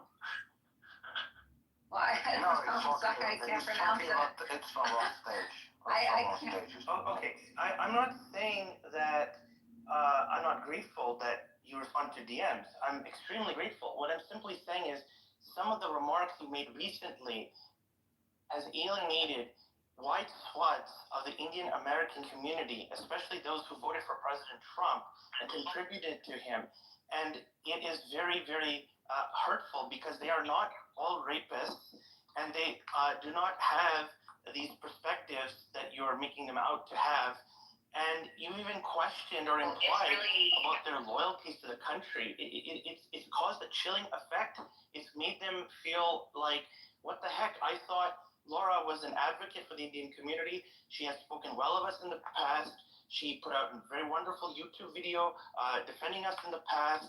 Why is she so hostile now and saying all of these very crude comments about us? Why are we the victims of this? What did we do wrong to Laura? We've always supported Laura. Why the change? And they don't like it. They're very hurt. I'm not asking you to censor yourself. Just asking if you could consider apologizing to them because they're telling me. Well, I'm sorry if people feel hurt. I just don't want my country flooded with more migrants. That's all. I want to reduce immigration, and I'm angry with the level of migrant crime in my country. I'm angry with the way that there's what some people would call reverse racism towards white Americans. I'm angry about a lot of things as it relates to the migrant Yeah, but here's the problem with this. The reason why this type of stuff happens is because the flood of immigrants are illegal immigrants specifically. If you were to consider, say, a ratio, it would be 3 million illegal immigrants, right? And then you have 85,000 legal immigrants. There's a difference, right? The problem is the illegal immigration. H-1Bs. Yeah, H-1Bs. No, those are H-1Bs specifically. Yeah. Look, Laura, we're one of the lowest committing crime communities in the country. We don't have this issue, and more importantly, to the point, what is this? You get raped on arrival. Like you're basically like ostracizing many millions of people who've never done anything personally wrong to you. Just the opposite. We talk about FEC records. Go look at your previous congressional campaigns. Many Indian Americans have given you. Yes, I know. I like Indian people. I like Indian food. I don't dislike Indian people. A lot, and they don't understand why you have to say these hateful things. Just apologize. Why can't you just say sorry? I was pissed. And just say sorry and move on. Like, just so that these folks don't feel alienated. I want them to support Trump. They know you're a Trump loyalist. They know you do a lot for President Trump. They just want confidence. Reassure them, please. I do not hate Indian people. I do not have disparaging thoughts about Indians. I simply want to curtail the amount of migrants in my country, legal and illegal. And maybe that's controversial for people. But does being racist help this effort somehow? Do you believe that that's what that is? No, you have made remarks that are objectively racist. Who agree with me. There's Indians who donated to my campaign who DM'd me and said, "You're right. I lived in India. You're right." They told me this. Like, I feel like I'm being shamed into apologizing for everything. I'm going to apologize. You should actually. You should apologize for every single thing that you did that is fucking wrong and that has robbed most people off of Christmas. Although I must say, the people who has robbed off of Christmas are people that kind of wanted to kind of get away from Christmas in a sense, I think. But the point still stands, right? You took the worst time of the year to unleash the worst controversy of the entire campaign. No. You realize that's right. By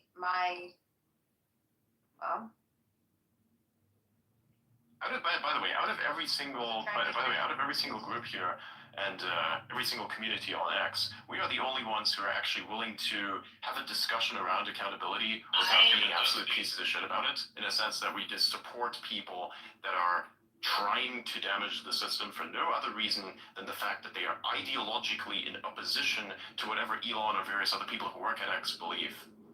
Right? So we're one of the only people here that are willing to actually address what's going on. And are trying to get you to say something that somewhat amounts to an apology. Because this is what the people want. And I'm posting my tweet for Serum right now. I'm posting it. Jordan, did you vet the thing? Is it nice? Is it good? Can you at least consider saying sorry to the Indian community if they felt hurt, offended? Can you at least consider a small apology? No, okay, no. Let's not force her into doing that. But she can consider it. But I think, like directly attacking someone or causing harm is way worse than just the community. Yeah. If she feels like it, she can do it. But if she feels like it, she can do it, but she doesn't have to do it. And I don't think we should pressure her to do it. Because if we do try to pressure her into doing it, then it's not genuine. Exactly. So, I mean, I just posted my apology, by the way, so I'll DM it to you, Adrian. Right. So, Laura. And I'll read it. I'll read it for everybody because I'm not full of shit and I'm not one to apologize. I mean, it's not exactly in my nature, but I'm apologizing because I want to have accountability and I want to act in good faith. And so I said, I deeply apologize for accidentally doxing Serum by sharing public FEC records with his personal info. It was an honest mistake and I take full responsibility. I have removed the post and I promise that I will be more careful in the future when I post FEC records. or addresses in general, anything that. Well, I'm limited on characters. When I get premium back, I can make a longer apology. Yeah, can you like put it in the reply section of that post and appear as a thread? Let's have an actual. Where do you want me to post it, Adrian? You can post it as a reply to your video and post any like additional parts of the apology if you wanted to. It'll appear as a thread. My You will post post it all was the time. deleted. The original. No, not the Okay, original. but my post was deleted, The Adrian. apology What specifically. he's saying is if you need extra space for words, you could just reply to the new post. But look, create a thread. Okay, how to say your thing. Say your thing. After that's posted, I would actually like to have like a proper discussion of what is actually reasonable immigration.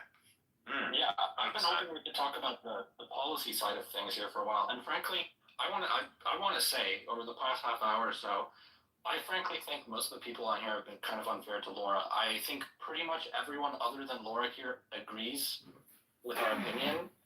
I agree probably exactly with Adrian's opinion on immigration, but I think it sounds like we're trying to force her to apologize for her viewpoints. And to be very frank, I'm not familiar with her work, but from what she said tonight, it sounds like she has no intent of racism or anything like that.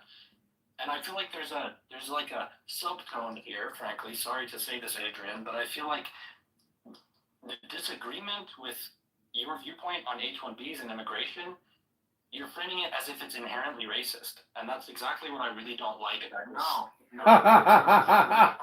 Busted! Elon's a bitch. Elon is a hypocritical bitch.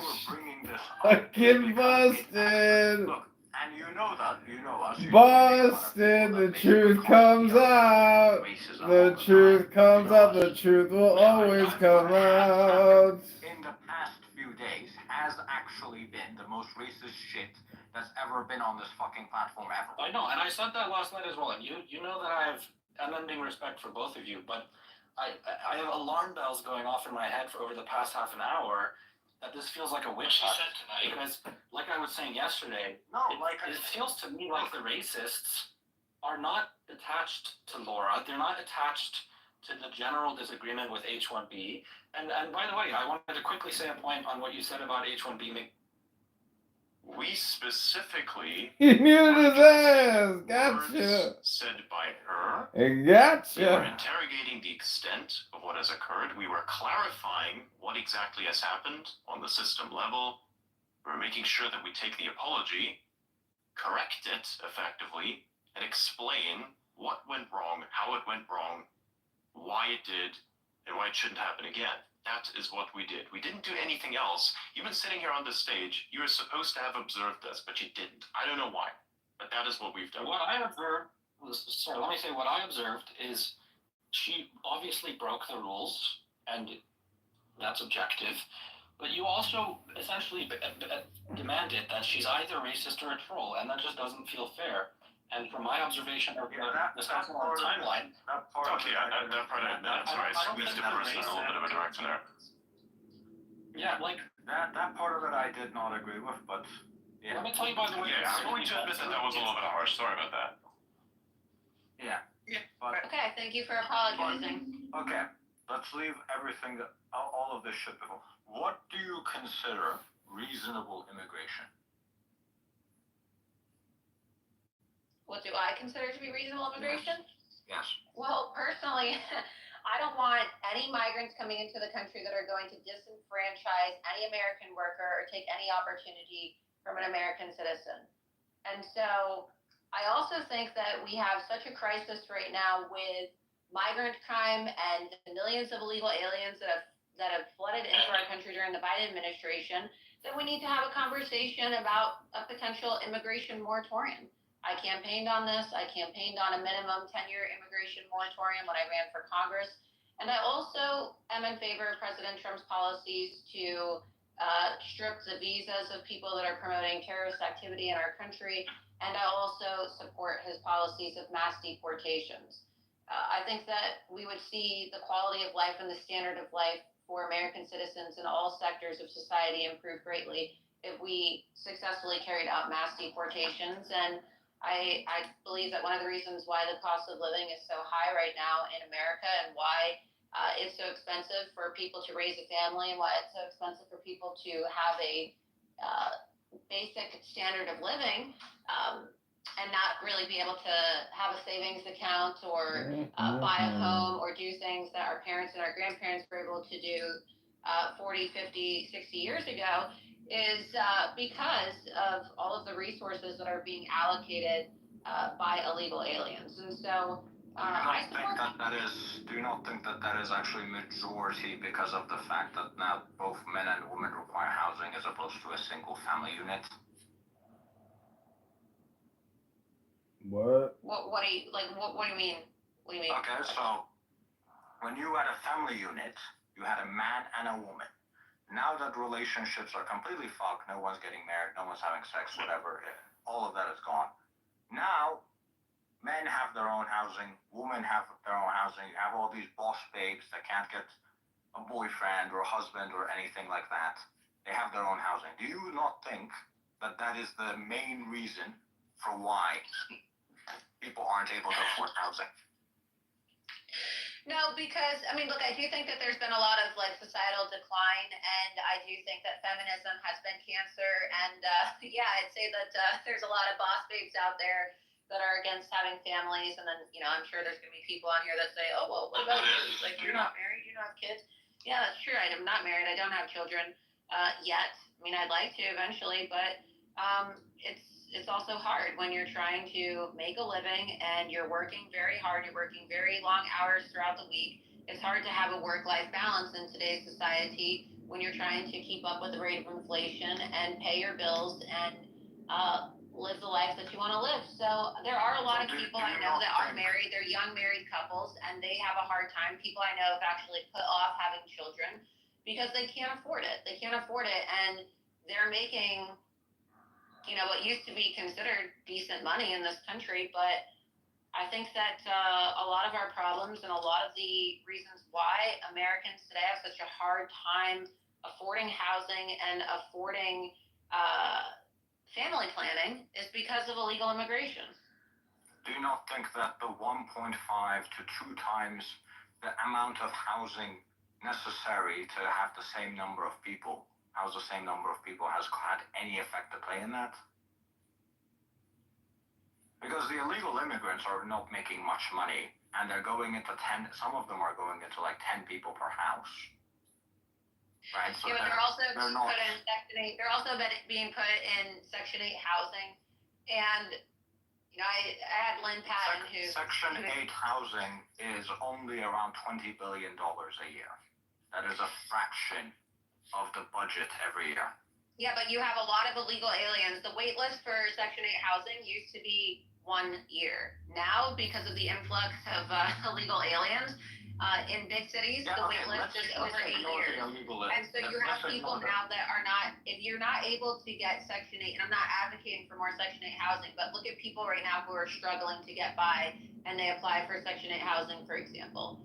Now, if you can't get Section 8 housing because the wait list is 8 years while you're trying to rebuild or save money or get your life in order, what are you going to do? You're going to be homeless, or you're just going to have to hope that you have family members that are going to be able to let you live with them. And not everybody has a family structure. Not everybody grows up with a happy family life. Not everybody has a support system. Not everybody has family that's willing to take care of the kids. Like, there's people out there that have support networks, and they could have a baby and they could work, and their mom or their dad would take care of their kid for them, or, you know, they would help provide them with childcare. But societal dynamics have really changed a lot, and there has been like a diminished focus around the family unit. Of course, that's affected things. But everybody has their own unique circumstances. So I don't think that and it's also very hard these days to really meet people because social media, I'd say, has made everybody kind of autistic, and social media has really impacted the way that people can meet and have long-lasting relationships. So I'd say that the internet has had a very damaging effect on you know, people's ability to have families. And you're talking about people living in separate homes, but I mean, to get back to the conversation of illegal immigration. Yeah, so, no, hold on. every single person on the stage pretty much agrees that the illegal immigrants should be deported. Right? They're not good in any way. Yes, some of them may contribute to farming, but they cause a lot of problems as well. And the quality of the illegal immigrants has also gotten worse over time, as a lot of countries basically open up their prisons and send them away and refuse to take them back. Right?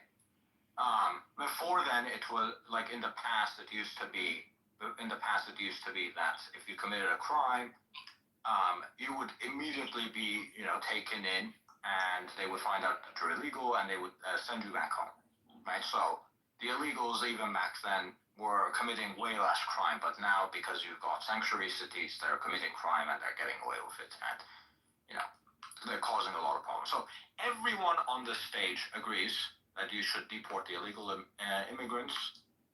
But what do you think is a sensible immigration policy for legal immigration?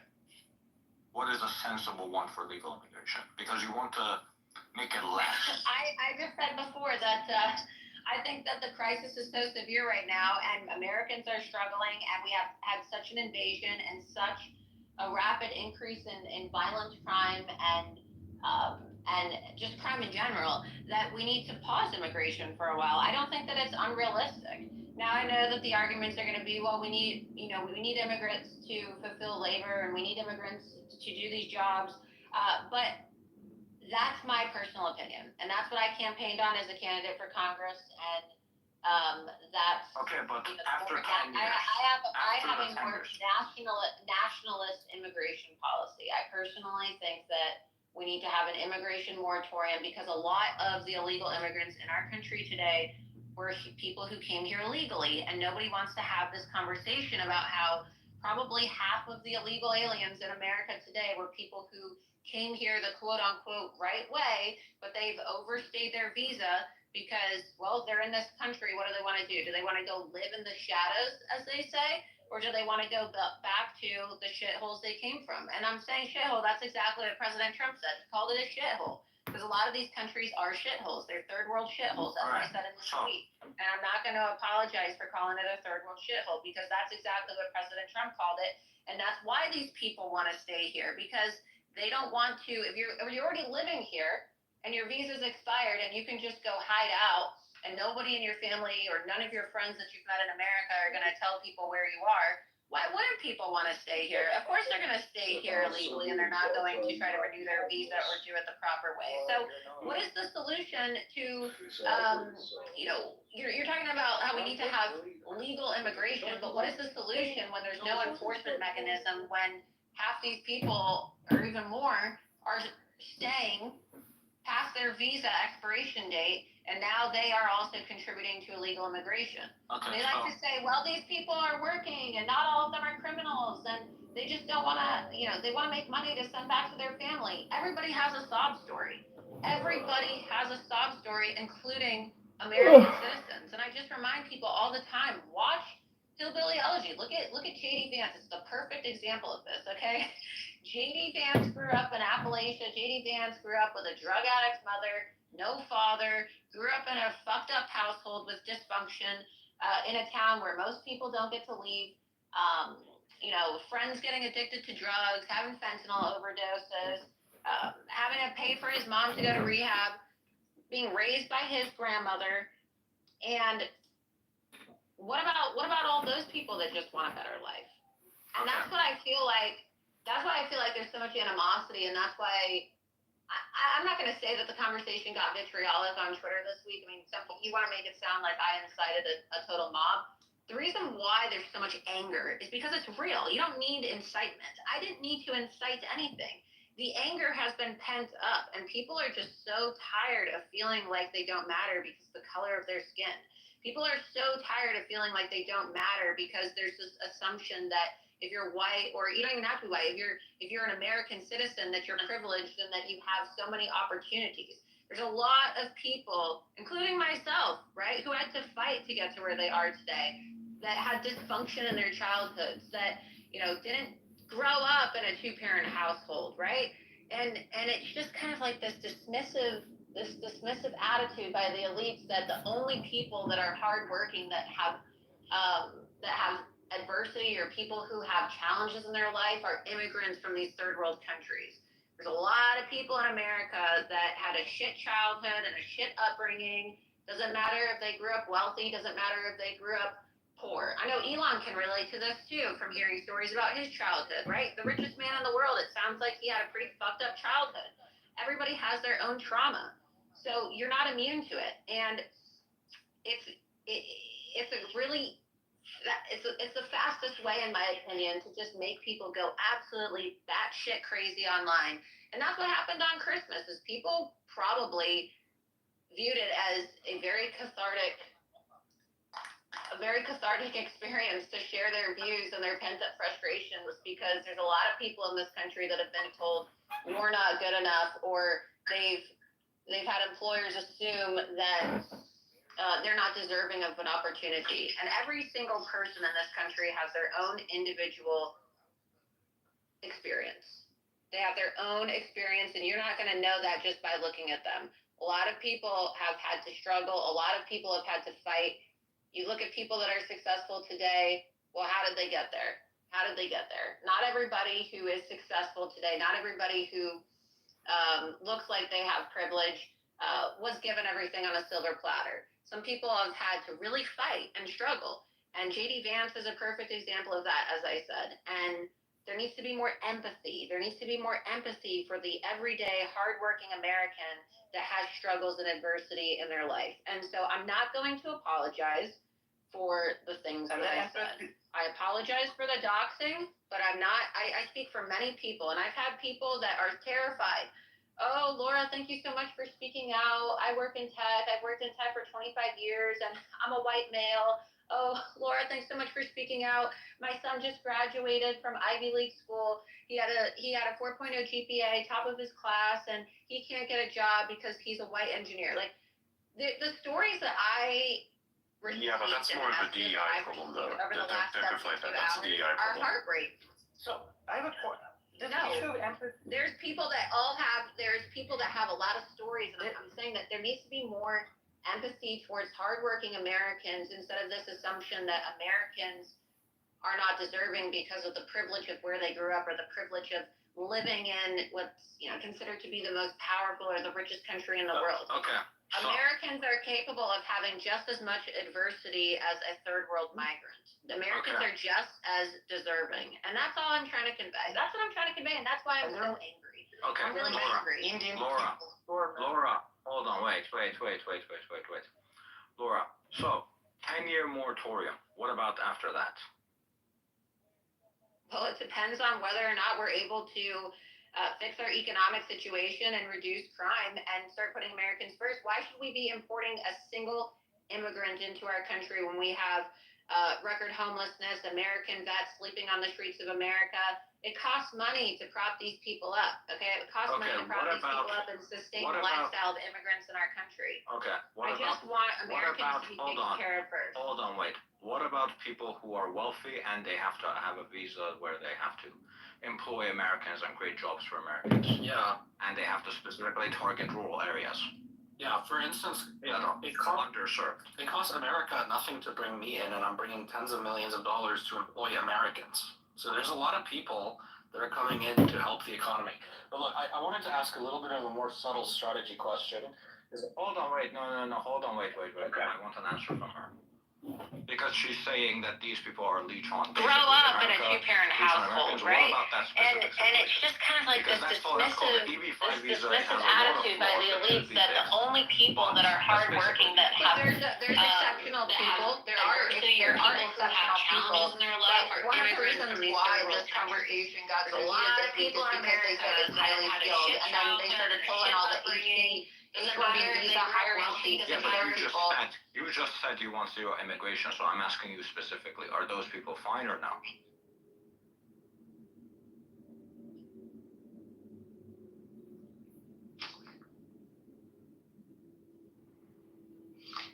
I mean, I suppose that it would be not entirely necessarily unrealistic to have a full immigration moratorium, but there are certain people who could contribute to society, but we would need to have.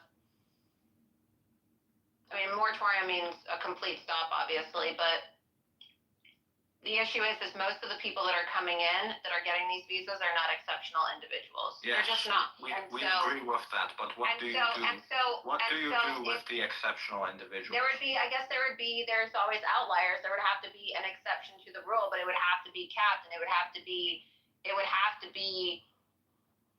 severely capped. I mean, I'm not talking thousands of people. I'm not talking hundreds of thousands of people. I'm not talking millions of people like Jason said the other day. Wants 5 million immigrants per year, 100 million over 20 years. I mean, that's just outrageous. It has to be extremely selective. Extremely selective. I mean, I suppose. And there's not really a selective process, and that whole process is what just got exposed this week, which is why people are up in arms, because I don't really think that this issue has ever received this much publicity or this much of a spotlight. And when you're telling people that it's the best and the brightest, it's a very dehumanizing term. It's a very condescending term to tell people living in America that the reason why we have to have these visas is because we need the best and the brightest. We need to start focusing all these people like Elon Musk, right, who's an immigrant himself. They should be. I'm not saying he's not investing in our country, but they should be trying to foster and cultivate American innovation by training and providing encouragement and confidence to American STEM students. And I'm not denying the fact that we have a lacking educational system in this country. We do. I mean, that's clearly. Well, it's more than just education, right? It's also the drive of the person themselves. Yeah. And this was addressed by what's his name? The Indian guy. Vivek. And they tore him a new asshole. But yeah, because what he said is wrong. He's basically saying that we don't have culture, and if we don't have culture, and this is my point. Go back to where you came from. Yeah, but it's insulting. You have to be respectful. You have to be respectful of the country that you're inhabiting, and you don't just come into another country and tell people. Yes, I understand that Vivek is from America, but a lot of the replies online were from things like, "Oh well, I'm an immigrant, so you're right, lazy white people, and we're gonna replace you. We're gonna conquer America." And you should have seen the amount of replies. Online that we're talking about. Hold on. So it's offensive. Conservatives have been saying for years and years and years, and there's a massive cultural decline. You know, you've already said that you think feminism is cancer. And yeah, and who's responsible for that? Can we just say something? Can I say this?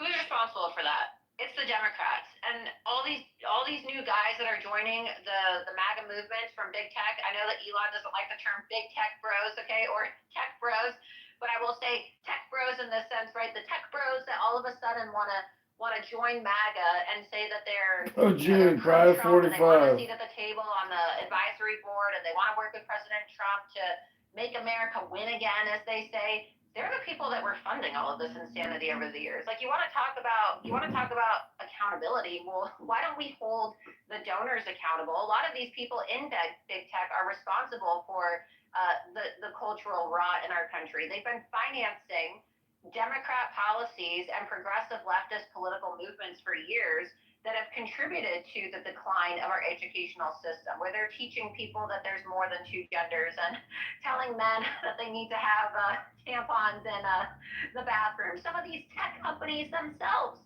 put tampons in their bathrooms for men. So my point is that these people want to mock us, and they want to say that we're not smart enough to work in their industry, and that's why they have to import immigrant labor, is because Americans aren't driven enough. But they're the ones that have been funding this cultural rot in our society for years, and then they want to turn around and say that it's our fault. Where's the accountability for the people that have been financing this bullshit?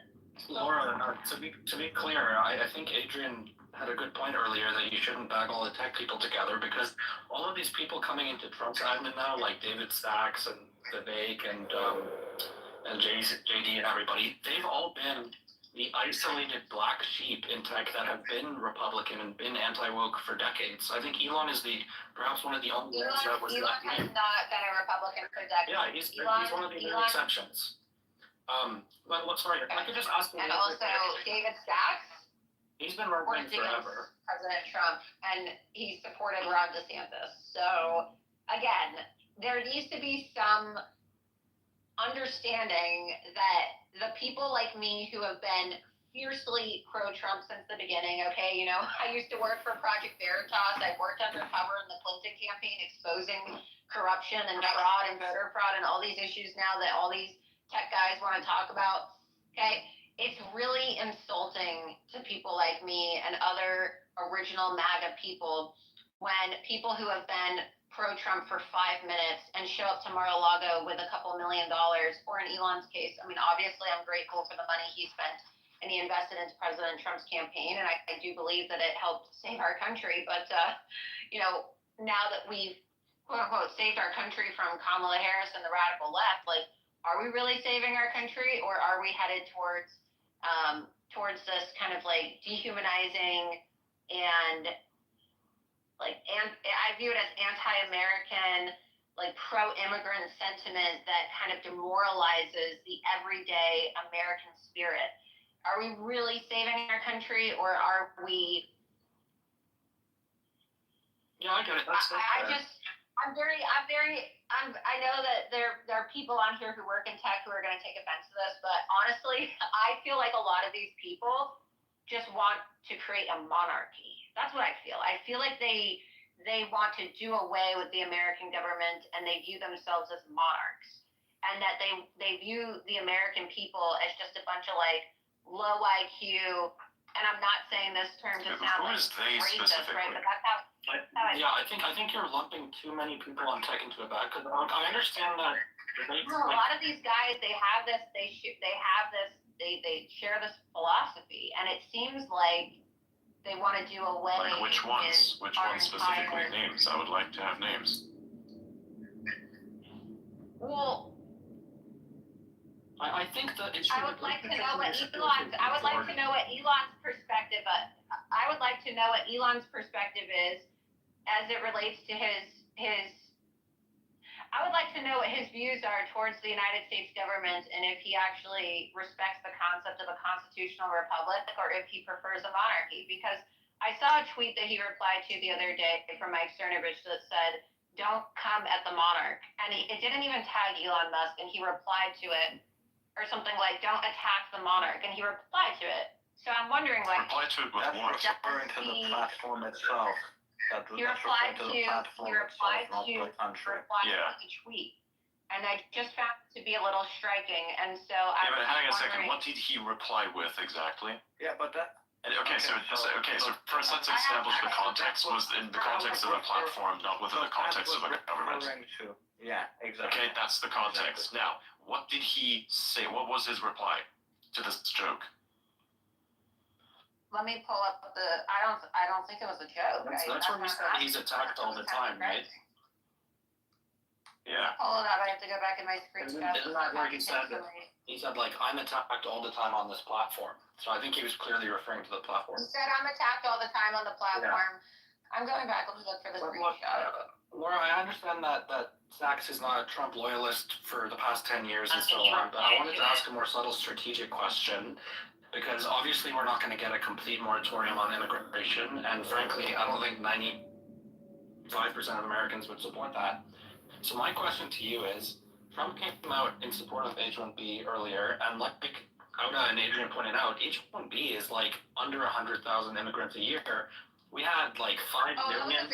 I'll just say, look, that was a very deceptive tactic by John Levine. Okay, so John Levine does this. He's very sneaky, works for the New York Post, and he got called out for this. And he did not show President Trump. It was, from my understanding, a phone conversation, did not show President Trump the tweets in question. And I think that President Trump, I'm not saying that he's confused, but I think that's a subjective opinion, and we can assess the validity of this when Donald Trump makes an official statement from himself from his own profile page, wherever he happens to be on. H-2B visas. Yeah, but he said that he supports the visas. He didn't necessarily say H-1B. He said that he utilizes visas at his properties, and a lot of those visas are not H-1. Some of them are, but some of them are H-2 visas. So I think that it's important to not put words, because I also saw people saying, oh, this is what President Trump said, and then they were posting segments from the older interview that he did on the All In Pod. And it's like, okay, let's be honest here. That is not what President Trump said today. He may have said that previously in an interview, but they're acting as if like this interview from a few months ago is his statement today. And then they don't want to acknowledge the video from 2016 where he's completely tearing apart the H-1B. Again, 2016 promises under the 2016 campaign and have nothing to do with the 2024 campaign because it was a different campaign and this campaign won. That's where I freaked out. That's where I... The promise. Well, they did win in the campaign. That campaign is dead. It doesn't exist anymore. It's just finito. Finished. Elon, it's not. Elon, it's not a. It's not. Whoa. Hold up a second. Are you calling me Elon? Sorry, Adrian. Excuse me. Wait. Yes. Adrian. Oh my God. Adrian. Yeah. Your voice just sounds so. Your voice. I know. It's a bit confusing. Yeah. What do you want to say? It sounds so. You sound just like Elon, so I thought. I was talking. Yeah, I understand. Happens. Honest mistake happens. Yeah, Auda, hang on a second. Auda, will you say something? All the time, I'm sure. So there's for some reason hundreds of supporters that think I'm Ian Miles Chong, so I'm gonna let him up just to fucking disprove this thing. It clearly has not worked for me and Elon, but sure, let's do it. Can I just say, it's pretty clear to me that when you say Americans, you're not necessarily talking about all American citizens, so you might want to more carefully define who you're talking about when you say that, because there are a lot of hardworking legal immigrants who I think are actually excluded by your comments, and I think it's kind of illustrative. They're not Americans, though. When I'm saying Americans, when I'm talking about Americans, I don't consider them to be Americans. You're not American just because you're a legal immigrant. You're an American and you become a citizen. But I guess the larger point that's being made is that your freedom of speech is not freedom from criticism or freedom from consequence of speech. And you've been told about. I'm used to being criticized every day. I'm not saying that I'm immune to criticism. If I didn't want to be criticized, I would have, You're clearly incapable of having proper arguments, though, because you always go for ad hominems. You don't ever address anything I say. You just point out that I'm Malaysian or something, like it fucking matters. You point it out to other foreigners, or is it just me because I'm like Asian? Is that the only reason, Laura? Is this Ian Miles? Yes, it is Ian Miles Chong. It's quite obvious it is. Yeah, so I pointed out to you because you constantly try to undermine our Who's our?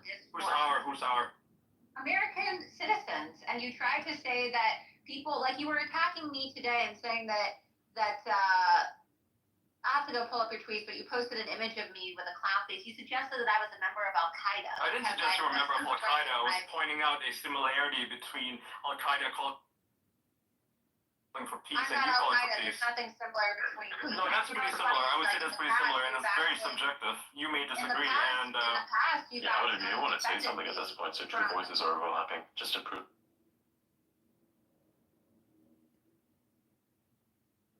But Yeah, okay. So Yeah, just to clarify, you're not a United States citizen, and I find it to be rather. Okay, Laura, hang on a second. Laura, hang on. We want to address. I don't know why this is. This happens all the time. I don't know you from Sunday. I've never even heard of you. Well, I don't mean that as an insult, by the way. Make sure to follow this. It's fine. Don't worry. So I brought both of you on. Incredible. Just to clear up any bullshit that goes on in the future. Oh, absolutely. I'd be happy to get it down with Tristan. He's cool.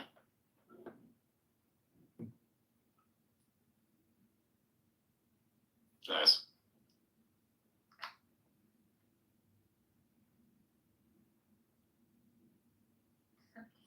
You know what? That's the only.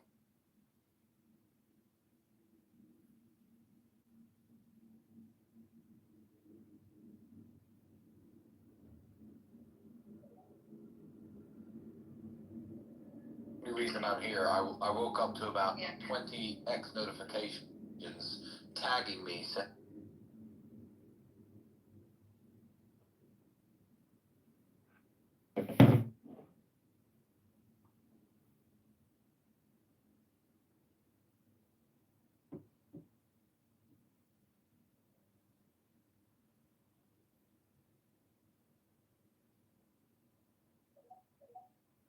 The listeners by someone. Oh my God. I was listening, yeah.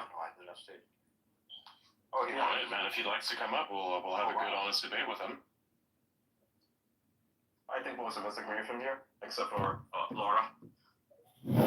Yeah, we have a bunch of intersectional views here, I'd say, rather. Oh, can I ask my question from earlier? So, Laura. Yeah, I didn't want to cut Adrian off though because well, go ahead. Actually, ask your question and I'll get into it. My question is I understand your opinion on the policy, but I think we all know that we're not going to have a complete moratorium. So, considering that we have 4 years of Trump ahead of us, we have 2 years of a Republican Senate and Congress. There's 3-4 million illegal immigrants coming in every year, and we have DEI all over the country. Wouldn't it be better to focus on those things first and not create a division?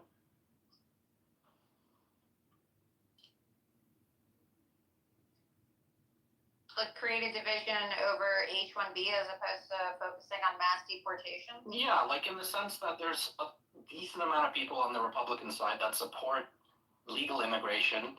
Why not try to kind of maintain? Because I don't want any more.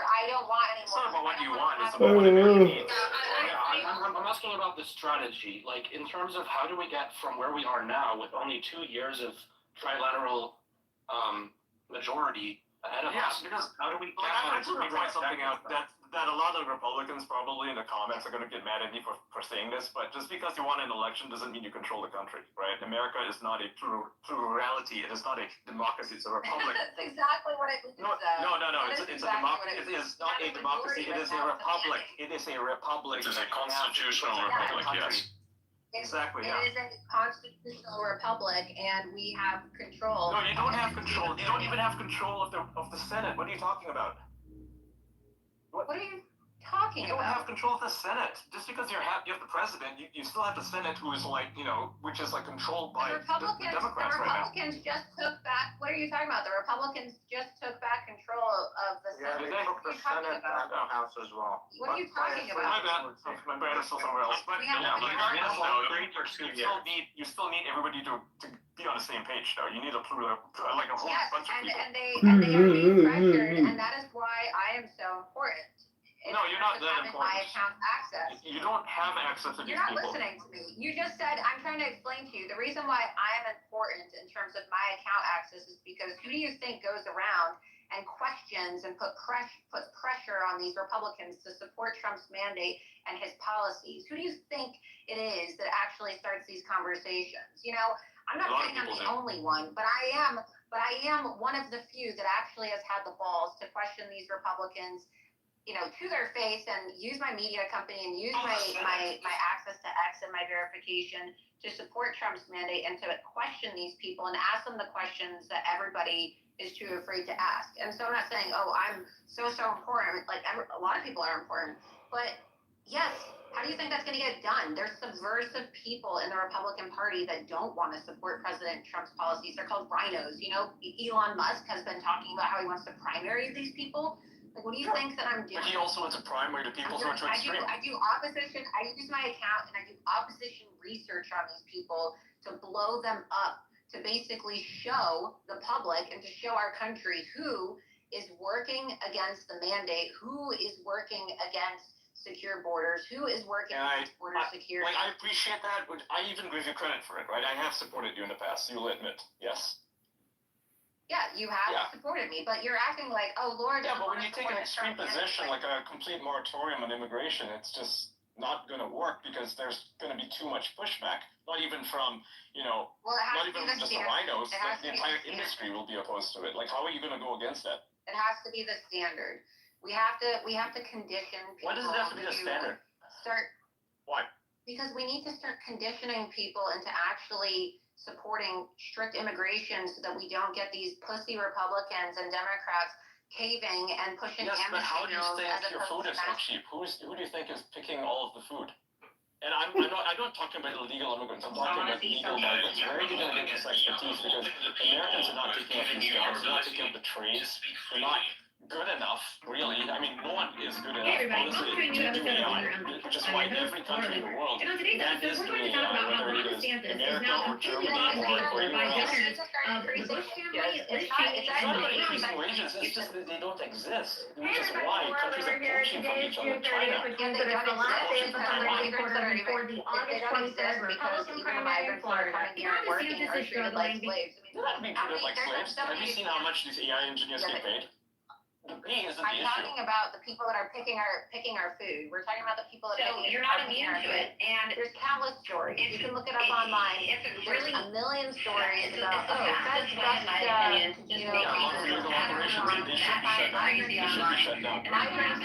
living in a filthy shed, and you have people that threaten these migrants and say, oh, well, I'm gonna share their views and their pent up unless you agree to work for $3 an hour, and they're basically treated yes, and like those slaves. people should be shut down. I'm not talking about those. I'm talking about the legal operations.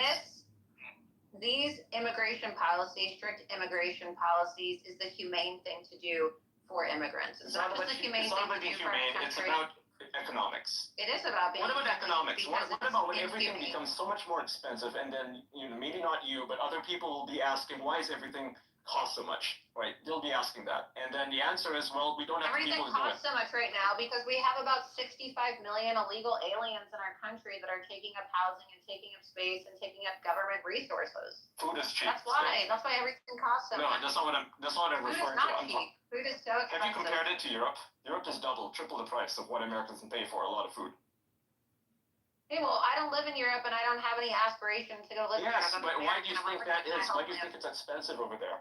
It's because they have all of these regulations that prevent migrants from coming in and working these low-wage jobs. Americans don't have those laws. Americans are importing a lot of people illegally to come in and do all these jobs that nobody else wants to do, which is why things are cheap.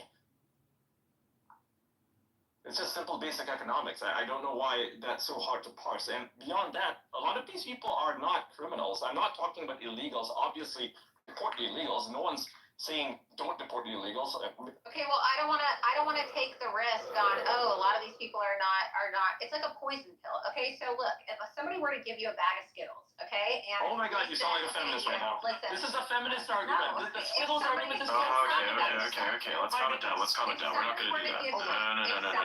Okay, but hold on. And they were to poison 7 hang on a second. Skittles. They poison. God damn, I hate the mute button sometimes. Okay.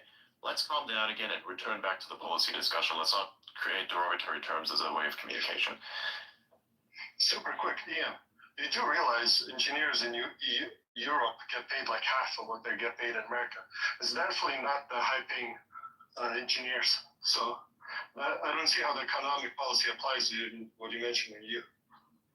The problem in Europe is twofold, right? Stuff is expensive, and the jobs have a really pretty high minimum wage. But the ceiling is really, really low, right? That's the problem, especially the UK. They get a pretty decent minimum wage, but they don't get paid a lot. Like, they cap out at about £30,000 a year, which is like nothing, and half of it goes to taxes. Right, and it's a different problem, right? It's a lot of labor laws that are causing that. But that's what we're talking about. We're talking about how really high-paying jobs. And you're saying that if we take those high-paying jobs, no, we were talking about two different things. I was talking about the low-wage jobs, not H-1Bs, but rather the people who work on, who work in the trades, for example. Oh, that's who I was referring to. I thought you were talking about legal immigration. No, people don't even work in Europe. They just go to China or like Dubai or something. No, they don't work.